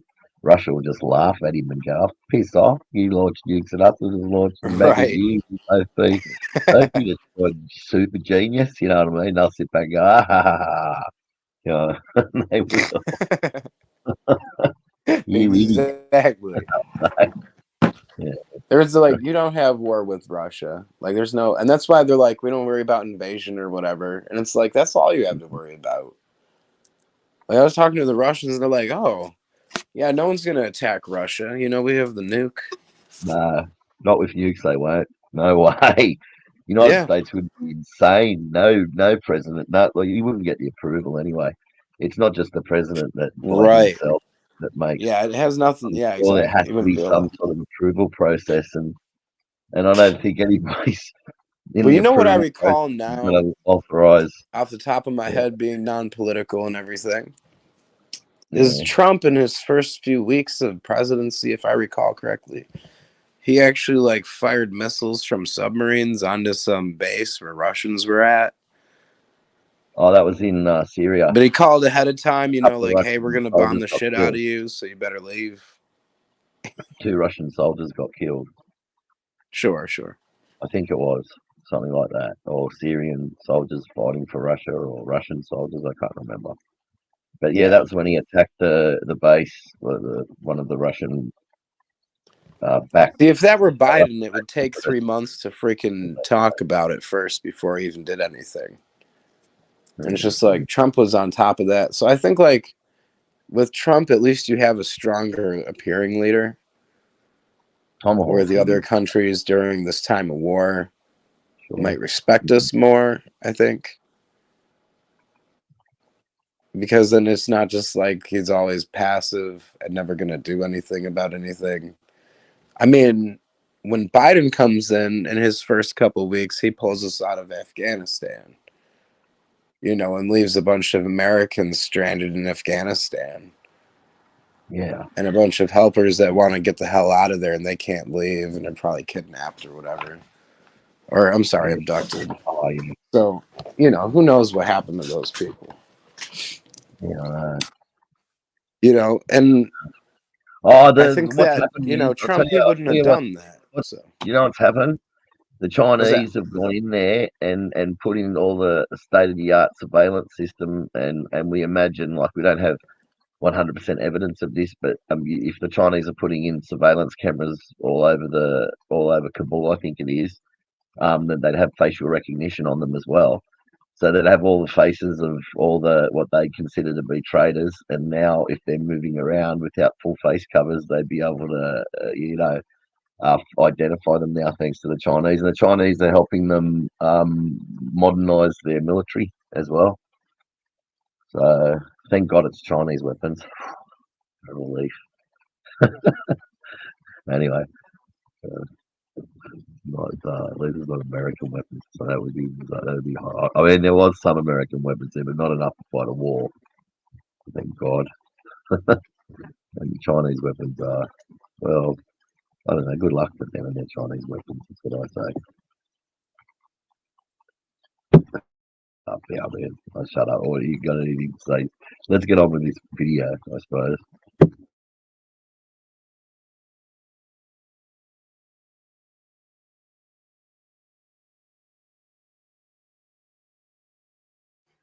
I'm having a brain fart. But yeah, so you can reflect the remains across because these animals are symmetric. Yeah. So obviously, if you find an arm bone, you can reflect it on the other one, onto the other side, and assume what they look like. So when you look at Lucy, you actually have more of what would be a pelvis, because the pelvis of the STW 573 is really badly destroyed by water erosion. And that's reflected in the original literature that surrounds the STW 573. So it is very eroded, it's badly mangled and distorted from the fossilization process. There's better bones to be found in the AL2A8-1, especially considering the pelvis. The sacrum is in great condition, a little worn. The Lucy, fine. The AL2A8-1 is the Lucy. But here in the STW 573, there's hardly any sacrum to mention. And what there is a sacrum is like this small piece, and it's been deteriorated, as I mentioned. Now, what I'm here to discuss tonight is the skull of the STW 573 conglomeration. So we have compared the skull to several other skulls. You there? See sights? Oh, yeah, buddy. Oh, good. All right. Well, we'll just let this play on because it's self-explanatory, really. It doesn't need to be stopped. Sure. So just let it play. Yeah, and if you have any questions about whatever's said, like, let me know. Yeah, no. Because I know I kind of trail off on the topics and things, so.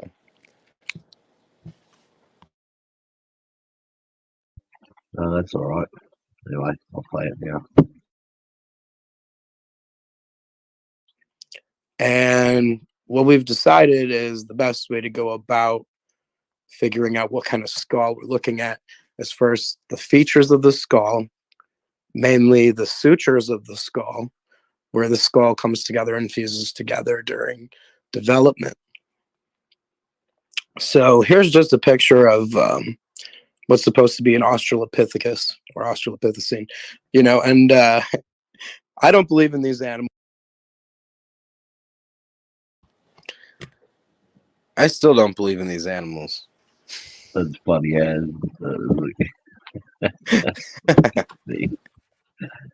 Oh, mate, she's gorgeous. Yo, this statue here is 4.5 feet tall. Yeah. That's 4.5 feet of loveliness. I could just see Aaron Ra, Lucy, little Sasquatch creatures running around. And they've got no booty. They've got no booty. Oh yeah. It's a shame. Yeah. They should have one. I mean, they have a human butt. I don't know. Just something I noticed.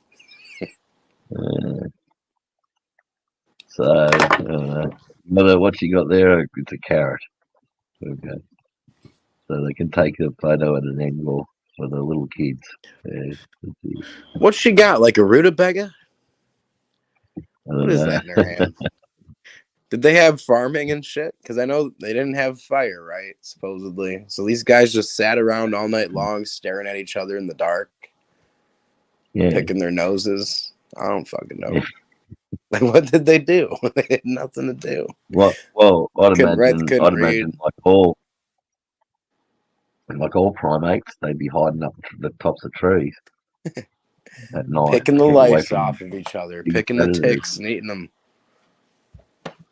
Yum. Yeah, extra protein, mate. It's good for you. Oh, yeah. They are, it's just the whole thing. And I got some great pictures. I don't have them here, though. I wonder if they There's get some them great, from artist renditions. I think so.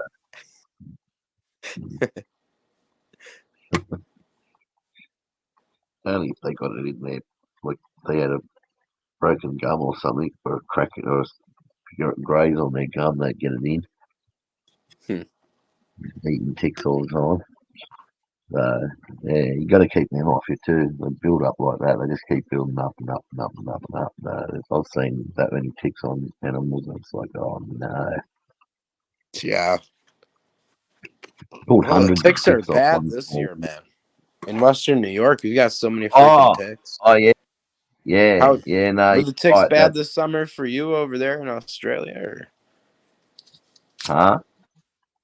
No. Well, see, where I live, there's lots of like natural predators. There's these little, tiny little, they're really, really small finch bird type birds, but like more plain looking ones and that, but there's a lot of different types, and there's some colourful ones as well. But and they just fly around constantly. They walk, hop around in the long grass and eating insects and whatever they can grab. And they're just tiny little things, like smaller than a golf ball. Some of them are a bit bigger. Some of them are smaller than a golf ball in size, in their body size. I mean, and so these tiny little birds. So they run around eating a lot of ticks and stuff like that. So yeah, No, we need so those. that's why and because like with my house, I've got it fenced off, and with the dogs out there going out at night time all the time to go to the toilet and that, it scares cats off and predators off. So they've got a fence up keeping a lot of predators out, and my dog's like, yeah, wouldn't.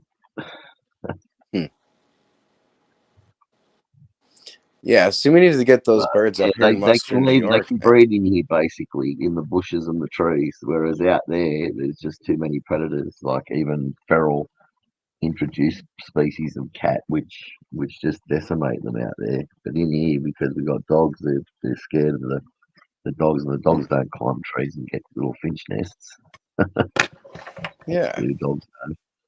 Yeah, so Don't I you have cats. magpies in Australia? Isn't it a magpie? Huh? Yeah. Is there a yeah? Yeah. Right. Okay. Not here in Tasmania. Yeah, I've seen a picture Oh, I of don't know one if of they those. have. If they've got them in Tassie, I haven't seen them here. I haven't noticed them. But on where I used to live, I grew up with them. So they used to, one split Doug's head open once, and I used to think that was a myth when I was a kid, and all the kids were walking around with ice cream containers on their heads and that. And, you know, like, and I'd say, Mum tried to put it on me, and I'd say, you're not getting that on me. If you put that on me, I'm school, and I just refused to go to school. I said, I'm walking, I don't care. Let them dive bomb me. And I'd walk along and they'd be swooping at me, and I could feel the flutter of their wings on the top of my head and that swooping, and I could have lost my Wow. head split and that. I was just an idiot. I just an ass full of crap. I don't ever seen anyone get hurt by them, and they've never hurt me. So what a dumbass. Lucky I have a freaking patch over my eye. I lost it when I was a kid because I used to walk and let magpies swoop at me full blast with long razor sharp beaks. So they dive bomb you. Obviously, that's crazy. Oh yeah, like full on attack too. They really attack. Listen, because some birds are build their nests- they'll come at you. They build their nests in trees along footpaths, like where people walk. And there's these big trees along the footpath, and in areas where people want to walk, in like parks and that. And so when you walk under a tree with a magpie nest and there's a magpie there, you are guaranteed you are going to get harassed if the parents are there. So yeah, that's why they can be They're really, they can cause a territorial. lot of damage. But when I was younger, I used to hear about it because I'd never seen it and I'd only ever heard about it. I just assumed it was bull, and it was like back in the 70s and that, like early 80s and late 70s. So, you know, there wasn't like internet. You know, you couldn't jump on the computer and get onto, you know, Google or one of the search engines and find out information. So, yeah. But anyway, Well, some getting back birds to are this like thing. that. They'll come at you, man. Like we had these. Yeah. I don't know if it was quail or what the hell it was running around in the woods, and like this thing was up in my yard, right? And I didn't know it was up in the apple tree, and I was mowing under it with the walking mower, and it like comes down at me, and I'm like, okay, what is that thing, you know? And I just kind of leave it alone, keep walking, you know, trying to avoid it. And this bird's like following me with the mower. Yeah. Like it doesn't care about the mower or anything. Yeah, because you're gonna run over its eggs. Oh yeah, well, must be. It must have been something like that. But yeah, I was going after my legs, and I'm just like, what the hell is wrong with this bird? I don't know. It would have had its eggs in the grass, just Must on there, be. and they would have been spotted and really hard to spot. So you would have mowed over them. But that's why it was going for you, and those sort of birds They just don't care. Anyway. I guess I don't know. No, they learned. It wouldn't. I suppose it would never have been there again after that. So Yeah. So they Well, learn. They just go it's somewhere like else. yeah. It's like a grouse or something. It was like a Yeah. ground like bird, and I think it's a Or game maybe they're bird. just nasty. Yeah, the grouse. Yeah, and they just look like a big quail. Sure. Are they like a big quail, or how big is a grouse? It's like a chicken, you know. Oh yeah, small chicken sort of thing. Yeah. Okay. Like a game hen, kind of thing. Yeah, dangerous. Yeah, I Dangerous mean, lady, aggressive. it was weird. I named it Becky, you know. So like I named Yeah. the thing, and like it was going over to my neighbors and stuff, and I don't know, crazy bird. I know there's something wrong, but yeah, it makes sense that its eggs were in the grass or something where I was going after me. Yeah. That'd make Yeah. more Well, sense no, because I could next just never time. figure it out. Yeah, you got to be real careful, and you just walk back, and then if it calms down, you know you're out away from the eggs, and then you could just sort of walk over a little bit and crane your neck around and look around for like any disturbance in the grass, and then you're like, the eggs will be all spotted and camouflaged and really hard to see because they want to be, camouflaged from predators. So Yeah, like their eggs are speckled and stuff. I think. yeah, Yeah. yeah. So now you'll know. But it's those things happen, man. Everyone's done that, made mistakes like that. I have. Everyone's done stupid things that they don't know that they've done. So everyone's done it. I couldn't help but wonder how that thing tasted, though. I just like I don't know. I won't use. I named it, mean, so I couldn't eat it. You know, once you name it, you can't eat it.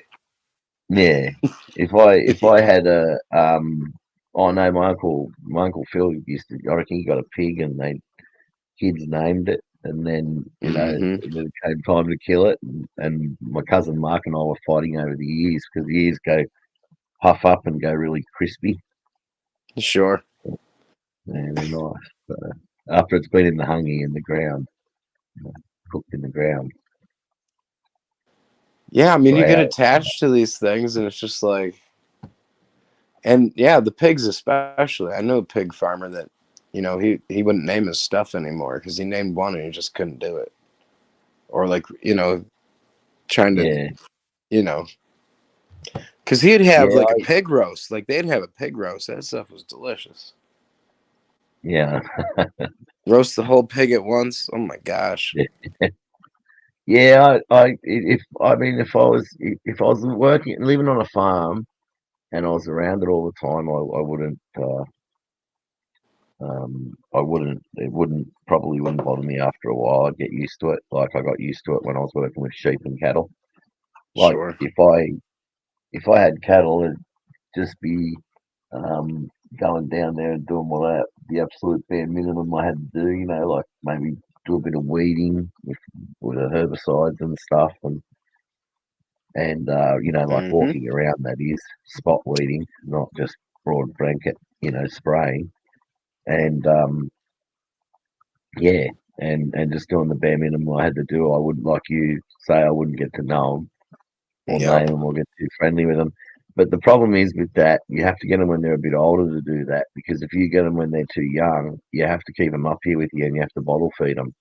And that's where it gets, and that's where you save a lot of money, but at the same time you get really attached, and Yeah, I don't think I'd want to do that.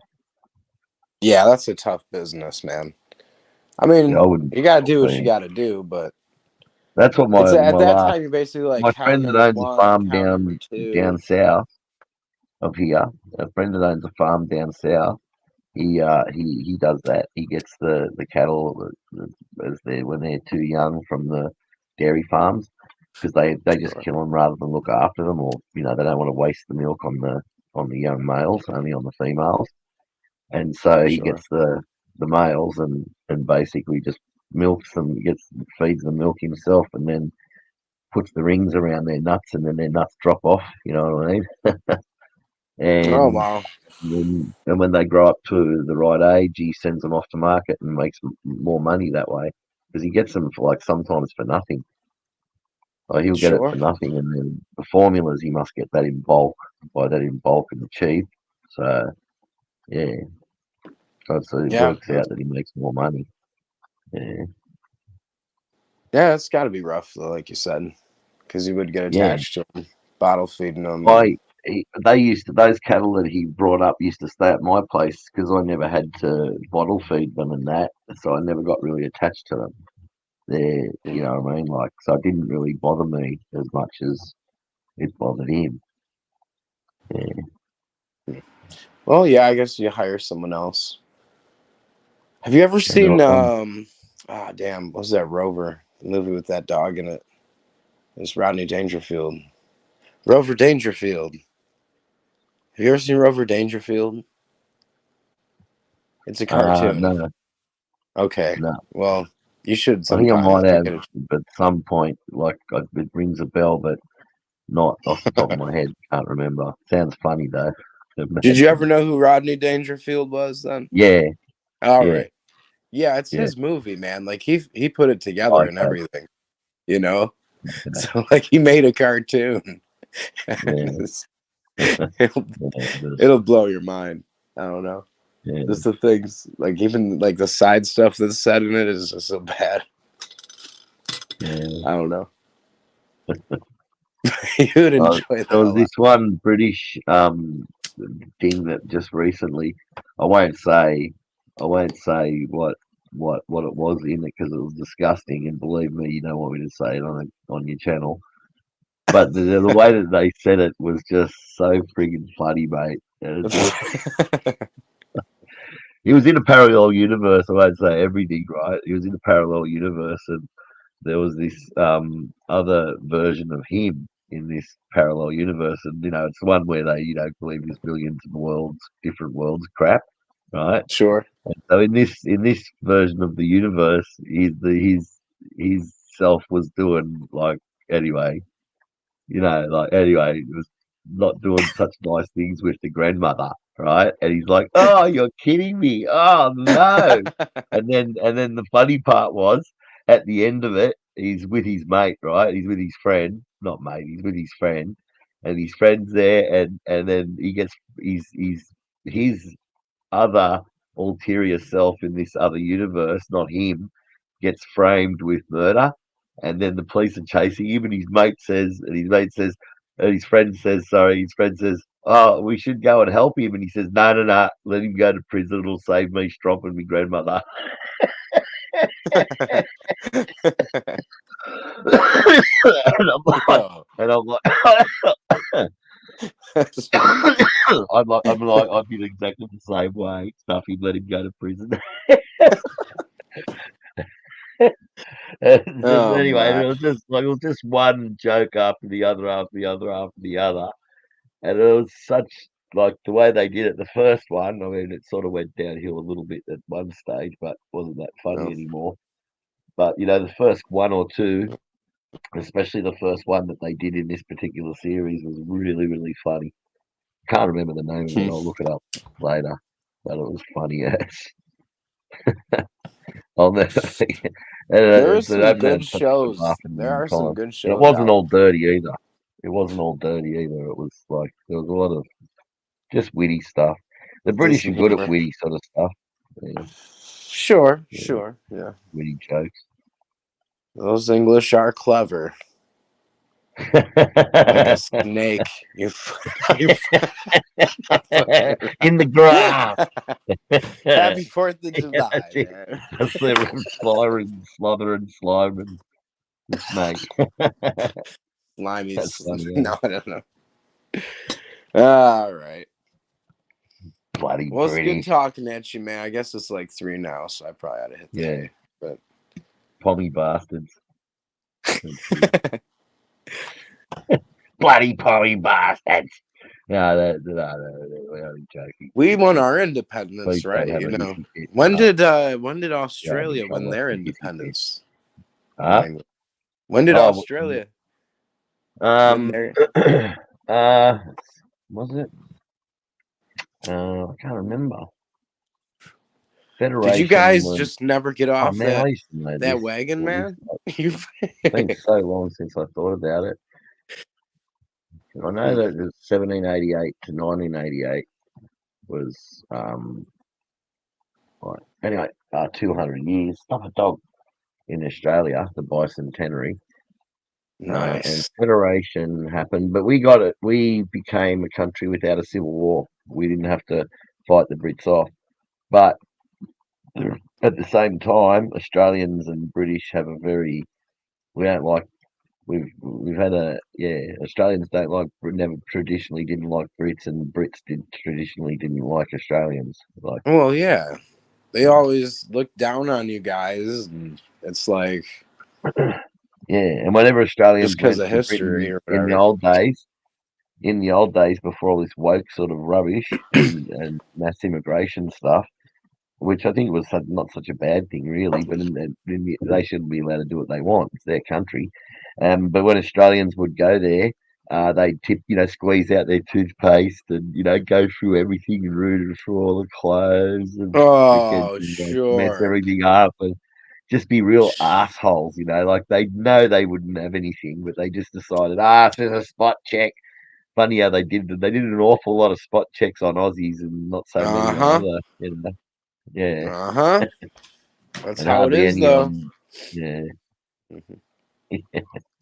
Well, we still don't like them here in the U.S. So No, that's what it was like. It's not like that anymore. It's not like that anymore. They don't treat Aussies like shit anymore, but they used to treat everyone like shit, like except for really high up, like prime ministers and dignitaries, and that, like they could, lodge official complaints and things. They wouldn't do that, but for the average Aussie that was going to Britain, they didn't like us. yeah. Convicts Well, it's how they returning were home. brought up, That's like their history and everything. And But that's all it's right. a That's bunch all right. of- It's their country. They're allowed to think like that. There's us bloody convicts coming home to Britain to ruin Britain again. They finally got rid of us back then because we're a bunch of convicts, and now we're coming Everyone back to really knows their that country. the Australians are all a bunch of criminals, and Yeah, shit. That's fair enough. You don't expect them to, it's their Nah, you country. guys- They're going to do what they like. Anyway, we know all the right, English. okay, They tried to freaking control the whole freaking world, and even the Hindus don't like them. So, oh man, you're right. That's what they got for being a bunch of jerks. I'm gonna go out and strangle him to death. Yeah. Oh, I feel like killing him. I feel like just going out there and going,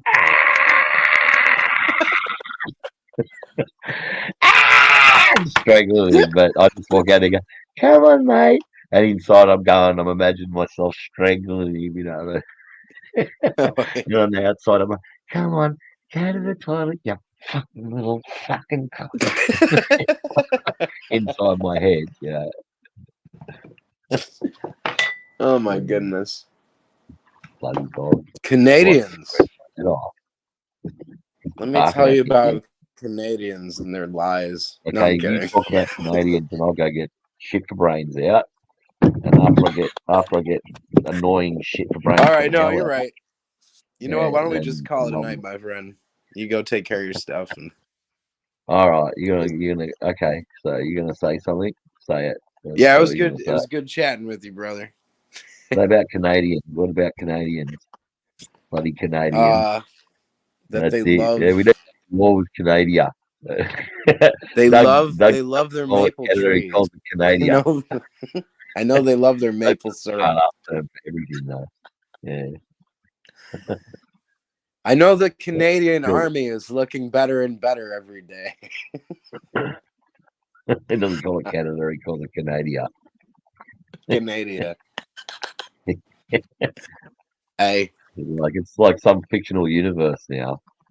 Because of it's a Trudeau infested like communist dictatorship, you know. People take all your guns. People take all your handguns. People take all your rifles. Yeah, my Well, I just found out in Canada they'll kill their people if they ask them to. All you gotta do is ask. That's crazy. Yeah, well, there's a lot of Canadians that are not happy. I mean, I wouldn't be happy having like my right to carry a rifle on me in a country where now when they go, like a lot of people would be excluded from going for walks in the high country and seeing all the beautiful areas because every time they got out of their car without a gun, they'd just be a target. Even in their car, they could get hurt without a gun. Sure. Like, you know, when you know, those things can run fast. If you're on track where you can't drive that fast, you have to drive sort of slow over a rough track, a bear can keep up with you and do all sorts of horrible things. Oh, yeah, they can Sometimes run they- 35, 40 miles an hour, right? Yeah, I know. They're really fast. They're really fast. I think they'd Yeah, run you at can't outrun 45 a bear. kilometers an hour, 45 or 45 kilometers an hour, I think 50 kilometers an hour, which is pretty fast. Yeah, that's pretty fast. 37, it might be 37 kilometers an hour and you're 40 or something, but it's friggin' fast, mate. Like that is fast. That's moving. That's really moving for an animal. I mean, let's put it this way: if you're like on my track, I've got tracks on my property. If you were doing 40 kilometers an hour, you'd smash your car, your suspension to pieces. You can only really crawl along at about 10 kilometers an hour, 10 kilometers an hour in some places. So how are you going to outrun a bear then? The bear would just be all over the car, mate. You wouldn't, and then it'd be extra weight on the car again and shaking it around. So you'd have to drive even more slowly. No, mate, you need a gun. You know, thank God we haven't got bears here with our stupid gun laws. People would be getting their heads chewed off left, right, and centre, mate. The government would be like, oh, well, the small price to pay for conservation, or some stupid thing. You know, a few people's heads chewed off, you know. Well, luckily, all the bears around here are friendly, you know, like Pooh Bear. And we have Black Bear. Yeah. We've got the Black Bear. And Yeah, Black Bear, you make a lot of noise, don't you? And with grizzly bears, if they attack, you get down and make yourself small. Yeah, those grizzlies, they'll Brown get bear. you. That's what I But hear. you At can least. get the scary thing is you can get grizzlies that are black. So I mean, Oh, that's it's true. like- Yeah. Yeah. So you might get a bear charge at you that's black that is a grizzly bear, and you think it's a black bear, and you jump up and go, "Roar!" It's like the old saying, "A red Oh, flag run! or You bull." want to see me run fast? That's the one. I ran into a That would family be a of mightily bear stupid once, thing. man. And you know, after you shoot one right in a self-defense shooting, you know what you're supposed to do?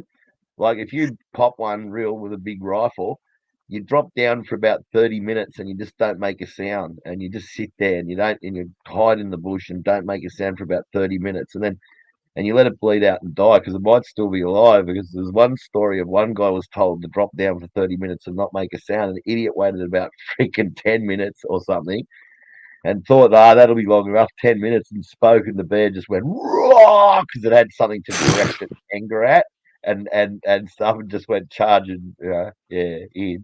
Oh yeah, and then he's shooting at the bear again. Oh my gosh.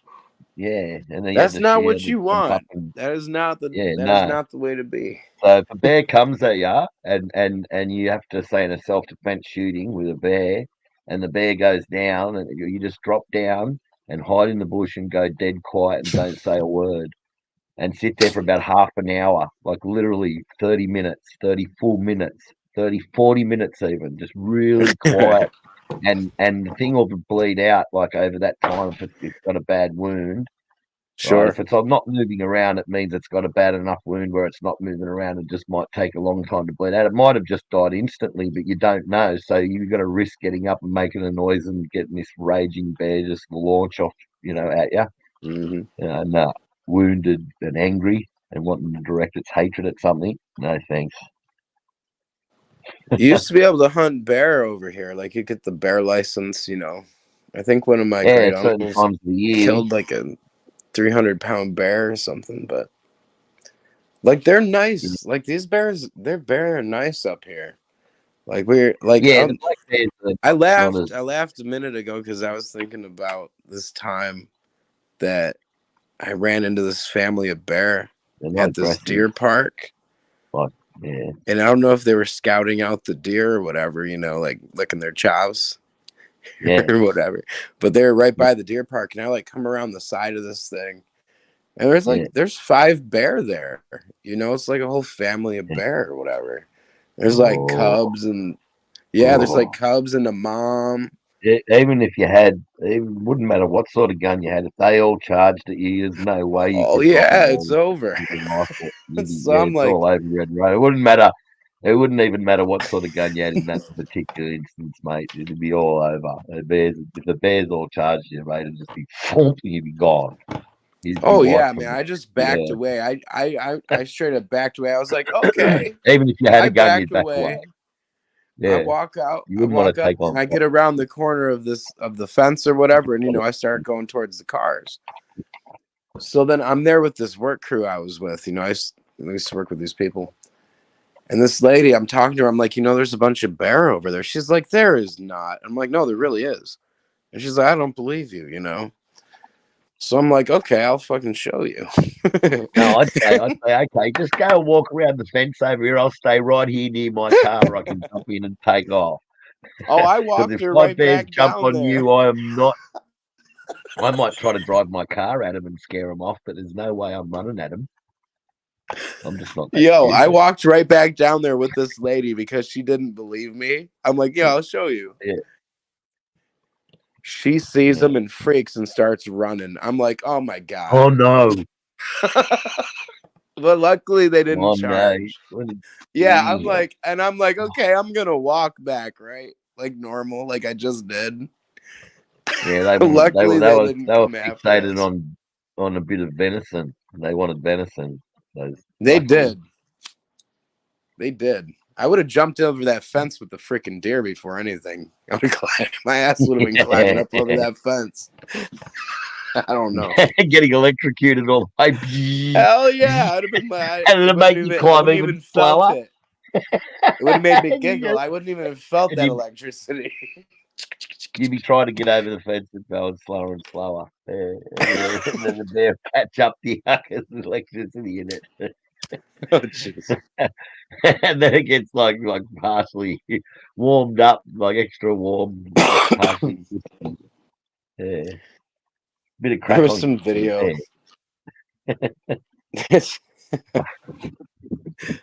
There was some video of this kid. They literally take me 1-2 minutes because I don't have to get heaps of dogs out. I just have to get this stupid mongrel out and give him a chance to not go to the toilet and be really, really annoying, and then I can come back. All right. Well, I better hit the hay anyway, brother. So, but they've claimed to have found one here, and we're gonna look. Okay. All right. Yeah.